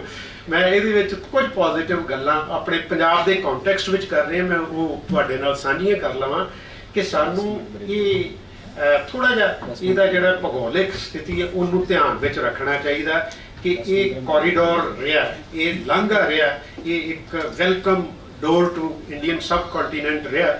ਇਸ ਕਰਕੇ ਇੱਥੇ ਲੋਕਾਂ ਦਾ ਬਾਹਰੋਂ ਆਉਣਾ ਜਾਣਾ ਔਰ ਉਹ ਭਾਵੇਂ ਧਾੜਵੀ ਹੋਣ, ਭਾਵੇਂ ਵਿਗਿਆਨਕ ਹੋਣ, ਭਾਵੇਂ ਚਿੰਤਕ ਹੋਣ, ਇੱਕ ਲੰਬੇ ਦੌਰ ਵਿੱਚ ਇਹ ਸਿਲਸਿਲਾ ਚੱਲਦਾ ਰਿਹਾ ਕਿਉਂਕਿ ਇੱਥੇ ਕੋਈ ਵੀ ਚੀਜ਼ ਉਸ ਕਰਕੇ ਟਿਕਾਊ ਨਹੀਂ ਹੁੰਦੀ। ਕੋਈ ਆਪਾਂ ਕਿਸੇ ਵੇਲੇ ਜਾਤਵਾਤ ਨੂੰ ਜਾਂ ਜਮਾਤਾਂ ਦੀ ਬਣਤਰ ਨੂੰ ਇਹ ਆਪਾਂ ਅੱਜ ਦੇ ਸੰਦਰਭਾਂ ਵਿੱਚ ਉਹਨਾਂ ਨੂੰ ਮੰਨ ਕੇ ਚੱਲਦੇ ਕਿ ਸ਼ਾਇਦ ਇਸੇ ਤਰੀਕੇ ਨਾਲ ਚੱਲਦੀਆਂ ਆ ਰਹੀਆਂ ਸੀ। ਮੈਂ ਕਹਿੰਦਾ ਉਹਦੇ ਰੂਪ ਬਦਲਦੇ ਰਹਿੰਦੇ ਨੇ। ਮੈਂ ਪੰਜਾਬ ਦੇ ਕੰਟੈਕਸਟ ਵਿੱਚ ਇਸ ਕਰਕੇ ਕਹਿ ਰਿਹਾ ਕਿ ਇਹੋ ਹੀ ਦੁਨੀਆ ਭਰ ਵਿੱਚ 6 ਜਾਂ 7 ਪੁਰਾਣੀਆਂ ਸੰਸਕ੍ਰਿਤੀਆਂ ਨੇ ਜਿਨ੍ਹਾਂ ਨੂੰ ਸਭਿਅਤਾਵਾਂ ਕਹਿੰਦੇ ਨੇ, ਜਿਹਦੇ ਵਿੱਚ ਸਾਡੀ ਪਹਿਲਾਂ ਇਹਨੂੰ ਇੰਡਸ ਵੈਲੀ ਸਿਵਲਾਈਜੇਸ਼ਨ ਕਿਹਾ ਜਾਂਦਾ ਸੀ, but it's better known now Harappan civilization. ਉਹਦਾ ਜਿਹੜੀ ਧਰਾਤਲ ਸੀ ਉਹ ਪੰਜਾਬ ਦੀ ਧਰਤੀ ਸੀਗੀ। ਹੜੱਪਾ ਦੀ ਜਿਹੜੀ ਸਿਵਲਾਈਜੇਸ਼ਨ ਹੈ ਕਿਉਂਕਿ ਸਿੰਧੂ ਨਦੀ ਦੇ ਕਿਨਾਰੇ ਕਿਨਾਰੇ ਇਹ ਪਸਰਦੀ ਹੈ। ਤੇ ਬਹੁਤ ਵੱਡੀ ਗੱਲ ਹੈ ਕਿ ਪੰਜਾਬੀਆਂ ਦੇ ਹਿੱਸੇ ਵਿੱਚ ਉਸ ਪੁਰਾਣੀਆਂ ਸੰਸਕ੍ਰਿਤੀਆਂ ਵਿੱਚੋਂ ਇਹ ਸਾਡੇ ਹਿੱਸੇ ਵਿੱਚ ਆਇਆ। ਸਾਡੀ ਵਿਰਾਸਤ ਬੜੀ ਮਜ਼ਬੂਤ ਹੈ। ਉਹਦੇ ਬਾਅਦ ਜੇ ਆਰੀਅਨਸ ਆਉਂਦੇ ਨੇ, ਮੰਨ ਲਓ ਡਿਕਲਾਈਨ ਹੁੰਦਾ ਜੋ ਕੁਝ ਵੀ ਹੈ, ਉੱਥੇ ਵੇਦ ਵੀ ਆਪਣੇ ਇਸੇ ਧਰਤੀ ਤੇ ਲਿਖੇ ਗਏ ਨੇ। ਉਹ ਆਪਣੇ ਨਾਲ ਬੜਾ ਬਹੁਤ ਕੁਝ ਲਿਆਉਂਦੇ ਨੇ। ਘੋੜੇ ਵੀ ਆਪਣੇ ਇਸੇ ਮੁਲਕ ਵਿੱਚ ਲਿਆਉਂਦੇ ਨੇ। ਇਸੇ ਕਰਕੇ ਇੱਥੋਂ ਦੇ ਲੜਾਕੂਆਂ ਨੂੰ, ਯੋਧਿਆਂ ਨੂੰ ਹਰਾਉਂਦੇ ਵੀ ਨੇ ਤੇ ਇੱਕ ਗਲਬਾ ਕਾਇਮ ਕਰਦੇ ਨੇ। ਉਹ ਪਹਿਲਾਂ ਵਰਣ ਵੰਡ ਸ਼ੁਰੂ ਹੁੰਦੀ ਹੈ, ਫਿਰ ਕਾਸਟਿਜ਼ਮ ਸ਼ੁਰੂ ਹੁੰਦੀ ਹੈ। ਪੰਜਾਬ ਵਿੱਚ ਵੀ ਉਸੇ ਤਰੀਕੇ ਨਾਲ ਹੋਇਆ ਕਿਉਂਕਿ ਇਹ ਉਹਨਾਂ ਦੀ ਇੱਥੋਂ ਆ ਕੇ ਇੱਥੇ ਵਸੇ ਸਨ। ਲੇਕਿਨ ਇੰਟਰਸਟਿੰਗ ਗੱਲ ਹੈ ਕਿ ਐਗੈਲੀਟੇਰੀਅਨ ਜਿਹੜੀ ਥਾਟਸ ਨੇ ਇਹਨਾਂ ਨੇ ਕਦੀ ਪੰਜਾਬ ਦੀ ਧਰਤੀ ਦਾ ਦਾਮਨ ਨਹੀਂ ਛੱਡਿਆ। ਬੁੱਧ ਧਰਮ ਜਦੋਂ ਫੈਲਦਾ, ਬੁੱਧ ਵਿਚਾਰ ਫੈਲਦੇ ਨੇ ਤੇ ਦੋਵਾਂ ਪ੍ਰਮੁੱਖ ਯੂਨੀਵਰਸਿਟੀਆਂ ਵਿੱਚੋਂ ਇੱਕ ਯੂਨੀਵਰਸਿਟੀ ਜਿਹੜੀ ਹੈ ਉਹ ਤਖਤਸ਼ਿਲਾ ਵਿੱਚ ਪੰਜਾਬ ਦੀ ਧਰਤੀ ਤੇ ਸੀ, ਜਿੱਥੋਂ ਵਿਚਾਰ ਜਿਹੜੇ ਨੇ ਉਹ ਪੱਛਮ ਵੱਲ ਨੂੰ ਜਾਂਦੇ ਨੇ, ਉੱਤਰ ਵੱਲ ਨੂੰ ਜਾਂਦੇ ਨੇ। ਯੂਨਾਨੀ ਜਿਹੜੇ ਸਾਡੇ ਫਿਲਾਸਫਰਸ ਕਹੇ ਜਾਂਦੇ ਨੇ ਕਿ ਸਾਡਾ ਫਲਸਫਾ ਪੂਰਾ ਵਰਲਡ ਦਾ ਉਹਨਾਂ ਦੇ ਸ਼ੁਰੂ ਹੁੰਦਾ। ਬਹੁਤ ਸਾਰੇ ਤੁਹਾਨੂੰ ਬੁੱਧਿਸਟ ਵਿਚਾਰ ਜਿਹੜੇ ਨੇ ਅਰਿਸਟੋਟਲ ਪਲੇਟੋ ਦੇ ਵਿੱਚ ਮਿਲ ਜਾਣਗੇ, ਦੂਸਰੇ ਚਿੰਤਕਾਂ ਵਿੱਚ ਮਿਲ ਜਾਣਗੇ। ਮੈਂ ਇਹ ਜੀਓਗ੍ਰਾਫੀਕਲ ਕੰਡੀਸ਼ਨ ਜਿਹੜੀਆਂ ਸਾਡੀਆਂ ਪੰਜਾਬ ਦੀ ਨੇ ਉਹਨਾਂ ਦੇ ਬਾਰੇ, ਕਿਉਂਕਿ ਸਾਡਾ ਲੰਮਾ ਇਤਿਹਾਸ ਐਗੈਲੀਟੇਰੀਅਨ ਥਾਟ ਦੇ ਨਾਲ ਜੁੜਿਆ ਹੋਇਆ। ਜੇ ਬੁੱਧਿਸਟ ਵਿਚਾਰ ਉਹਨਾਂ ਦਾ ਵੀ ਇੱਕ ਤਰੀਕੇ ਨਾਲ, ਕਿਉਂਕਿ ਬਹੁਤ ਸਾਰੇ ਦੂਸਰੇ ਗੁਣ ਆਉਂਦੇ ਨੇ, ਉਹ ਯੂਨੀਵਰਸਿਟੀਆਂ ਨੂੰ ਵੀ ਪਾਲਦੇ ਨੇ, ਜੋ ਕੁਝ ਵੀ ਹੁੰਦਾ, ਲੇਕਿਨ ਬਾਵਜੂਦ ਉਹਦੇ ਬੁੱਧਿਸਟ ਵਿਚਾਰ ਜਿਹੜੇ ਨੇ ਯੋਗੀਆਂ ਦੇ ਵਿੱਚ ਤੇ ਸਿੱਧਾਂ ਦੇ ਵਿੱਚ ਕਾਇਮ ਰਹਿੰਦੇ ਨੇ। ਉਹ ਵੀ ਪੰਜਾਬ ਦੀ ਧਰਤੀ ਇੱਕ ਵੱਡਾ ਰੋਲ ਅਦਾ ਕਰਦੀ ਹੈ। ਉਹਦੇ ਤੋਂ ਬਾਅਦ ਇਸਲਾਮ ਆਉਂਦਾ ਹੈ। ਇਸਲਾਮ ਨੇ ਤਾਂ ਪਹਿਲਾਂ ਹੀ ਜਾਤ ਪਾਤ ਕੋਈ ਹੈ ਨਹੀਂ ਸੀ, ਇਸ ਕਰਕੇ ਜਾਤ ਪਾਤ ਕਦੀ ਵੀ ਪੀੜ੍ਹੀ ਨਹੀਂ ਰਹੀ। ਇੱਕ ਅਮਰੀਕਨ ਹਿਸਟੋਰੀਅਨ ਸੀ ਜਿਹਨੇ ਇੰਡੀਆ ਦੇ ਭਾਰਤ ਦੇ ਇਤਿਹਾਸ ਤੇ ਲੰਮਾ ਸਮਾਂ 50-60 ਸਾਲ ਕੰਮ ਕੀਤਾ। ਉਹਦੀ ਇੱਕ ਕਿਤਾਬ ਸੀ ਸ਼ਾਇਦ 1990s ਵਿੱਚ ਛਪੀ ਸੀ। ਬਾਕੀ ਤਾਂ ਉਹਦੇ ਬਹੁਤ ਸਾਰੀਆਂ ਕਿਤਾਬਾਂ ਨੇ, but it was a collection of 6 article ਸੀਗੇ ਜਿਹਦਾ ਟਾਈਟਲ ਸਿਰਲੇਖ ਸੀਗਾ ਯੂਟੋਪੀਆਜ਼ ਇਨ ਕਨਫਲਿਕਟ। ਉਹ ਆਪਣੀ ਜਿਹੜੀ ਕਹਾਣੀ ਵੰਡਾ ਨੇ ਜਿਹਦੀ ਗੱਲ ਕਰ ਰਹੇ ਹਾਂ ਕਿ ਵਰਣ ਵੰਡ, ਜਾਤ ਵੰਡ, ਔਰ ਇਹਨੂੰ ਬ੍ਰਹਮਣਵਾਦ ਦੇ ਥੱਲੇ ਆਪਾਂ ਸਮਝਦੇ ਹਾਂ, ਜਿਹੜੀ ਸਮਝ ਪੈਦਾ ਹੋਈ ਹੈ। ਉਹ ਕਹਿੰਦਾ ਕਿ ਪੂਰੇ ਭਾਰਤ ਵਿੱਚ ਸਿਰਫ 2 ਖਿੱਤੇ ਨੇ ਜਿਹਦੇ ਵਿੱਚ ਬ੍ਰਾਹਮਣਵਾਦ ਸਭ ਤੋਂ ਕਮਜ਼ੋਰ ਸੀ। ਇੱਕ ਪੰਜਾਬ ਹੈ, ਇੱਕ ਨਾਰਥ ਈਸਟ ਹੈ। ਉਹ ਬੜੀ ਸਿਆਣਪ ਦੇ ਨਾਲ, ਬੜੀ ਡੂੰਘਾਈ ਦੇ ਨਾਲ ਆਰਗਿਊ ਕਰਦਾ ਹੋਇਆ ਗੱਲਾਂ ਕਹਿੰਦਾ। ਇਸ ਕਰਕੇ ਜਦੋਂ ਇਸਲਾਮ ਆਉਂਦਾ, ਇੱਥੇ ਉਹਨਾਂ ਦੇ ਪੈਰ ਲੱਗਦੇ ਨੇ। ਇਸਲਾਮ ਨੂੰ ਫੈਲਾਉਣ ਵਿੱਚ ਤਲਵਾਰ ਦਾ ਨਹੀਂ, ਸੂਫੀਆਂ ਦਾ ਜ਼ਿਆਦਾ ਰੋਲ ਹੈ। ਸੂਫੀ ਜਿੰਨੇ ਸਾਡੇ ਇੱਥੇ ਵੱਡੇ ਚਿੰਤਕ ਕਵੀ ਹੋਏ ਨੇ, ਸ਼ਾਇਦ ਦੂਸਰੀ ਧਰਤੀ ਤੇ ਨਹੀਂ ਹੋਏ, ਦੂਸਰੇ ਖਿੱਤਿਆਂ ਵਿੱਚ ਨਹੀਂ ਹੋਏ। ਵੱਡੀ ਗੱਲ ਹੈ।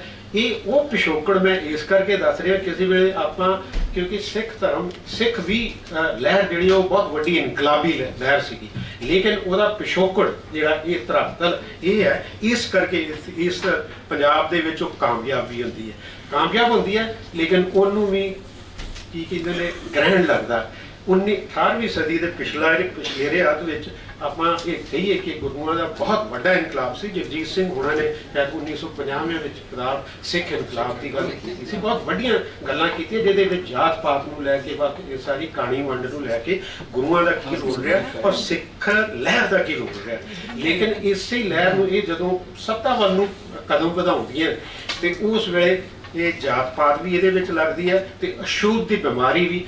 ਮੈਂ ਕਹਿੰਦਾ ਕਿ ਜਿਹੜੀ ਸਿੱਖੀ ਦੇ ਵਿੱਚ, ਪੰਜਾਬ ਦੇ ਵਿੱਚ ਸਿੱਖੀ ਦੇ ਵਿੱਚ ਜਿਹੜੀ ਜਾਤ ਪਾਤ ਦੀ ਬਿਮਾਰੀ ਕੋਲ ਲੱਗੀ ਹੈ ਔਰ ਜਿਸ ਤਰੀਕੇ ਨਾਲ ਮਜ਼ਬੂਤ ਹੋਈ ਹੈ, ਇਹ ਅਛੂਤ ਦੀ ਬਿਮਾਰੀ 19ਵੀਂ ਸਦੀ ਵਿੱਚ ਲੱਗੀ ਹੈ।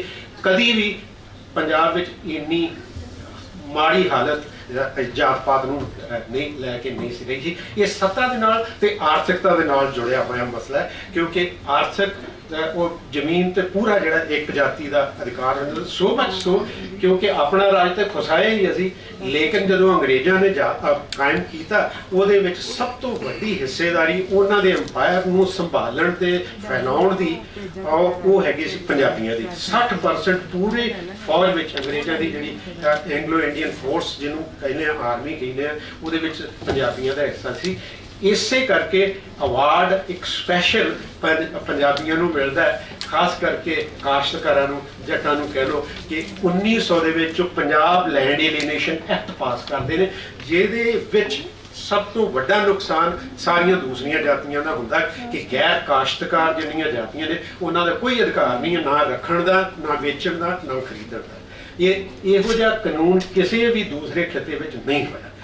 ਦੂਸਰੀ ਮੈਂ ਗੱਲ ਕਹਾਂ ਕਿ ਆਪਾਂ ਪੋਜ਼ਿਟਿਵ ਦੀ ਗੱਲ ਕਰ ਰਿਹਾ ਸਰ ਕਿ ਸਿੱਖ ਗੁਰੂਆਂ ਨੇ ਜਿਹੜੀ ਲਹਿਰ ਚਲਾਈ ਸੀ ਉਹਦਾ ਬਹੁਤ ਵੱਡਾ ਇੱਕ ਬਹੁਤ ਜਿਹੜਾ ਫਾਇਦਾ ਪੰਜਾਬੀਆਂ ਨੂੰ ਹੋਇਆ ਸੀ ਕਿ ਇਹਨਾਂ ਨੇ ਵਿੱਦਿਆ ਦੇ ਦਰਵਾਜ਼ੇ ਜਿਹੜੇ ਨੇ ਉਹ ਸਾਰੇ ਵਾਸਤੇ ਖੋਲ੍ਹ ਦਿੱਤੇ ਸਨ। ਇਸੇ ਕਰਕੇ ਪੰਜਾਬੀ ਦਲਿਤ ਸਾਹਿਤਕਾਰੀ ਹੈ ਉਹ ਪੂਰੀਆਂ ਦੂਸਰੀਆਂ ਜ਼ਬਾਨਾਂ ਨਾਲੋਂ ਬਹੁਤ ਅਮੀਰ ਹੈ, ਬਹੁਤ ਪੁਰਾਣੀ ਹੈ।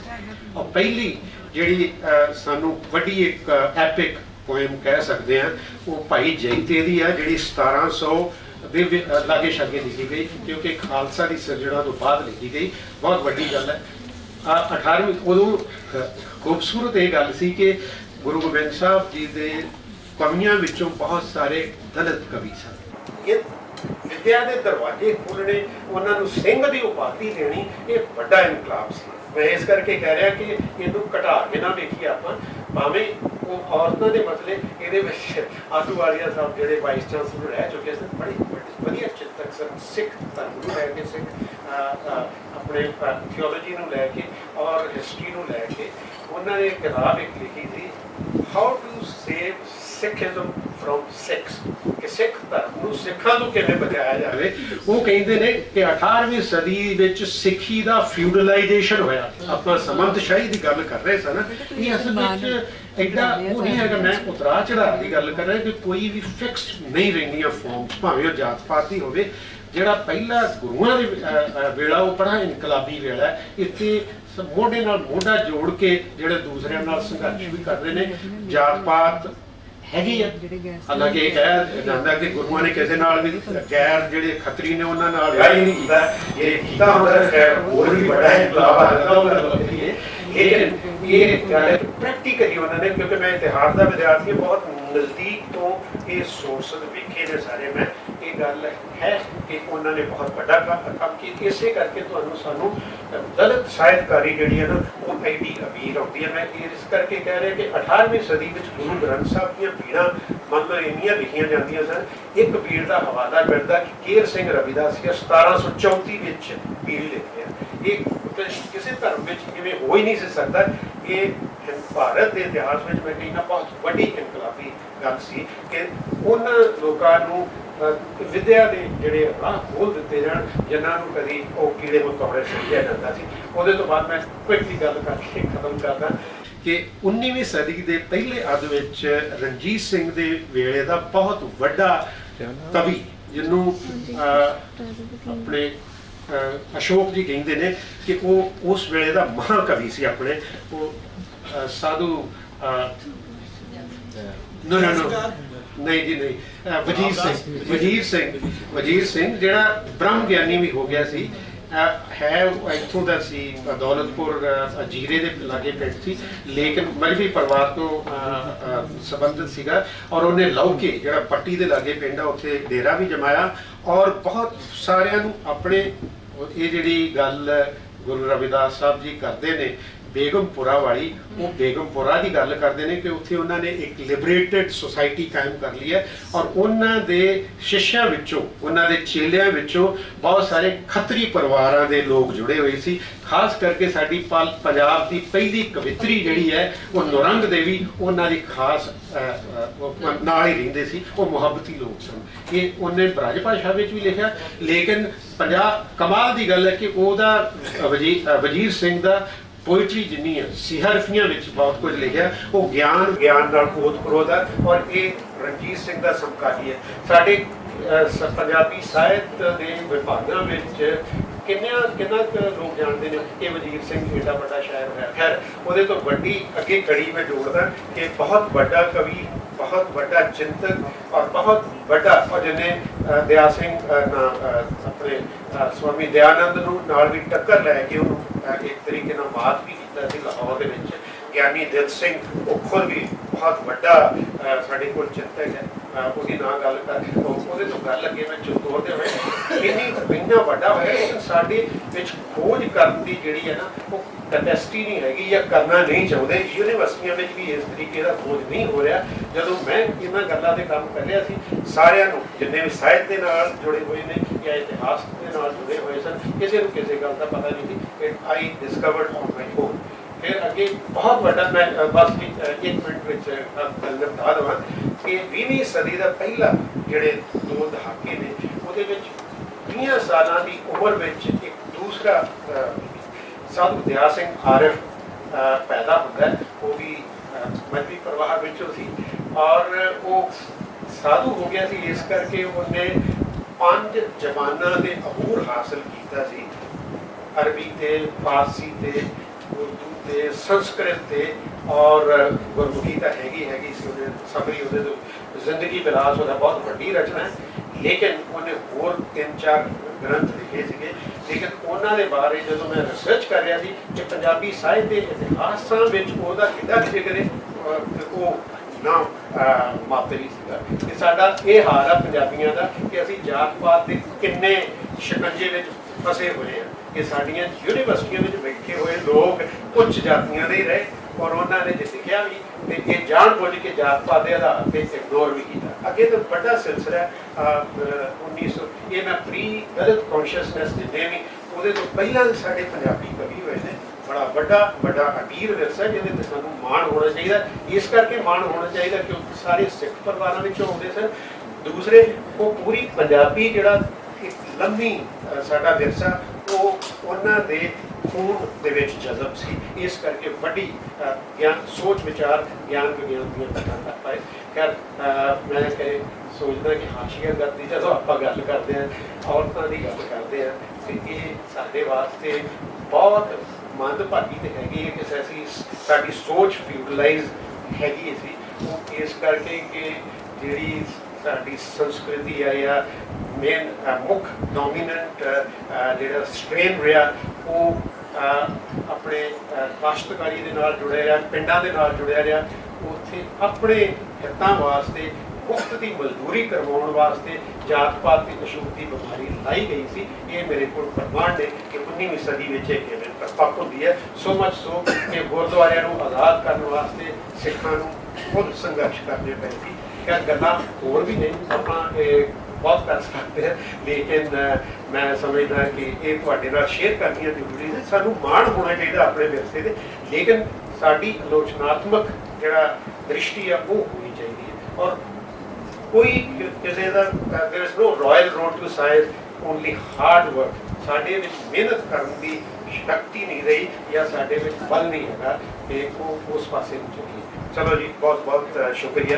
ਹੰਸਰਾਜ ਜੈਲਾ ਦਾ ਮੌਕਾ ਮਿਲੇ। ਮੈਂ ਤਾਂ ਇਹ ਸਮਝਦਾ ਕਿ ਛੋਟੀ ਮੋਟੀ ਯੂਨੀਵਰਸਿਟੀ ਨਾਲੋਂ ਇਹ ਖੂਬਸੂਰਤ ਬਿਲਡਿੰਗ ਹੈ ਔਰ ਇਹਦਾ ਲੰਮਾ ਇਤਿਹਾਸ ਹੈ।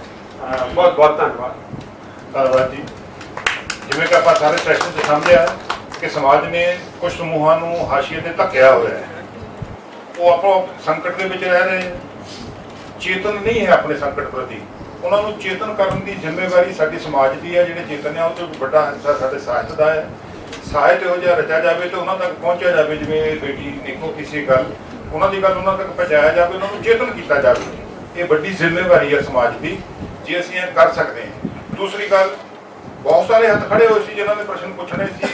ਵਕਤ ਦੀ ਨਜ਼ਾਕਤ ਕਰਕੇ ਅਸੀਂ ਥੋੜ੍ਹੀ ਅਵਗਿਆ ਕਰਕੇ ਨਹੀਂ ਪੁੱਛ ਸਕੇ, ਪਰ ਇਹ ਖੁੱਲ੍ਹ ਹੈ ਕਿ ਇਸ ਤੋਂ ਬਾਅਦ ਸਾਡੇ ਪੈਨਲਿਸਟ ਤੇ ਇਨਕਲੂਡਿੰਗ ਸਾਡੇ ਪ੍ਰਧਾਨ ਜੀ ਤੇ ਮੁੱਖ ਮਹਿਮਾਨ ਜੀ, ਇਹਨਾਂ ਚੋਂ ਤੁਸੀਂ ਕਿਸੇ ਨਾਲ ਵੀ ਕੋਈ ਪ੍ਰਸ਼ਨ ਸਾਂਝਾ ਕਰਨਾ ਚਾਹੁੰਦੇ ਹੋਗੇ ਕਰ ਸਕਦੇ ਆ, ਜਾਂ ਕਿਸੇ ਨੂੰ ਕੋਈ ਸਪਸ਼ਟਤਾ ਲੱਗਾ ਹੋਵੇ ਇਹਨਾਂ ਦੀ ਗੱਲ ਦਾ ਵਿਚਾਰ ਦੀ ਕੋਈ ਹੋਰ ਸਪਸ਼ਟਤਾ ਲੈਣੀ ਚਾਹੁੰਦੇ ਹੋਵੇ, ਕੋਈ ਜਿਗਿਆਸਾ ਹੋਵੇ, ਉਸ ਨੂੰ ਵੀ ਤੁਸੀਂ ਹੱਲ ਕਰ ਸਕਦੇ ਹੋ। ਸੋ ਅਗਲੀ ਕਾਰਵਾਈ ਲਈ ਡਾਕਟਰ ਕੁਲਦੀਪ ਸਿੰਘ। ਬਹੁਤ ਬਹੁਤ ਧੰਨਵਾਦ ਡਾਕਟਰ ਦਵਿੰਦਰ ਕੁਮਾਰ ਜੀ। ਇਸ ਸੈਸ਼ਨ ਦੇ ਵਿੱਚ ਵੀ ਬਹੁਤ ਗੰਭੀਰ ਚਰਚਾ ਹੋਈ। ਹਾਸ਼ੀਆਗਤ ਸਮੂਹਾਂ ਦੇ ਸਾਰੇ ਮਸਲੇ ਸਾਡੇ ਵਿਦਵਾਨਾਂ ਨੇ ਵਿਚਾਰੇ।